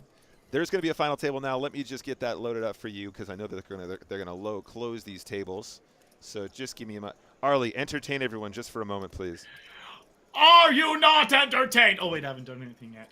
Yeah, no, those quads were absolutely gross because it was Mike Gomez, guys. That was the guy who just timed out with the nuts. And now he final table bubbles when he would have been sitting in a clear third place if he wins that hand. Ugh. All right, guys, so it is the final table of the KO Week event number 59, 109 at No Limit Hold'em 8 Max Progressive KO Sunday Million Special event. We're here live on PokerStars, guys. They are playing for a first place of $65,000. That's not even including bounties. And like I said, Arlie, look at these stacks, man. We got two absolute big boys, and we got a bunch of people who are just sitting there on fumes. We're going to see some carnage, guys. Let's jump back into the action with 9 remaining. And one of the big boys right now gets a big boy hand with pocket jacks. Solvay. It'll be interesting to see how Solvay and I'm Not Your Bro interact with each other as well. They were both the dominant chip leaders of their own individual table. And now they're going to Solvay, obviously quite a number 2 compared to I'm Not Your Bro. So yeah, we'll watch an interesting dynamic play out between them. Yeah, absolutely. I think I think for the most part we've seen when we see two really big stacks at a final table like this where there's just everyone's under pressure, everyone's feeling those blinds. I mean, this is ICM, just at its purest, right? You got two ginormous stacks. You've got a couple people that have a nice amount that can sustain them long enough to see some other people bust. And then you got a bunch of people that really need to start making some moves. And those are the people that you want to bust and take the risk on your behalf so that you can start laddering, right? Because the jumps now are huge. Ninth place, guys, don't forget, is taking $5,064 home. And then the next jump is another 2K, and then the next jump is another 3K. Another 2K, and then, just a little bit less than 3K on top of that. So it's getting considerable now. Yeah, exactly. The next ladder is 21 buy-ins. I mean, and that's so unusual, isn't it, Arlie, right? Like, I mean, if you're playing a regular daily tournament or something like that, maybe not even a daily, you're not seeing that kind of a return for a ninth place finish, right? But when you've got 11,646 entries, ninth is just so big in relation to your initial buy-in. It's pretty ludicrous. Oh yeah, especially in a PKO. Like, those ladders are very juicy, but that's because it's the final table of such a prestigious event, the Sunday Million. Oh man, Sunday Millie. Okay, that's my plan. I'm just going to win one Sunday Million this year, Arlie. Okay, just one. I'm not going to be greedy. Okay, I'll do commentary on it if you do. Okay, I'm definitely going to hold you to that, regardless of the time difference. It's happening. And then, so Solvay opens into I'm Not Your Bro, and they both have a little something. I'm Not Your Bro with a gut shot, which is definitely something you can play back at when you're one of the big stacks. And Solvay, middle pair, top kicker. Do they elect to c-bet?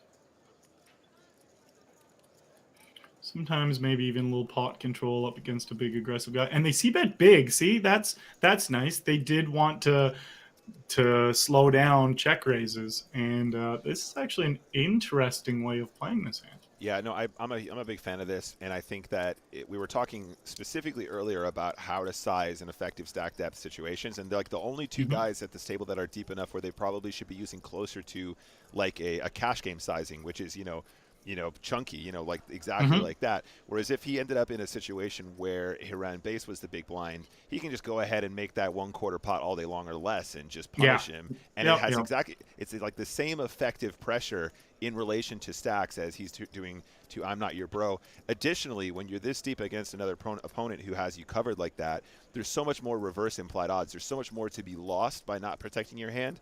Whereas if you make a small bet and you let one of the short stacks get there, it's not going to cost you 31 million to make that mistake. Yeah, totally. Solveig not slowing down, opening queen 9 off under the gun. That is quite the wide open, but he's got quite a stack compared to everyone else other than I'm Not Your Bro, so he's just going to show no mercy.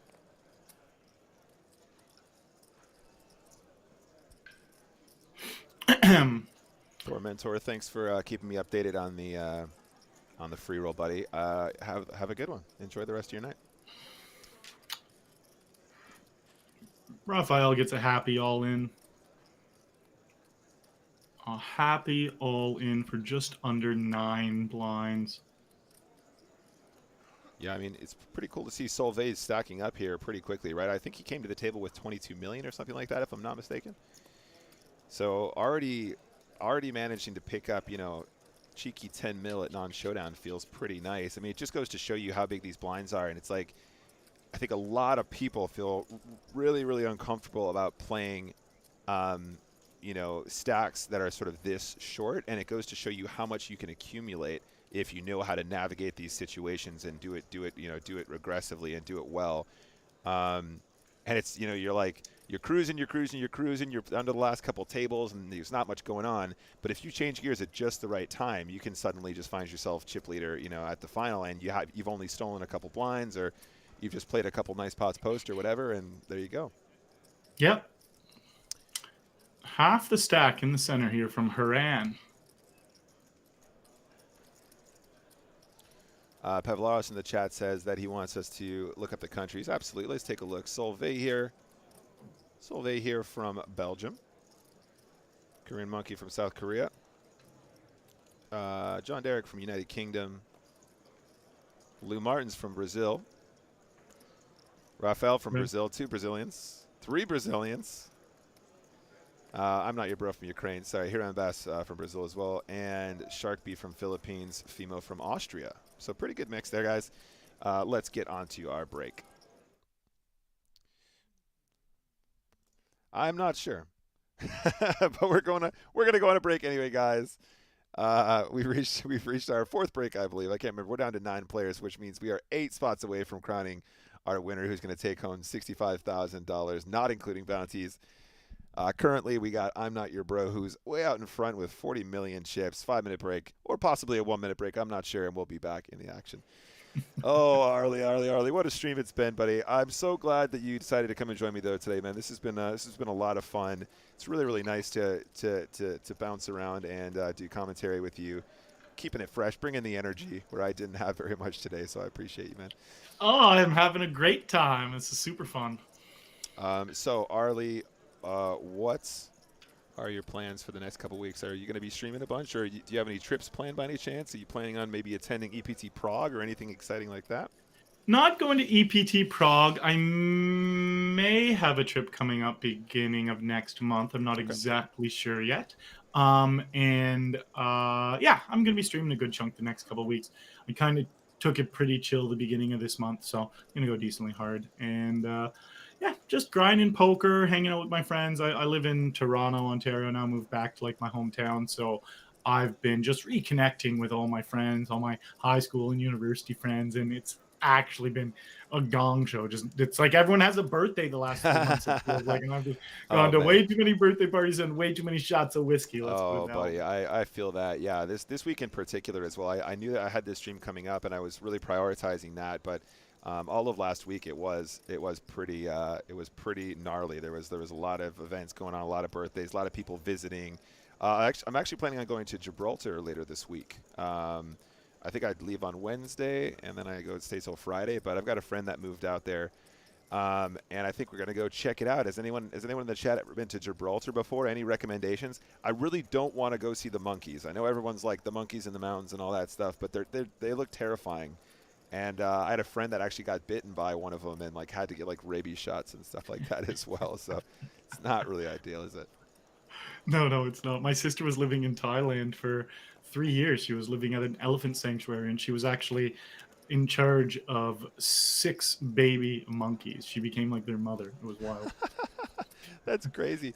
I mean, Yeah. I kind of like the idea of that, but also like I've seen too many videos of like monkeys attack or whatever. Like Well, people. these were like babies, but they were crazy. They would like you couldn't leave anything out ever. Yeah, She lived in exactly. like a little house, and like they would all hang out with her in there. Then she would like put them in their cage at night, but they were like literally just nothing. You couldn't like leave your phone beside you, or else they would be throwing it around. Like they were wild. She sent pictures all the time. Yeah, absolutely. That's no I just think of those the videos of people going to like those safari parks and they're like everybody wind up your windows. You don't want to have them open with the monkeys, and everyone thinks, oh, it'll be funny. I'll open the window, and then they just like rampage through. They like bite the kids, and they like smash the windows, and they like Yeah. steal the food. Yeah, I mean that's pretty much how I imagined it. But yeah, it's gonna be fun. I didn't really have any aspirations to go to um, Gibraltar before, but it's gonna be nice to go visit my friends. Maybe we'll skip across the border and head into Spain or something like that. But nice little getaway. I guess also I had to take summer somewhere because of course I was missing Valentine's Day today. But Arlie actually helped me to make that Valentine's Day message so beautiful. I think that's going to be my screensaver. Me and Yeah. you, me and you with the. It turned out better than I thought. It's absolutely. I Yeah, it's just wish the beautiful. audio was good, you guys. This piano music is really, really, really, really over the top, and there you go. We can edit it into the clip Yeah, after. yeah, yeah. We'll put it in afterwards. I'm sure people will make with it. Okay, guys. So I'm assuming that break is coming to an end very, very shortly. It looks like it's been about 5 minutes, even though it says 1 minute still. We're gonna jump back in, Sneaky. guys. If you're just joining us today's stream, we are following the final table of the KO Week event number 59. $109 no limit hold'em 8 max progressive KO Sunday Million special event with $1 million guaranteed. $65,000 up top and $65,000 up top, and of course that doesn't include bounties. So let's take a look at how it's going to pan out. Straight off the bat, pocket sevens on the button, looking pretty good. Raphael has kind of an awkward stack here to play king queen from that position. What do you think, Arlie? Yeah, that is pretty awkward. And they are the shortest stack, but there are 3 of them down there. So, yeah, it's pretty awkward. I don't think I hate jamming. I don't think I hate folding. I think it's just kind of a min raise. You see a min raise. Yeah. Garen's Luck says I should hit up Poker Bros while I'm out there. I actually spoke to him, and it's super funny because I was going to travel like last week for a couple days, and he's like, "Oh, that works out perfect for me." And then I couldn't travel, and he's like, "As long as you're not going to travel like on the 16th or anything like that, because that's when I travel back to England." And then literally all my plans were like in the entire gap where he was going to be gone. I might see him a little bit on Wednesday evening, but I don't know. We'll see what happens. We see an all in here, and Raphael raise folds. Okay. Yeah, yeah, yeah. Now they have 7. They fold ace 3. Yeah. Hey, Quest, how's it going? Quest, what up, bud? Yeah, a lot of shorties though. A lot of 20 and less. And then we got a couple big ones. But yeah, other than the 2 big stacks, 20's around where we're capped at. Haran rate a bit more, but we're definitely going to see lots of action very soon. Oh yeah, oh yeah, and I mean, as we were saying about the ICM pressure, like I guess John Derek is probably the one of the players with the most kind of ICM pressure on him, right? The big stacks can pretty much do whatever they want. They're not really going to put a foot wrong unless they really tangle with each other. And that's even more accurate to say in a situation where bounties are on the line, right? So if Solveig makes a really outrageous bluff and tries, gets it all in bad against Korean Monkey or something like that, for example, he still has the upside of potentially winning a bounty, which immediately makes any mistake that he makes much less impactful or like much less worse, so to speak. Whereas a player like John Derek, who's kind of one of those straight, like right in the middling kind of stacks with so many small players, especially behind him, the pressure is on him to allow them to make mistakes. So his range should really be quite tight at this point. Like, I mean, he should be making some serious adjustments with the way that he's playing. The very unfortunate setup for him, though, is his big blind is Raphael. So it's really kind of on him. The onus is on him to apply pressure to that opponent, which puts him kind of at risk and gets him down to 6 million or something like that if he does decide to tangle and gets it wrong. But then again, players like I'm Not Your Bro and Solveig have shown that they're willing to play a wide range from a wide range of positions. So it might be the case that they're just going to be the ones opening the most, and they'll be attacking Raphael's blinds and trying to do that work for him. Absolutely. Fimo with almost all in here. And yeah, we see Louis Martins. And a call. They're going to run it. It's a flip. Whoa. 10 on the flop from Fimo. All right. Well, down to 2 big blinds is Louis. Yeah, Louis took a stand. Fimo now up to 9 million, but this is one of those really awkward ones now, Arlie, right? He's so shallow that there's going to be a fight for his bounty, right? And the big stacks, I mean, if you're Solveig, you just open any 2, right? You're just like, I just want to be in this pot. Like, I'm just going to make it a size that's annoying for everybody else to come in with me. And obviously, players like John Derek are going to be doing exactly what we were just talking about, trying to avoid getting involved and just try and take the ladder instead. Yeah, exactly. And I'm Not Your Bro flops a gut shot. Solveig misses completely here, but has the pre-flop betting initiative. So, last time we saw them choose a big size with a nice hand. This time they check back and they connect with exactly what they want to see on the turn.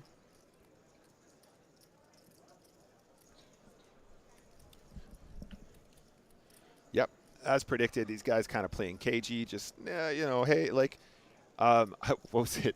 There was a friend of mine who works for PokerStars, and he was talking about this really interesting sort of dynamic that we get at final tables of poker tournaments, particularly in live poker tournaments, that he called implied collusion, right? Where you're like 2 huge stacks, and you're absolutely not in any way working together, to try and circumvent the rules of the game. But you both kind of quietly know that you're trying to just apply pressure to other people because it benefits everyone and yourselves, right? So you're kind of just looking at each other, and you're like, this is where the table talk comes in. I know you've seen this before, Arlie, right? The 2 big stacks are all happy because they know they've already locked up a bunch of cash.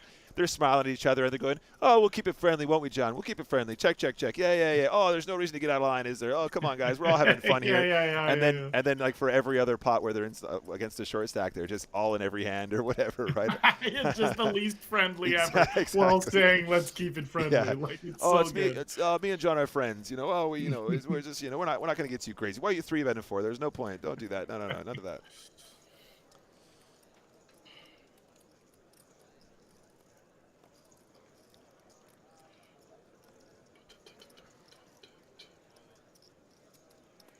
Solveig, just relentless, opening pretty much any 2 while Louis is there. And this is just going to work so well because not only is he going to have a chance at Louis' bounty, everyone else is folding way more than they normally would because they can't bust before Louis. So it's got a double positive for Solveig to be that aggressive. All right, king, queen off. King, queen off. He's got 12 blinds, but he's looking at Louis there with 1 big blind that's going to be forced all in 3 hands. This is a spot where if he opens and doesn't jam, people like I'm Not Your Bro would just punish him. Yeah. And then if he does jam, he risks busting before someone that has 1 big blind, which is a big no. Oh, that is quote unquote ICM suicide. Absolutely. Yes, yes. People love to use that phrase, don't they? And I don't know, I wouldn't have done that. That's ICM suicide. But this is definitely ICM suicide. I think it's fair Yeah, to say. the definition of it.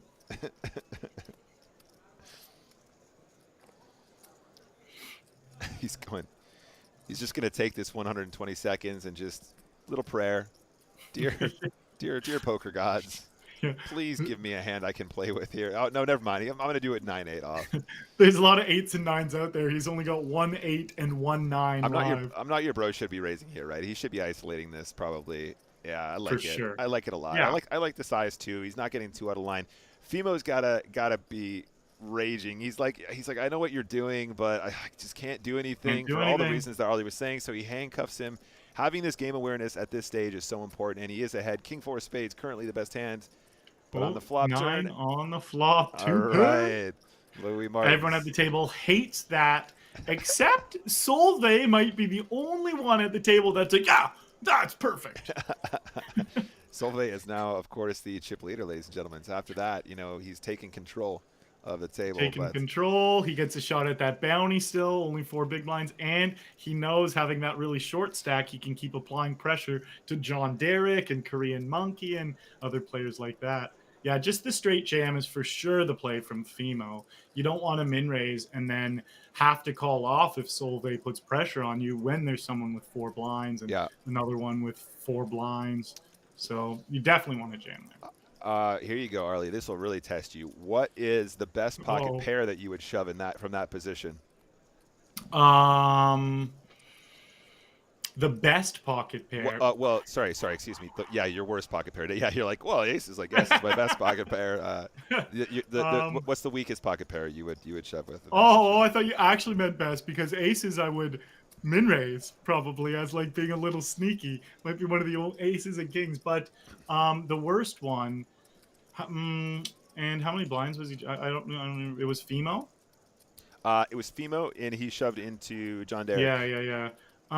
That's tough. Yeah. No, that's a very intricate spot. So you got Louis Martin, who's got like no chips whatsoever. Yeah. And you're putting your tournament life on the line with the biggest stack directly to your left. Yeah, it's like jacks or queens. I don't know. I would love to actually know. I'm sure somebody out there has the technology in front of them to actually figure it out. But it's I might look that one up later. It's probably gonna be like jacks plus or something, isn't it? I mean, maybe tens or something. I don't know. Maybe 10. They could be. It's pretty gnarly because the ICM implication there is so severe. I mean, Louis Martin still has to pay blinds. I mean, like, talk about future game simulation, right? Talk about future game information. Like, he's gonna pay 2 blinds in many cases, and he's gonna be down to 855,000. So it's pretty nuts. Well, yeah, Chad just pointed out. Remember how I said the guy had only 1 9 or 1 8 to hit? He hit them both. He literally had every other thing was folded but 1 9, 1 8, and he hits them both. When are we gonna learn blockers aren't real, guys? Yeah, look at this hand here, Sharkby. This is kind of like, this is a tough spot where Sharkby was min raising to fold to this. Yeah. It's probably just the right play. Min raise fold when Louis is so short, but maybe just jam. Like, these are very intricate ICM spots with bounties on the final table of a Sunday Million. It's almost impossible to know exactly what should be done. I mean, you're the ladder is for 2K more, and you're gonna get 7,000, and there's nobody on this table who's got a bounty that's even worth that much. So, yeah, I think you're just getting absolutely wrecked in all these situations. Basically, it just really, really sucks. Yeah, and Solveig is doing a brilliant job here of just nonstop pressure. And I'm Not Yo Bro was doing a very good job of doing this before, but Solveig has completely taken over this final table. And just as I say that, I'm Not Yo Bro finds a 3-bet with Queen 10 off from the big blind. Yeah, that works. And now they're exactly tied into chips. Fimo has ace king suited with 20 big blinds. They min raise. Is Solveig going to 3-bet here? That's the question. I just want Solvay to like 3-bet, just get everyone to 3-bet fold the top of their range for the next 20 minutes and just like take Like, this table over. I feel like he's 3-betting here. This is like Louis so short. He knows he can put. Okay. I would contact PokerStars. He can see. I would request his details, which I'm sure they would never give me, of course, everyone, before anyone freaks out. And then I would contact him and I'd send him a medal for just being the absolute bad boy poker player. He wins 2022 and we're only in February. I'd give it to him. Easy. Pocket jacks here. Korean monkey again in this spot. Okay, where's the cutoff, guys? Are we really going to fold jacks with Louis Martin, who's got like 2 bigs? Yeah. Okay, he's going to do it. He's going to do it. I would put in the jacks here. Maybe because you're just shorter than that other scenario, too, we were saying. Yeah. You just got to, and then it's... Solveig could just gamble. Like, he really could here. It's not yeah, that much like more. you're getting 3-1.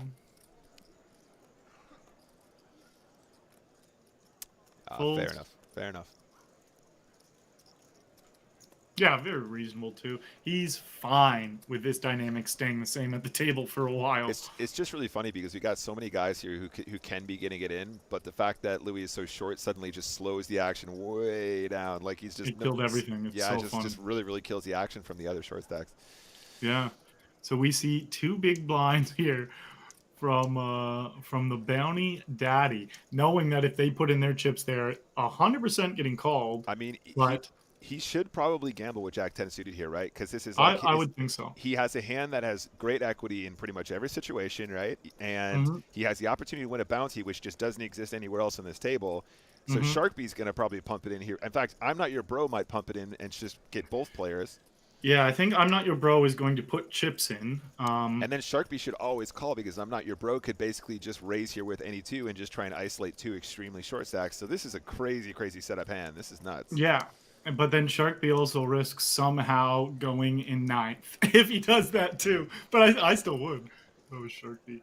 But yeah, it's only 2 blinds, so the equity is just so amazing for I'm Not Your Bro. Sharkby wait. Are we going to see another Sharkby double? Like this is just like predicted. Sharkby almost triple. Tell me about your hand. Oh, it's a beautiful flop raise for the spades.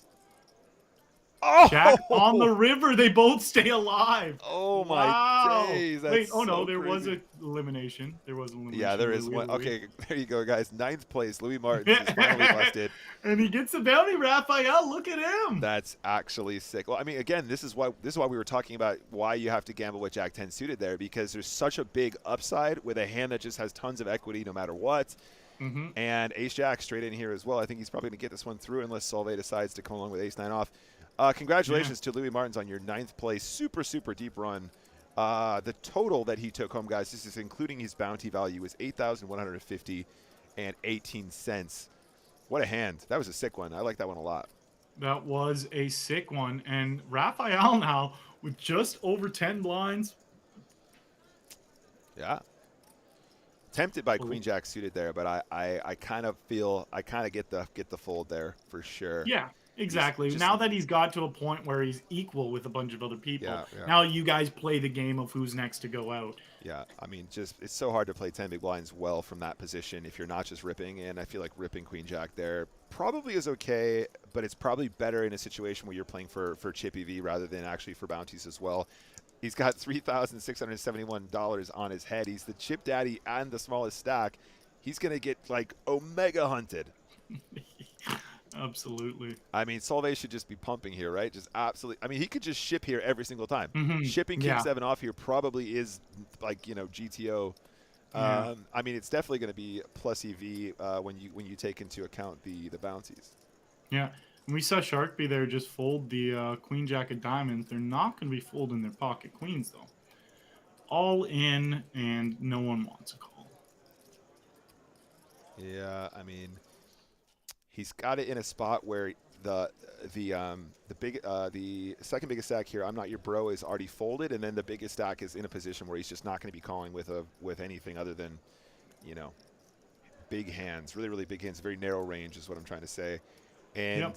I think that's unfortunate for Sharkby because that was a good spot for him to get some action if the positioning was slightly different. Yes, yes. Solveig folding the queen 8. I'm not your bro with the best hand left, and will most likely just get the block. Pieface in the chat says Korean Monkey is actually a Raz cash game player. Well, there you go.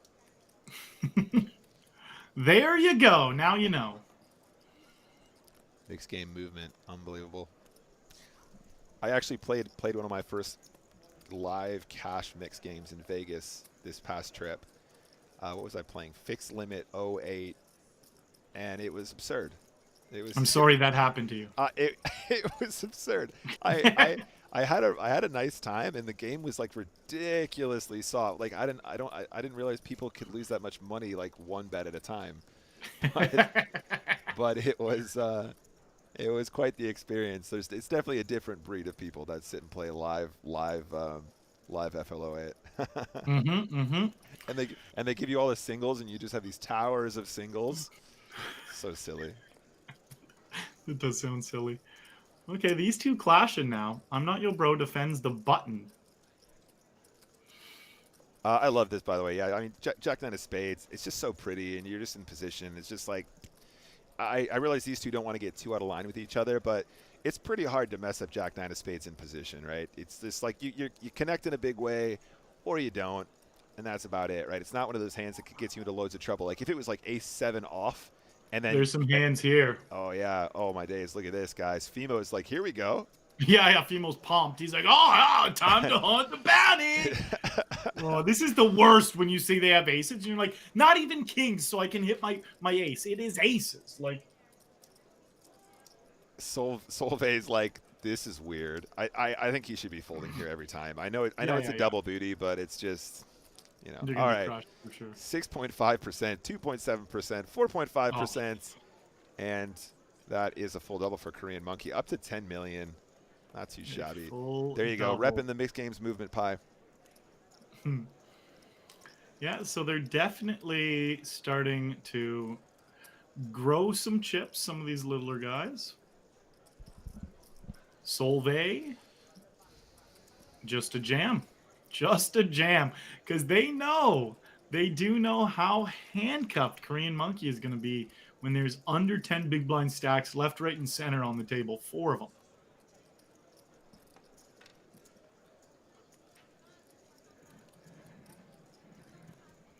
Seven, 5 of clubs. They go for the min raise. Yep. Love it. I mean, 7-5 of clubs are already part of that range regardless, right? So, plus being the big stack. Just a cheeky bonus. King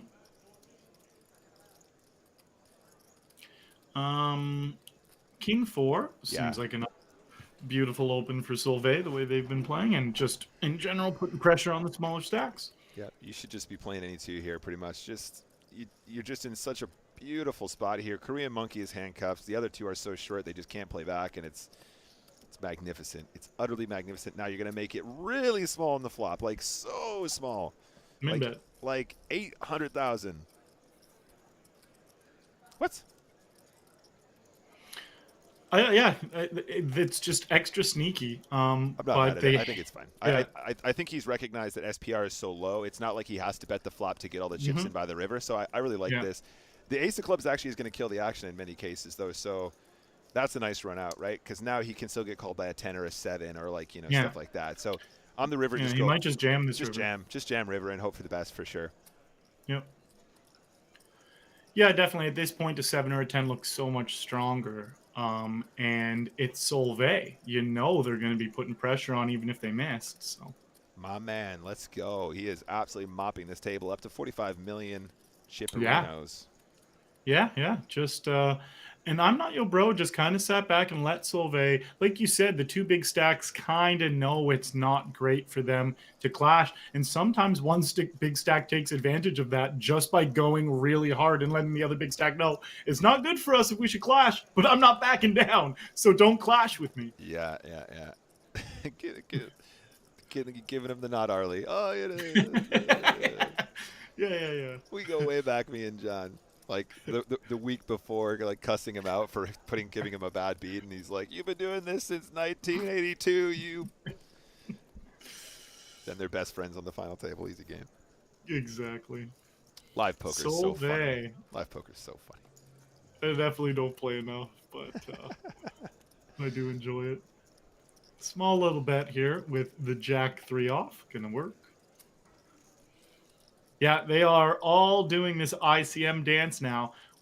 So this is just such a dream spot for Solvay. It should be for I'm Not Your Bro too. They're just being a little bit more passive now. But when you have everyone under 10 million and the blinds are 300, 600,000. Yeah, it's tough. They're all just going to play a game where they don't mind if they get chipped away down to 2 blinds. Like, they want someone else to lose first. Ooh. But that's amazing if you're the one chipping them down. This is a flop. Speaking of reverse implied odds here, this is one of those spots, right? But I want to see him use a big size again, right? We were talking about that earlier. I want to see him go nice and chunky on the flop and really play big bet poker against the big stack. There you go. Now we're talking. Yes. He's already done. This is his 3rd time betting big against I'm Not Your Bro on the flop. One time he missed. One time he had middle pair, and this time he's got top pair. So he's changing it up brilliantly as well. Oh, that's such a lovely turn. Mm-hmm. So nice. I want to see 3 million and 3.15 million on the turn from Solvay. I think you just implanted that thought into his head in the past, and now he is going to do it.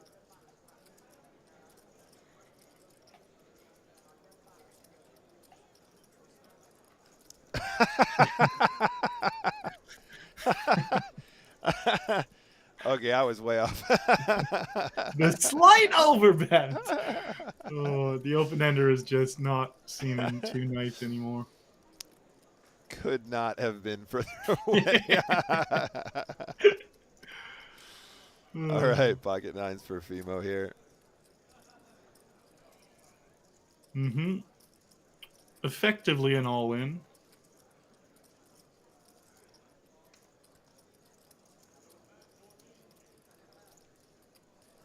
Effectively an all-in. And we see Haran going to fold. No one's calling here.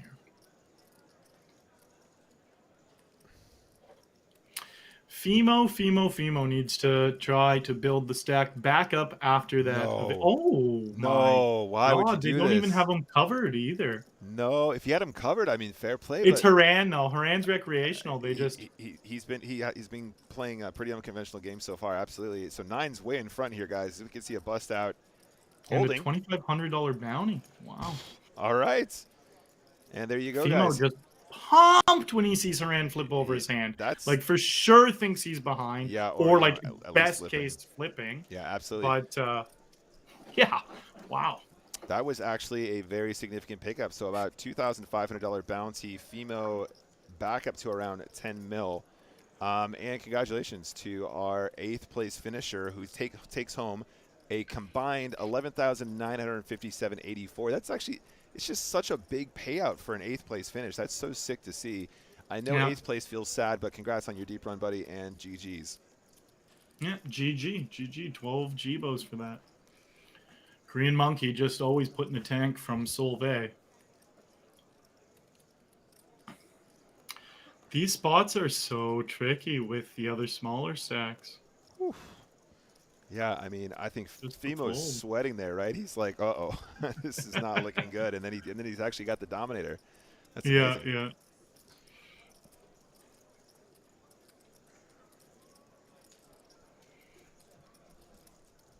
Not even to defend. Yeah, people just very, very snug at this point. You got to wait for the smaller stacks now. Raphael, John Derrick, Sharkby. Those guys are very short. And when you're one of the middling stacks, Korean Monkey, Fimo, you're just like, all right, I'm not going to play much poker until these guys have been forced by the blinds to play.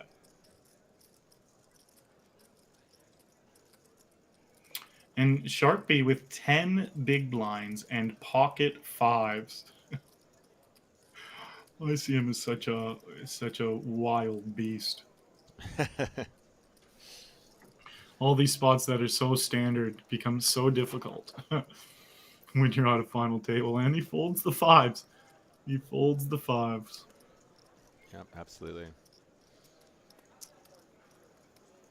I'm not your bro. This is a hand that Solvay would have opened into I'm not your bro, but it does not get opened vice versa. Femo.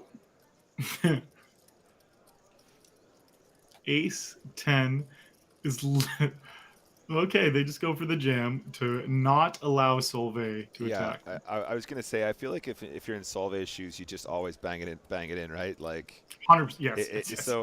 Yes. Arlie's really cleverly pointing out here the fact he's just like, buddy, I got the hand. Just don't mess around. Let's not mess around. He's doing the implied collusion now. He's going, I'm all in, Steven. It's a large bet, and I'm very strong. He's doing one of those. Oh, look at this here. Yeah. See, I thought Solvay was going to do this jam two rounds ago, That's two what I rounds thought. ago, but He's got the 3. he got the 3, and right. it is clean. All right, that's a $1,288 bounty, and Solvay's going to pick that up right now. John Derek exits the tournament in 7th place for $12,493.54. That's with the bounties, guys. Congrats to our 7th place finisher. Another very, very deep run, guys. And the rich just keep getting richer. I think this is pretty much how it's going to be now, Arlie. It's just so hard for everyone to play back when they're so deep. Yeah, it is. It's hard to come back. The middling stacks here, Korean Monkey and Femo. If Raphael and Sharkbee go out relatively soon, one will double up and they'll have a lot more playability. But if they get whittled down further to like 10 bigs, then yeah, it gets all right. We got another exponentially harder. Oh my gosh, is he gonna do it? Is he gonna find the heart of the deuce? That's the heart. Oh, he does. Oh my days. He actually takes the bounty daddy as well. 3,000.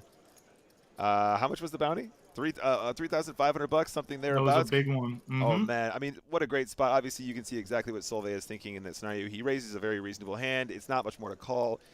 Gets another bounty, and that means Raphael is going to be going home in 6th place with $21,273.63 as his prize. Congratulations on another very deep run. I mean, you're buying in for 109. You're coming in 6th place for 21 grand. That is such a good day. That's sick. That is such a good 2 days. Yeah, exactly. Thank you. Never mind. 2 days work's not worth it. Forget about it. 21 grand. Not good anymore. Good anymore. It's like $10,000 a day. I mean, come on. Pocket 6s. I mean, Femo's got to recognize that he's going to be ahead of this range quite often. He's going to do it. He does do it. The only consideration he was thinking was Sharkbee being low, but still fine to be all in. Yeah, I mean, he's actually running into a dominating hand here in this scenario, but Sharkbee, he's just going to be so far ahead of this opening range. We've seen it all night. These guys are making big adjustments to their pre-flop opens. I mean, does he ever fold here? I mean, I think he's considering it. I would be surprised if he folded here. 6s is really strong in these situations. You know, you're gonna and a $3,000 bounty as well. Yeah. There will just be okay. There will just be enough times that you're flipping as well too. But okay, fair enough. I'm not your bro elects to find the fold. Yeah, I mean, that's part of the reason why those jams are so nice as well, right? I mean, it's not always just going to be straight gambling. You're going to pick up some folds too, and if you can get a hand as strong as 6s to fold there, you're obviously doing quite well. Yeah, oh yeah. Yeah. All right, 5-6 suited on the button. Always playing this. Solvay knows exactly what's up.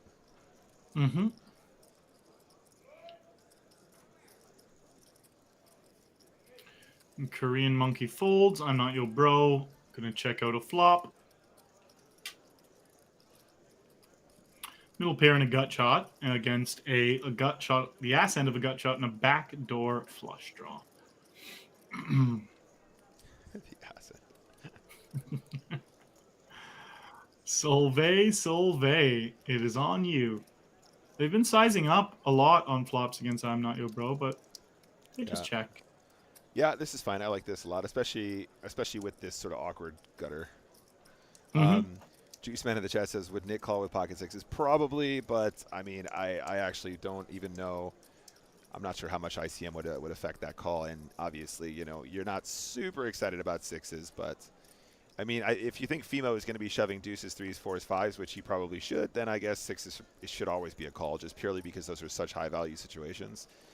I'm not sure. I mean, with Sharkby being that short though, directly on his right, his range probably will be stronger than that generally. I don't know if he's actually going to be shoving deuces and threes and fours, so it could be that was a pure ICM fold potentially.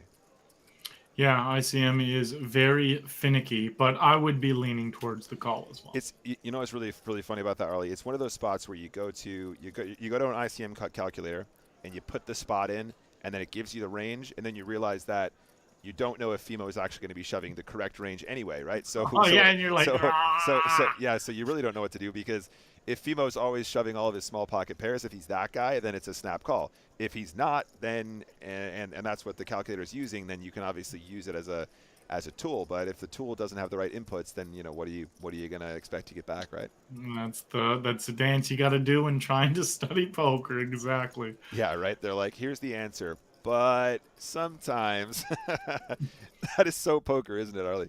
Mm-hmm. Excuse me, guys. I'm not your bro going for the big raise size there over 3 blinds. And Solvay, yeah, just jamming. Easy jam, easy jam.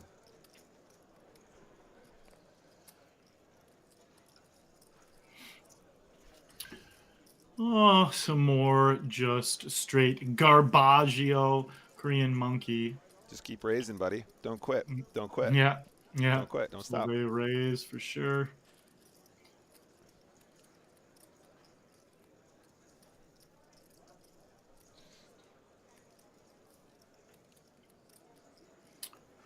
And okay. All right. Pocket jacks here from Sharkby. Korean monkey on the button with jack 9 off. Not many blinds. Yeah, this is definitely something you could just rip in, and they do. They don't want to see what they're about to see, but I think of all the hands that you want to see here in the big blind, I think Jacks is probably my least favorite. He's only got 10% the number one pre-flop. worst. Yeah. Diamonds though. Oh, dead on the turn. All right, GG's. And Korean monkey crippled down to just over one and a bit big blinds. Like 1.5 bigs.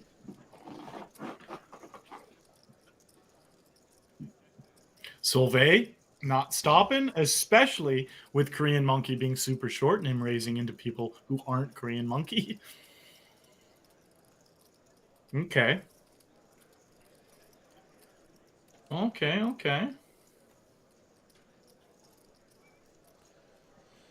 Interesting. I think Korean monkey wants everyone to fight over him, right? He wants to get heads up, right? So he's limping here, and he's hoping that one of the other big stacks is just going to bully the other guys out, so he has at least the heads up equity, right? If it ends up going three ways or whatever, you know, immediately his equity is reduced, and it's going to be harder for him to continue in the tournament. Yes.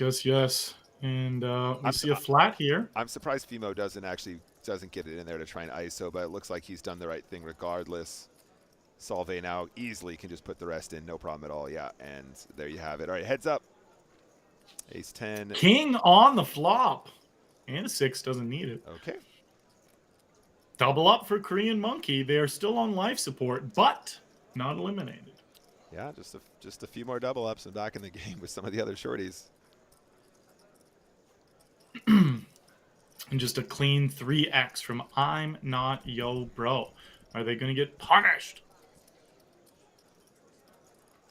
Yeah, it is an interesting spot from Fimo though, because I think that he's flatting, right? He doesn't want to risk his tournament life there, but if you're flatting a6, you have to assume Solvay is going to shove like ludicrously wide. So you're pretty much always flatting to fold. Like you're gonna end up flatting and then folding like 90% of the time there or something. So you probably should just be folding pre-flop, right? I mean, it's I think it's a push fold kind of situation though, I guess. Hey Oh, yo, Lex, thanks, Lex. Appreciate it, thanks man. buddy. Thanks I for the host. appreciate that. It's very kind of you. Yes, sir. And congrats on that deep run. That's sick. Yeah, that's really Chat was savage, letting us man. know. Congratulations on the deep run, dude. That's so good to see. Yes, yes. We have the Solvay raise here. Min raising it. Not stopping, keeping with the same strategy that has got him all the chips. Oh, it's super kind, Lex. Appreciate it, man. Thanks, man. That means a lot coming from you. Appreciate it. Mm-hmm. Oh, here we go. Ooh, Now we're yeah, getting spice spicy. it up. I'm not your bro is just having none of it this hand. The queen deuce off. And Solvay has not folded yet, which is fun, actually. This could definitely be a. He four bets. He does. This is sick. I mean, this is a sick hand. He just doesn't believe at all. I mean, Arlie, are you not always four betting queen four off there? I mean, come on, like every other time. I can't do it 100%. Get your ranges straight, buddy. You got to get back in the lab. Queen four off, insta four bet there every single time. No, I think we definitely could be getting into that territory that we were talking about earlier on, guys, where, the delay is catching up with real time play, and I'm not your bro is probably like, yeah, Solvay, really doing well here, and he's seeing how disrespectfully wide he's opening his buttons, and he's like, all right, now I'm going to take a stand. Solvay, knowing full well that the big blind is three betting, is going to realize that at this stage now four betting with a hand as weak as queen four off. That's really spicy. He's up to 70 million now, guys. Yeah, and hits this flop with a bounty on the line. Doing his thing. Korean Monkey hates what they're seeing, or is going to. A 10 or a straight. Oh, a 10 right on the turn. All right. Massive quadruple up. That's over huge. A quadruple for Korean Monkey. That is massive. Back up to 6 mil. Queen in the chat said Solvay takes off his glasses and announces re-raise. I love the visual on that. That's really cool. The 5-3 offsuit. And you gotta love when someone more than quadruples up and still doesn't have 10 blinds. They go all in though. That's enough. 5-3 off. Yeah, I mean, I'm not your bro. Obviously, it's kind of tempting. It's less than 10 big blinds, but like we did see him fold sixes a minute ago in a spot where he probably, I get the feeling that he's sweating this pay jump a little bit more. Yeah. Than, this would be more of a fold than those sixes in my mind. Oh, absolutely. Yeah, for sure. Exactly my thoughts. And Solvay just YOLOs with 5-3 off. He's like 33%. Let's go. Yeah, it's like 7 blinds or something, but still, you don't want to be giving away the shorties that many chips. Absolutely. I'm not your bro. 8-7 of diamonds. Obviously. How are you not going to play 8-7 of diamonds here? Mm-hmm. And then Fimo here with the king 10 of clubs. They have 10 big blinds. This is not that dissimilar from the spot that we saw earlier, Arlie. It's just like that open again is going to be so wide from one of the big stacks. I think you're just ripping here. Yeah, king 10 of clubs. This is the line. Fimo obviously knows these spots. This in my mind is almost identical to the ace 5 suited shove, and it's in the same position as well, of course. Mm-hmm. Yeah, I think you're spot on with all that. And I'm not your bro. Most likely just clicking the fold button as they already did with the sixes. Yeah, in this exact spot. If the pay jumps weren't so considerable, I mean, a lot of calculators will just tell you to gamble there with 8-7 suited for the bounty. But the pay jumps are getting so serious at this point that really winning another 3K or whatever when it could cost you 65, is just not really that as tempting as before. So it really, I think at this point you could pretty much play for the pure chip EV unless there was some ludicrous spot where Solvay is suddenly down to like 1 big or something. Yeah, and for that 3K bounty, you would literally be knowing you're getting it in bad for a spot where you'd be swapping positions. So he would then take your second place, which, it's probably not ideal. My man with Korean Monkey will not go down. He's just gonna stick it out. He's gonna. I mean, he's got a rip here, Jamming on obviously. Solvay, yeah. But uh, at least he's gonna make a few bucks. Solvay manages to put about 2 big blinds in there on top of the blinds and the antes, so seems good. Yeah, I'm Not Your Bro has been getting hacked away at, as Chad is pointing out. He lost 25 million chips without one showdown. And most of those went directly to Solvay. Oh, Sharkbee knows what's up. My man Sharkbee, he just knows when to get it in good. He just knows. He's like tournament poker is so easy, you guys. I don't know why you guys like. He's watching the stream. He's like, Nick and Arlie, you guys are overthinking this. They're all in. Here it is. Oh, it's looking good. That's a flop for Solvay. Queen on the turn. Whoa! This guy just gets it in and just doubles every time. He's like, Nick and Arlie are there talking about all this post-flop stuff. It's so stupid. I figured it out. You just have the best hand, you go all in, and you double. And then next thing you know, you're the champion of the Sunday Million Special Edition. Easy game. Yeah. Sharkbee is looking like a hard opponent to beat if they just win every time they're all in. Oh man, honestly, it's like such a crazy river as well, because he can't hit the ace of clubs and all. It's just beautiful. It's just magic. It's majestic. Yeah. All right, Solvay here with 9-8 of clubs. Korean Monkey.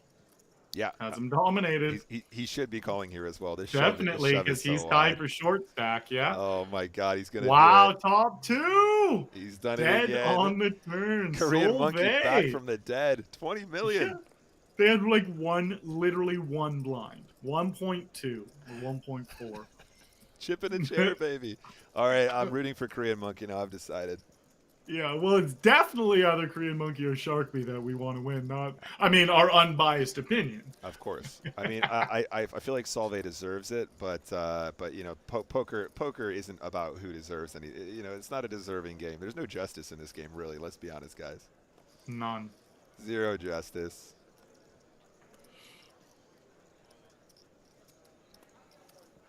So yeah, now Fimo and Sharkbee are bottom of the totem pole. And this does not slow down Solvay at all, because they are still chip leader.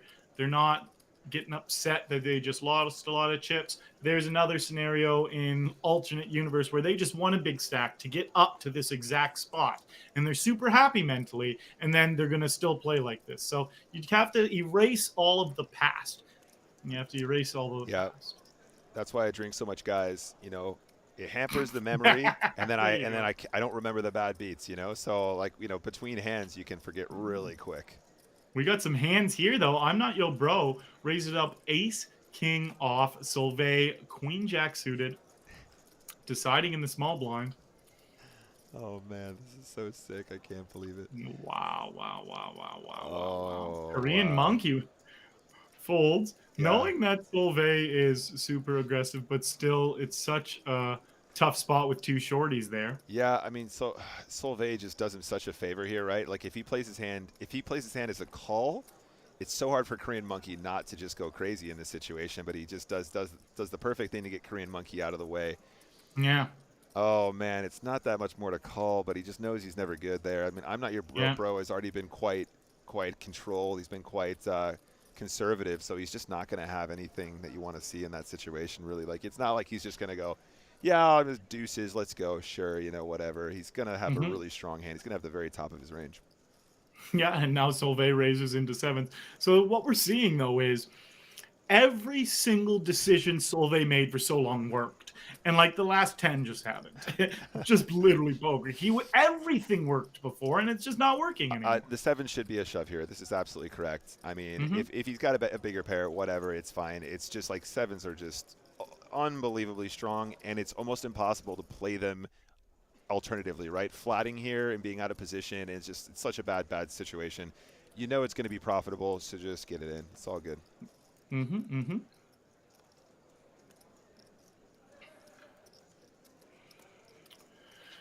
Korean Monkey, not much to look at here on the button, but they do raise. They're now putting their chips to use. Nice. It is funny to see I'm Not Yo Bro really not do much compared to what they were doing on final two tables. We were talking about what the dynamic was going to be like between Solvay and I'm Not Your Bro when Solvay had 22 million and I'm Not Your Bro had 45 or something, and I'm Not Yo Bro just trickled down pretty consistently. Yeah, absolutely. And Korean Monkey not afraid to take over a little bit of the aggressive role here from Solvay. Solvay not opening the 10 deuce of diamonds anymore like they would. I mean, this has definitely been an entertaining one though, Arlie. You know, sometimes these final tables can really drag, but you like to see the swings. Mm-hmm. You definitely like to see him. You like to see the action. It's nice seeing some of the shorter stacks like Korean Monkey 20x their stack instead of just lose that all in. Like it makes for a funner story and a more exciting play out of the final hand and finale of this game. Mm-hmm. Korean Monkey again, another hand when Solvay is raising into him. Not going anywhere, just deciding whether, well, the calling feels nice here, but a little piece for both of them. Open ender with an overcard for Korean Monkey, and middle pair for the pre-flop raiser and chip leader on the table, Solvay. 10-6 off. Again with the chunky sizings. Hoo-hoo. My. Yeah, and how does Korean Monkey play this? They just go with a call. And now Solvay has to figure out what to do here. It's like... They check. Yeah, it's got to be pretty intimidating when you bet big on that flop and get called. But what's Korean Monkey? I mean, the other downside to betting so big on that flop is you've actually queued him up for the SPR1. So if you make a continuation bet on the turn, so easy for him to just rip it in, right? Like it's the chips just going so easily. Well, now he checks. At this point, though, I feel like there's probably some value for Solvay, right? Like your opponent is basically never going to have a queen here that they didn't bet when you check turn, right? They're basically never going to have a straight. They're basically never going to have, you know, two pair or whatever. So you might go for some value. The problem is that you don't have a great kicker. So sometimes you're just going to value time yourself against, you know, king 10 or something like that. So I don't mind the slowdown either. I think that's cool. But he might actually get the bluff now. There you go. And then it's an easy call. No problem at all. 20 million pot. Take it down. Easy game. Well played, Solvay. Yeah, I think Solvay can find the call here. And I do think that I wouldn't have minded a Korean Monkey turn bluff. That Sure. That's something that if you're going to call such a big bet, at least they are bluffing the river though. Like if they just checked back, it would have been horrible to call that big bet. I think I like the turn bet even more, Arlie, because we were talking about this earlier about having a draw, but then also people not accounting for the times where a king or a jack would give them the best hand. So it's like 100%. So when he bets flop and then slows down on the turn, he might have a 10, he might have an 8, which actually puts you in an even more beneficial situation than you might realize, because you're not strictly calling purely for the straight draw. You can also hit a king or a jack, and you can confidently get to showdown with that no problem too. So in that scenario, I do like the bet when he slows down. I don't know if Solvay is going to have that many like super trappy check raise turns there. You know what I mean? Like unless he literally has top pair on the flop and turns two pair, you know, or something like that. Yeah. Nice hand though, up to 59 million again. Yeah, Korean Monkey does take quite a hit, but Solvay is playing good. Just give him queens again. Just give him queens again. Yeah. Fimo has an easy all in for 10 blinds. They jam half their stack. Check this out, guys. Korean Monkey with only 782 in bounties, and he gets the dream setup for the 3,000. Can he hold, though, is the question. Fimo is now at risk. Fimo is now at risk. 9 on the flop, but it's open-ended and queen turn. Damn! Fimo is eliminated in 5th place for $25,716. Get your dams in the chat. Damn. All right, there you go. We are down to 4, ladies and gentlemen. Fimo exits in 5th place, taking home $25,716.83. That is quite the run, Fimo. Thank you very much for playing, and congrats on your super deep run. We're down to 4, guys. This is where the real poker starts, right? Am I right? This is it. This is where the game begins. This is Queen like Jack of Hearts. this is the Nick territory. We're getting into Nick territory now. The four-handed, three-handed stuff. Now we're talking. There you go. There you go.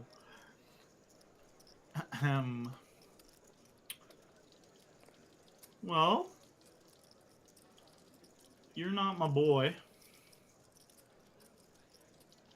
I'm not your boy. 4X is it, and is in for a very rude awakening. Oh yes.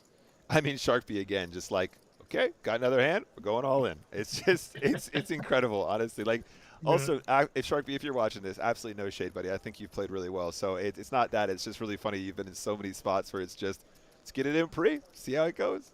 Easy game. Mm-hmm. Easy game. I'm not your bro trying to decide here. The extra 9 million or just under is worth it, and they elect to fold.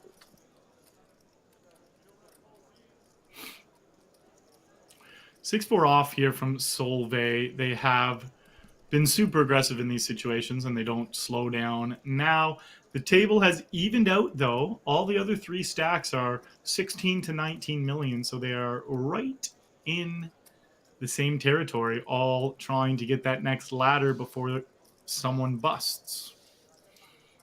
Or because someone busts. Deuce 3 offsuit. Still opening. They're raising any too. Yep, no fear. I love it. I appreciate that. Oh, here we go. What a flop. Rewarded immediately. I like that. Mm-hmm.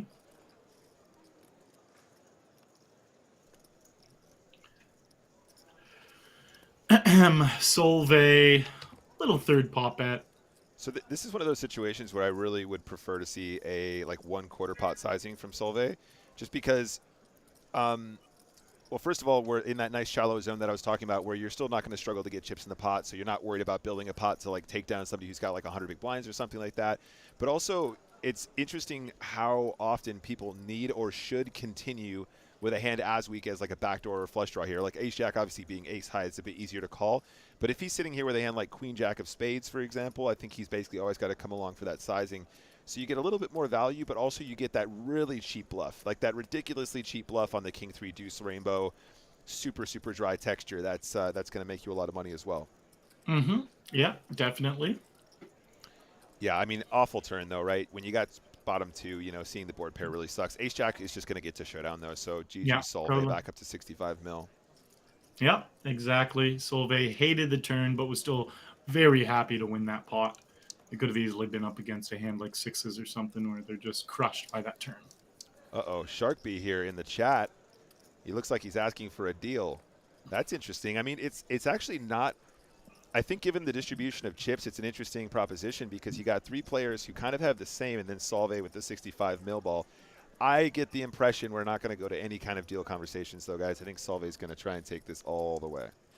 Yeah, I'm getting that vibe as well. And then went to break immediately. I was like, is this deal? No, it's break. Prove me wrong. All right, guys. We are going to go on a break.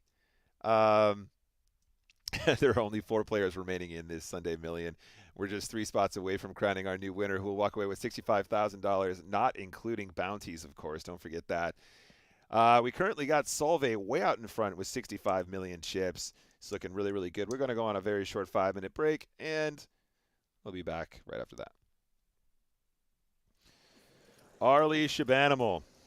That's me. Here we are again. I don't know. What are your predictions so far? I feel like Solvay's really making some moves, and we're really seeing it. Korean Monkey with this roller coaster ride, but I don't know. Like I feel like everyone's playing pretty good, pretty solid poker today. Yeah, it does seem that way.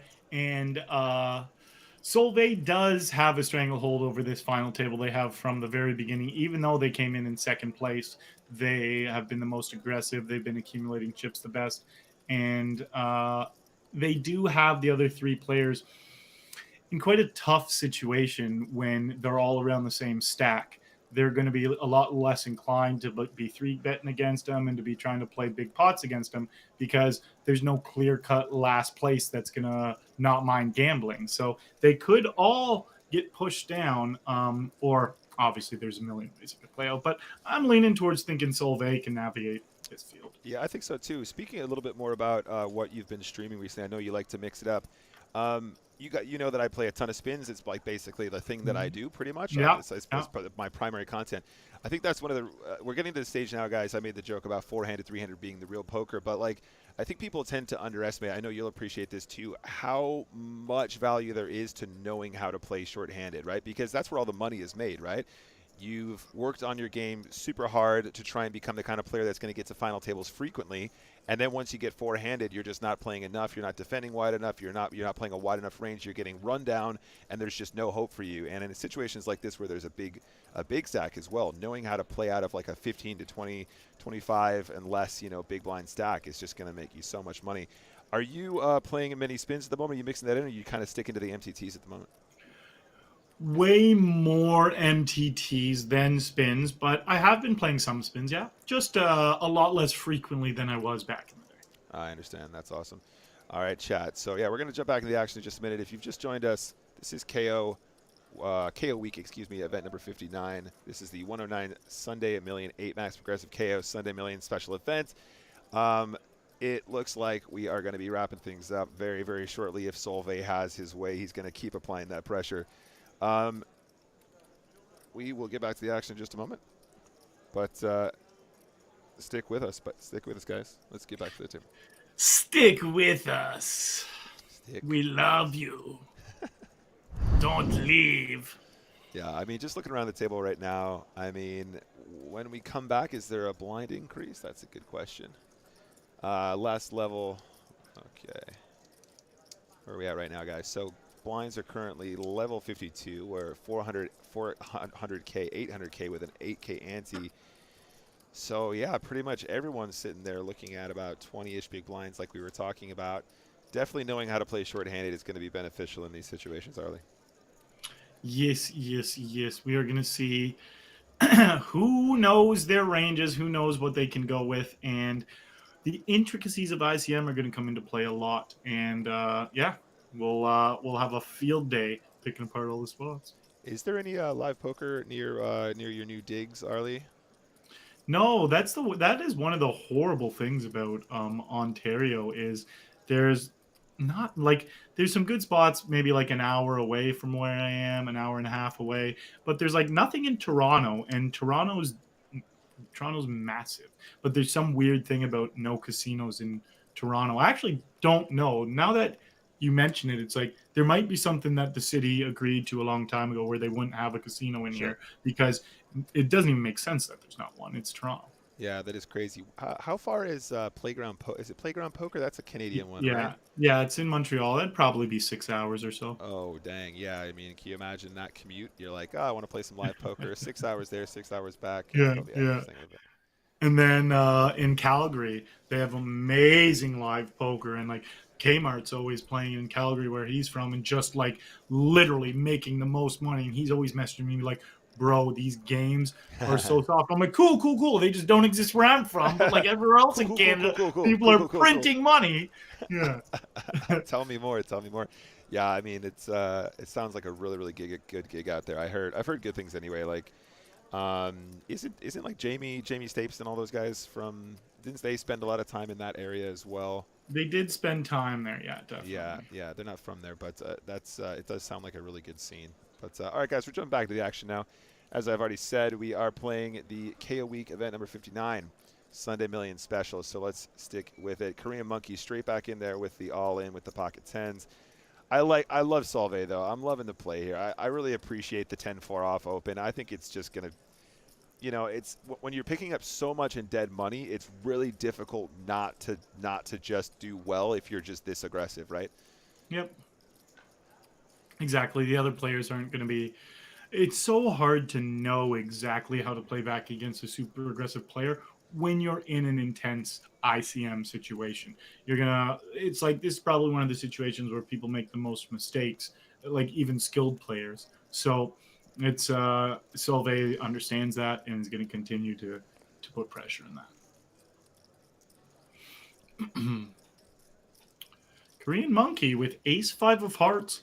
They know Solvay is out of line, but they find the fold. They find the fold.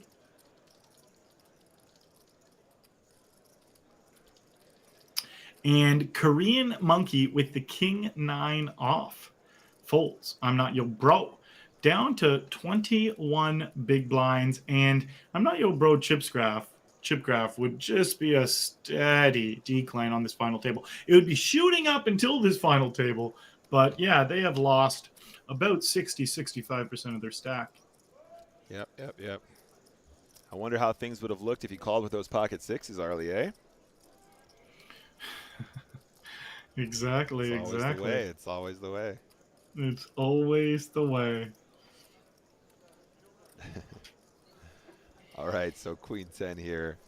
Using that valuable time bank here. Yeah. Not too much to think about. I mean, he's like, all right, I'm just gonna grab a beer from downstairs. I think I got enough time. He comes upstairs. He's used up half of his time bank. Like, okay. Yeah. It's always the way. Mm-hmm. Wouldn't be surprised if Solvay isolates here. We have seen them play really aggressive with, or not isolates, just raises. We have seen them play very aggressive with crappy holdings on blinds. So it's actually a perfect play. Yeah, I love it. And it seems like a really nice spot just to go ahead and ISO Shark B. Technically that term is still ISO, you guys in the chat. Okay, I mean, it's always an awkward one though, because people always make reference to ISOing in there, and you can't isolate one other person, but it's a weird thing, isn't it? It's one of those stupid little. So it is or isn't a term? I thought it wasn't. No, it is.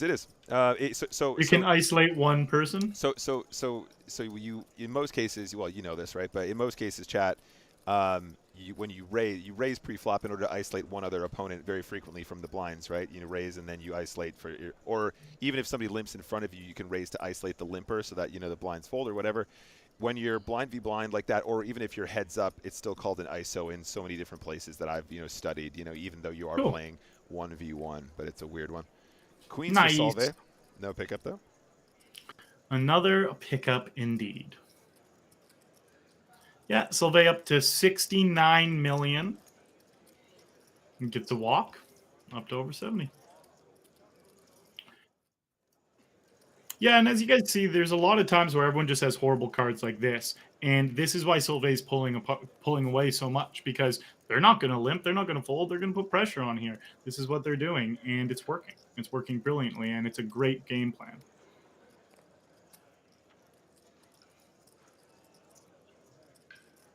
Yeah, it's the nut. It is the nuts. A little min raise here and easy folds from two horrible holdings in the blinds. Done it again, chat. I've done it again. All right. All right, Shark B has a playable hand here.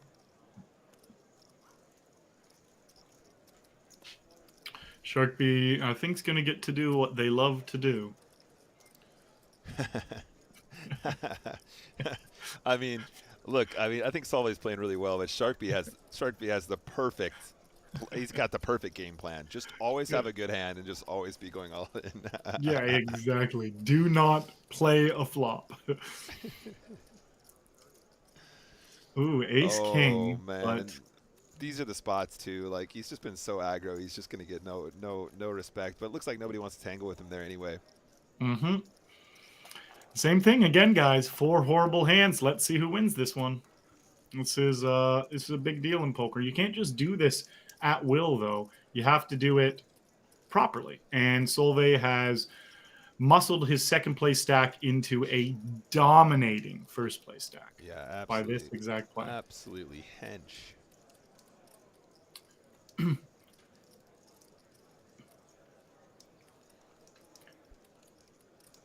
Queen, deuce.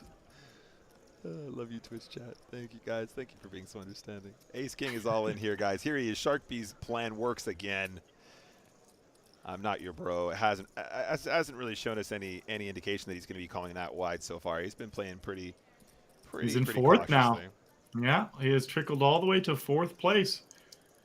I'm Not Your Bro seems like they were very happy to make the final table with their big stack and watch Solvay do all the work. Yeah. Classic 10-6 off takedown pre-flop. Classic. And I'm Not Your Bro with King 5 suited here. Now as the short stack. Now as the short stack. How are they playing?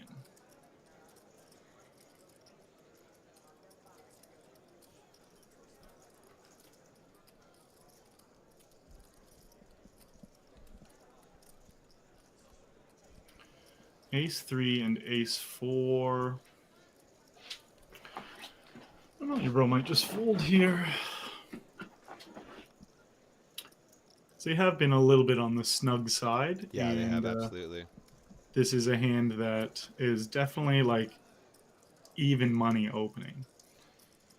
Yeah, I mean, if you're gonna play Ace 3 there, I mean, are you feeling kind of tempted to maybe even just push it? Really, like if you were gonna do it at all, maybe. I don't know. It's weird.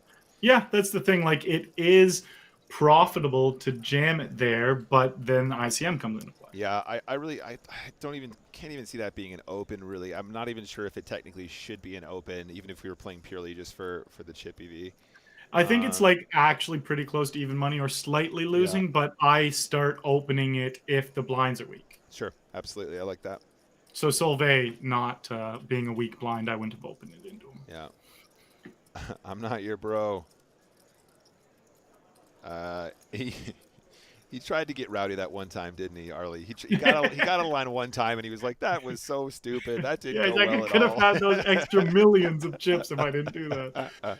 He's gonna get it all in here. He slowed it right down. He was like, "No, we're done with that now." Like, why did I do that? Yeah. This time he's gonna do it though. Ace King off. Let's go. Mm-hmm.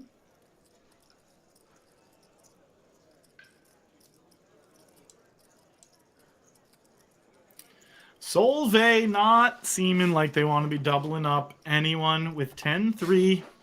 They're going to keep to their strategy of hacking away at people. I guess Sharkbee's chat about the about doing a deal kind of went unanswered. I haven't seen anybody. Crickets. I think it is one of those weird spots though, right? When the short stack at the table starts talking about deals, and you got one guy who's just huge, and I mean, I know you've experienced this live as well, Arlie. It's another one of those weird things where, you know, the shorty goes, "Yeah, guys, you want to talk about some deals?" And then the big stack is just like, "Yeah, cool. Give me like all of it." Like I'll take. It's like 90%. we can talk. Yeah, you might like, not like the conversation. I'll give you an extra $5 if you walk right now. Like that's pretty much it. You can take fourth place. I'll give you an extra $5 and bus fare. Yeah. He's like, I'm gonna take first place money plus a couple extra thousand. Mandatory shove from I'm Not Your Bro. Mandatory. Very printing shove. Yeah, very, very printing. With the other stacks being equal to him, gives him a little opportunity to pull ahead of them. And they are all now playing a game of trying not to bust fourth. So, yeah, anytime you can gain some chips, you got to go for it.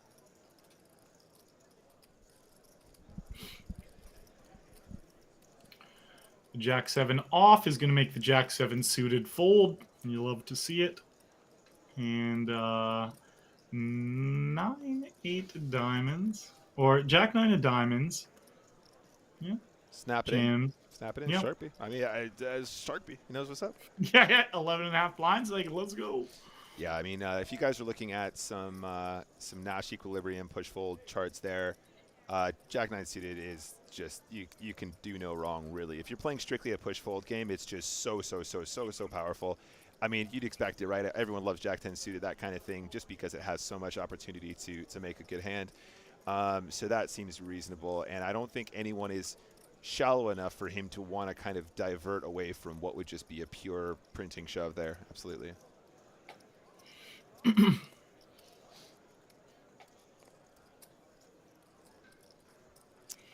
Vooney in the chat is saying, "Do you fold pocket eights in the big blind there if Solvay shoves his king high?"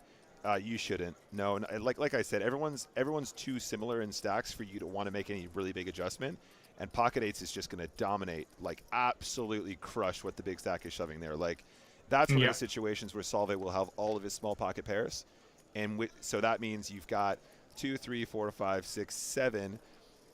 You've got 7 different combos times the number of combinations for each, where you're just going to be crushing them 80% equity pre-flop or whatever, right? So it's just going to be very, very high value. Yeah, exactly. And you could start considering folding that if you were in second place and there's a couple really short stacks. Yeah. Not start considering, then it would just be a fold. But when everyone's even, there's you just, yeah, like Nick said, you look at it a little bit more like you would a regular spot. Take a lot more of the ICM out. The ICM is still there. It just doesn't affect you as much. Yeah, absolutely. I mean, he'd probably shove hands like ace-2 suited there and stuff like that too. Maybe not in that exact spot, but you're dominating those as well, so you're going to have 70% equity against all the dominating ace-x combos, and there's tons of those. Absolutely tons of those combinations, especially if he includes offsuit ace-x combos, because of course there are way more offsuit combinations than there are strictly suited. There's only 4 combinations of each ace-x combo up on the top of that chart there. Pocket kings here for Korean Monkey, though, and trying to get a little bit of Val. Yeah, a 3x with an extra 90K in there. You're like, oh, sure, I'll type it in. Oh, my days. Oh! Oh, my God! He does it! Oh! Oh, my God. That's so sick. Korean Monkey actually just absolutely spinning it up, and then that's how he's going to exit like that. That's so savage. That is actually disgusting. All right, and then there were 3 Arlie Shaban. Can you believe it? We're down to 3 players in this KO week. Event number 59, 109, no limit hold'em. 8 max progressive KO Sunday Millions special event, guys. Korean Monkey goes home in 4th and takes home $32,106.21. I mean, that's still a very sick run, but what a way to exit. I mean, Solveig just can't put a foot wrong. I mean, it's like, I know it looks pretty sick, but I think he just, even if he loses that, he's really in such a commanding situation. So he's just going for that sweet, sweet bounty. And that happens once in a while, like we've been talking about. It does. That was quite the play with Queen 5 off, though. They just thought that Monkey was raised folding. Yeah. Deal is good. Still going for it, Shark B. Oh, no, wait. It was... Who was asking Shark B before? Yeah. It was Shark B, yeah. Okay. No, they're still trying. Oh, I love it. Yeah, he's like, deal is good, and Solveig's like, what do you mean? I love how Twitch chat is like, comment here, comment there, good play there, and then the bad beat comes in and it's like explosion. Like, everybody's got something to say about the bad beats, but it's all good.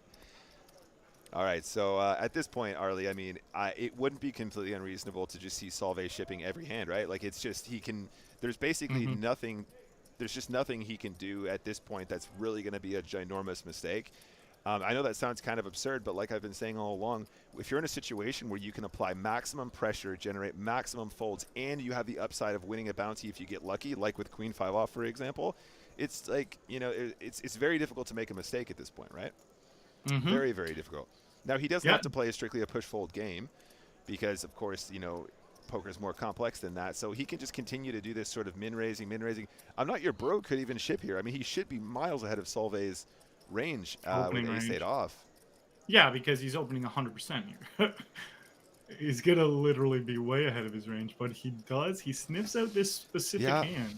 I mean, I'm Not Your Bro. It's interesting because I feel like we definitely saw them change down gears a little bit here, right? Like they were quite aggressive going into the final table, obviously picking up a lot of chips, and then it seems like on the final they've just been extremely, extremely cautious, but it's paid off in the ladder department, right? And that's really, really the proof is in the pudding, I guess. Yeah, definitely.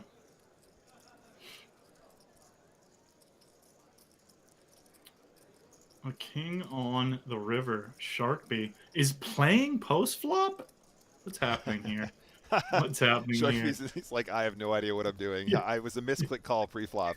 Yeah, he's like, I meant to get on all in. There you go. Up to 12. All right, Sharkby winning some chips, and now gets 6s. They're like, thank you, back to this. They're like, I don't know what happened that last hand, but we back, baby. We back. I love that. That's brilliant. Yeah. Shark B. Oh, Ooh, perfect. little min raise here. All right. Solvay folds.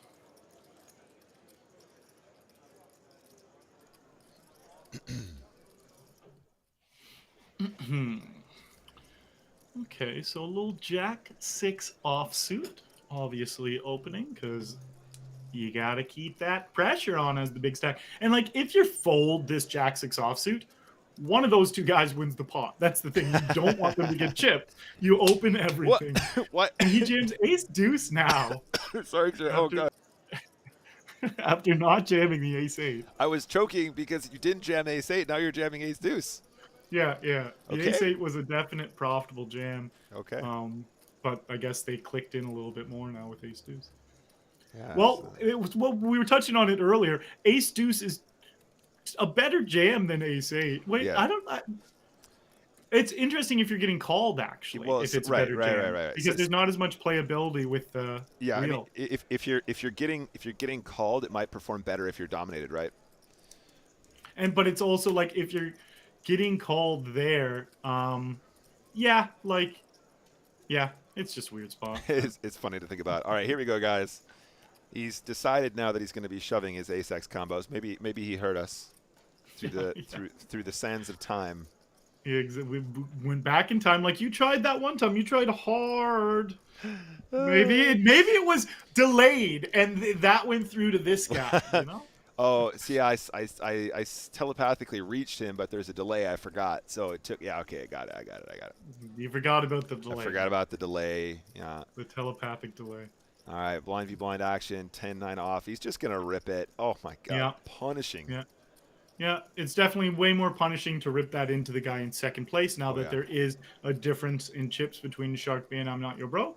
Just handcuffs, I'm Not Your Bro. I mean, Arlie, can you imagine this being dealt out live? Like, it's just like so much action where he's just like ripping it in against people and the dealer's just shuffling constantly, just like next hand, next hand, next hand. Yeah. The queen 4 off. I think that definitely like is one of the reasons why we see so many deals live, right? You get like three-handed and it's just like so monotonous. Like the dealer, even with a shuffle machine, you know, they're just not getting enough hands in. Yeah. Probably just a min raise here from Solvay. Just works beautifully. It's a real clinic that Solvay is putting on, and it did show the skill difference between Solvay and I'm Not Your Bro when they got to this final table, because I'm Not Your Bro absolutely should have been the one doing this to Solvay. They had such a bigger stack. Yep. But this is an easy shove for sure as well. Yeah, I love that. Yep. Yeah, that's just gonna make lots of money. Ooh, Solvay. Yeah. Shark B doing what Shark B does. just straight back in with the all-in.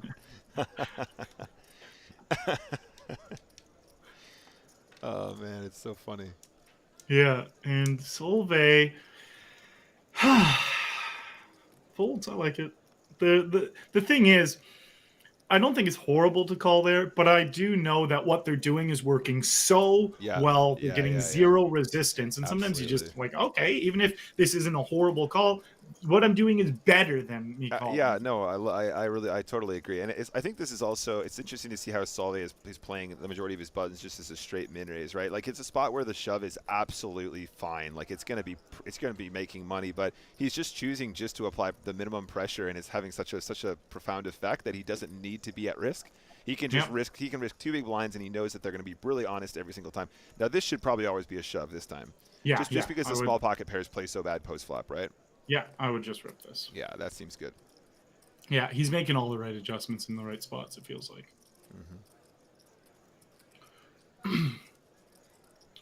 The 6 deuce off. Shark B down to under 10 blinds.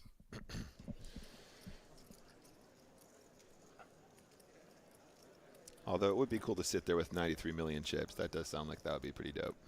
Yeah, that's on the final 3 of the Sunday Million. That's kind of the dream. All right, and all in. A couple other people getting their I'm fine. hands. I'm sitting final 3 of the Sunday Million, and I just know there's a 0% chance I can do anything wrong. It's a good feeling. You're having a good Monday. As far as Mondays go, I guess that's pretty cool. Yes, sir. Okay, wait, this could be it, guys. I'm thinking. I mean, the raise from the button actually kind of interferes with the play because obviously I'm Yeah. not your bro could have just easily pushed against Sharpie, but that's one of the things that Arlie pointed out a second ago, right? Um, you know, allowing them to play blind v blind means that one of them is actually going to win chips. When he'd prefer Yeah. them just both to be in this really Losing awkward those stack dip blinds. than just losing the blinds every time. Yeah, Yeah. Yeah. He wants those blinds every time. Oh, okay. This is something here. that's definitely something. I mean, Because Queen Jack blind on blind is a call normally, it and is 13 big with blinds, a absolutely. $1,300 bounty, this could be a hand. Yeah, absolutely. I think it's definitely worth considering. It's like you say though as well, Arlie. Like he knows he's probably going to have good equity in this situation. He knows it's definitely it's like a Nash call all day long, right? Easily. He does make the call, He does make a call. but what he's And a doing was working so queen, well. he might avoid the call. Yeah, but it Okay. worked. And Sharkby now is the victim in third place, cashing for $41,123.99. GG, absolutely. And I mean, GG. Sharkby just had a plan. He was going to be all in or fold every time, and this time he just caught up with him. But congrats to Sharkby. It's been a real pleasure commentating over your play today, buddy. Serious payout there. Very, very nice. What a sick run. Yeah. We're heads up, guys. And heads up, even more pronounced than three-handed. We're just going to see an onslaught from Solve, I believe. Yeah, 10-1 chip lead. It's going to be an uphill battle for I'm Not Your Bro. Yep. But we will see it all play out very quickly without any other players but the two of them. Yeah, and I mean, once again, it's like you know, playing a bunch of spin and goes as well. The most important part of any spin is, of course, the heads up, just because there's so much of the value. Oh, and a call here. A 4 or a 3 would end it, or a 7. Okay, full double. Full double. That's the start. Straight back in with the 9s, though, obviously. I think knowing how to play this at this stage as well, guys. I mean, especially if you're I'm not yo bro in this situation, because you know, knowing how to play off that short stack and to try and slowly just manipulate chips in position and out of position there, it's just going to make such a big difference to your overall win rate. I mean, the pay jump difference between first and second here, I know that the payouts say they're the same, but of course we're playing for the bounty value now. There's such a huge leap between second and third, first and second, excuse me, here. So really having an edge in these situations is going to just overall increase your win rate so significantly. And a small raise here from I'm Not Your Bro. Solve will, at minimum, call. Yeah, where are we at? I mean, I think I actually prefer just the straight shove with ace-4 off, because then this is the issue with not playing ace-4 off specifically as just a raise not all in. You're going to get calls in from in position, and ace-4 off plays really, really badly. Like, it's just one of those really bad combos. Still better than ace-6, ace-7, like we were talking about earlier, because you have the opportunity to make the wheel, but it's just you're giving him too much opportunity to play a hand in position, and heads up poker, that's everything. Playing in position heads up is just where you're winning all your chips. Yeah, oh, and what a turn card. The thing is, I'm Not Your Bro has definitely been getting outplayed by Solve as well, and they can feel that that's been happening. So if you have jams, take the jams instead of giving them more opportunity to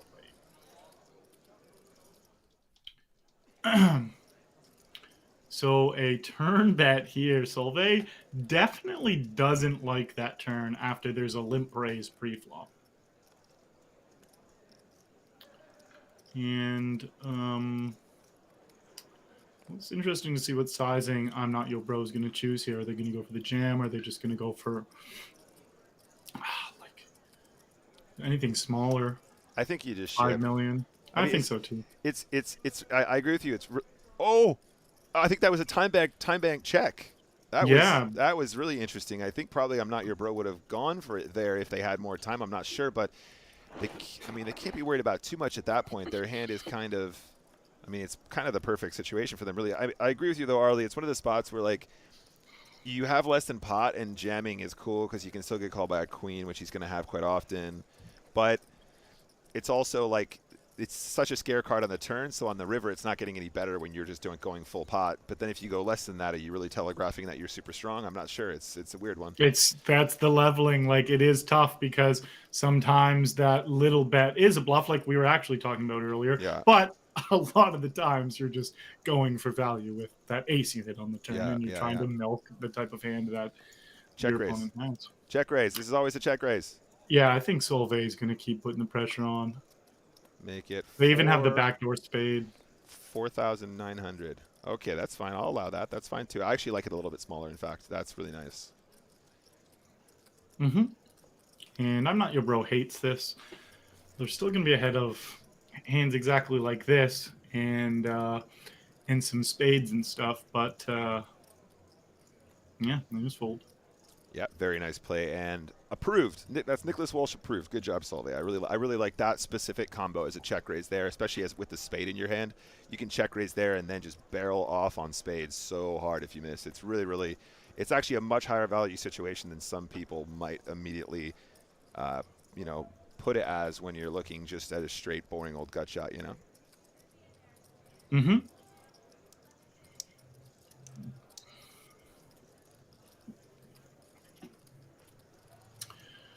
Okay, so a little bet here from Solvay after it's checked to him. And I'm Not Your Bro doesn't really have a piece, but in heads up, being creative is all part of it as well. But we'll see. Feels like just a fold here is pretty A-okay. But yeah, they go for a check raise with the backdoor straight draw.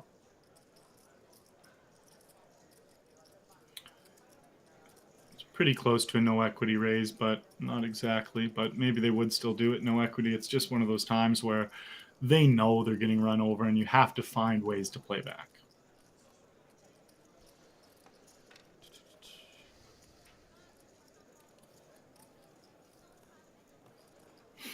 And another raise, 4x. I'm Not Your Bro has the deuce 6.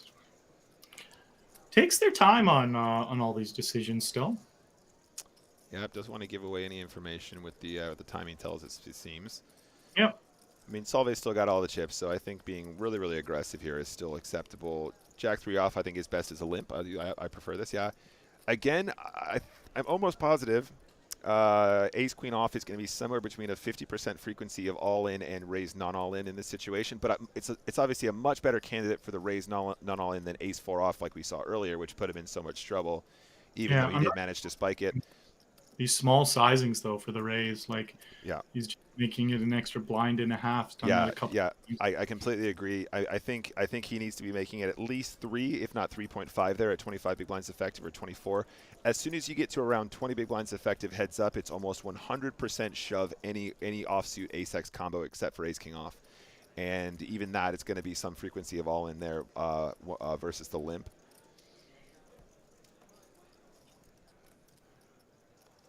Little gut shot and overcard here for Solvay.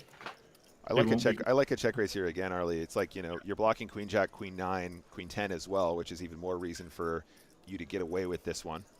Yeah, and I like the check raises a lot more, like we were saying, when you have the overcard to the board too. Gives you 3 extra cards to hit. That's normally hand. Yeah, float is also fine. It can often have the same kind of effect too, right? Like the check raise is. Sorry, buddy. No, I said just don't fold. Yeah. Oh, yeah. Definitely not folding. Oh, and the lead turn. Oh, this is so spicy. I'm loving Solvay's play today. Honestly, this has been really, really nice. It's been good viewing. It's really nice to lead these paired boards because your opponent then. Ooh, look at this hand. Yeah, your opponent doesn't want to play much.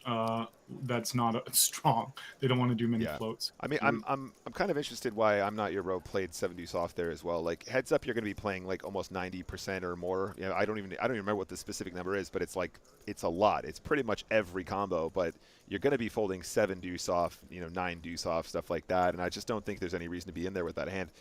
We're going to see it down right now. Like he's going to rip this in and he's going to get a call. I think this is definitely, 9's going absolutely nowhere. This is a fist bump call in this situation. You love it with 9s. His timing tells he doesn't want to give away. Exactly. He's got it automated. All right, he's got the call. There's a jack.